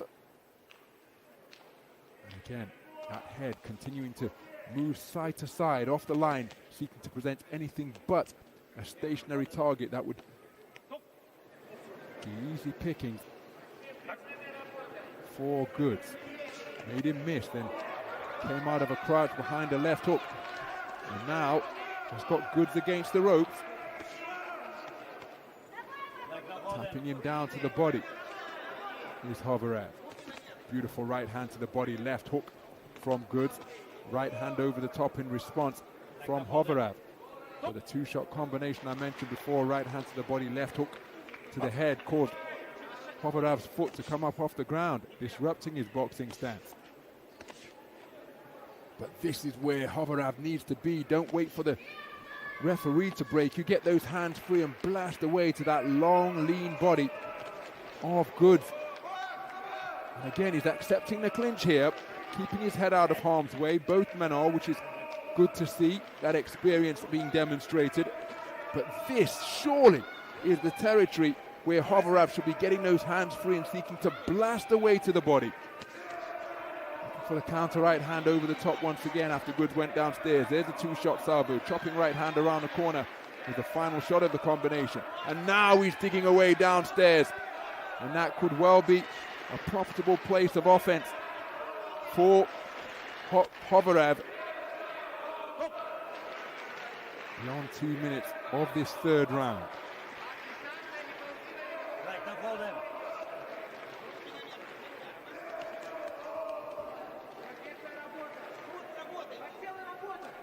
So again, exchange of jabs where both men landed with solidity during that trade-off. Solid left jab from the kneecap scored by Goods. Inaccurate with the left hook, looking to counter with a left hook to the head was Hovatau.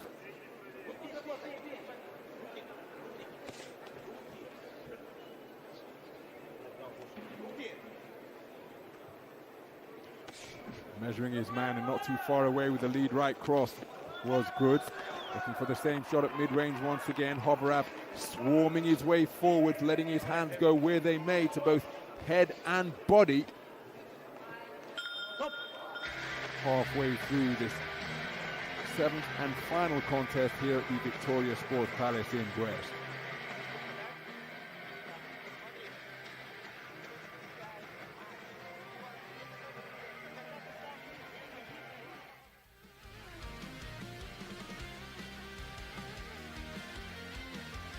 Well, there's an example of the ability to dip down into a crouch and then spring out of it from Hovatau, but couldn't really find any effective offense on the back of it. Clipping left hook landed off the ropes by Goods.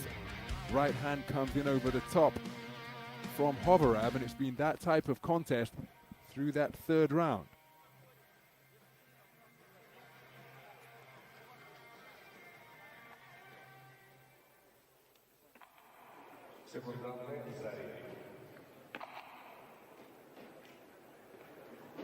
И это 4-й раунд, заключительный. So into this final round, it's saying, of a contest which was marked down initially as a 6-rounder, but still, with it being the professional debut of both men, this represents a brand new territory for each of them. A nice pivot move to step through and then go walkabout to increase the gap between himself and his opponent produced by Goods.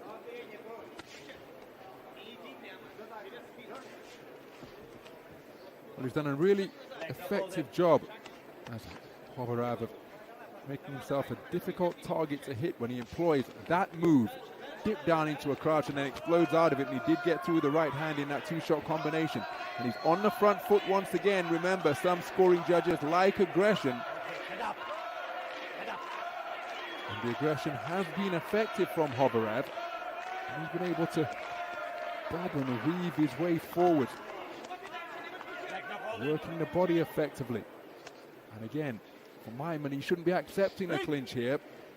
Slings the crook of his elbow around the neck of Goods, does Hovatau.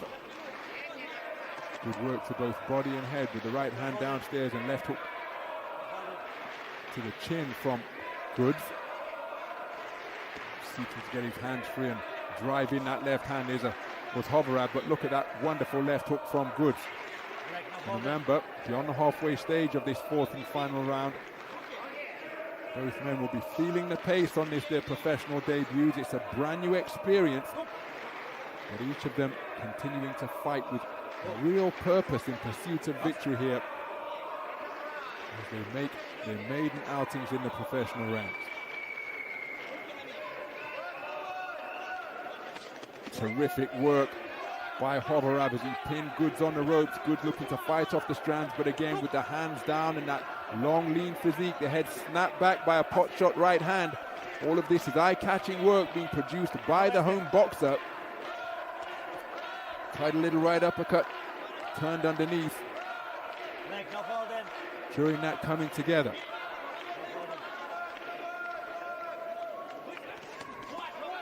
Beautiful counter punching again from Hovatau, making Goods miss with his lead left hook and then able to score with a cluster of punches.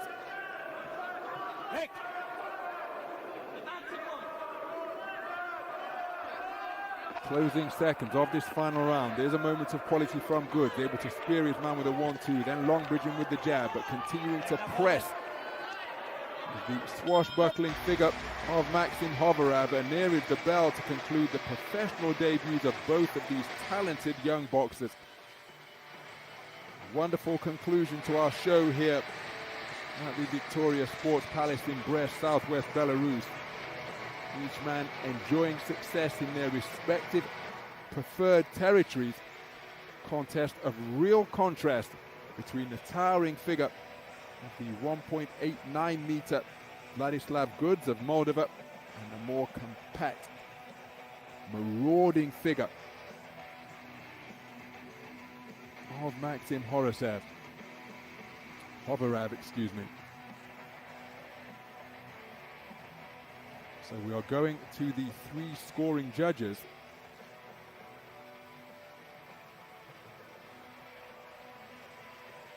It has been a competitive show closer. Strong conclusion to the contest, produced by the front foot pressure of Hovatau. This man had his successes. His strong start to the contest cannot be discounted.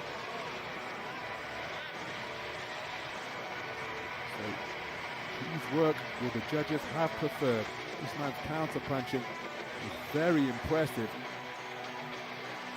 The deeper we got into the contest, he could just make his man miss by millimeters and land with bent-arm successes of his own.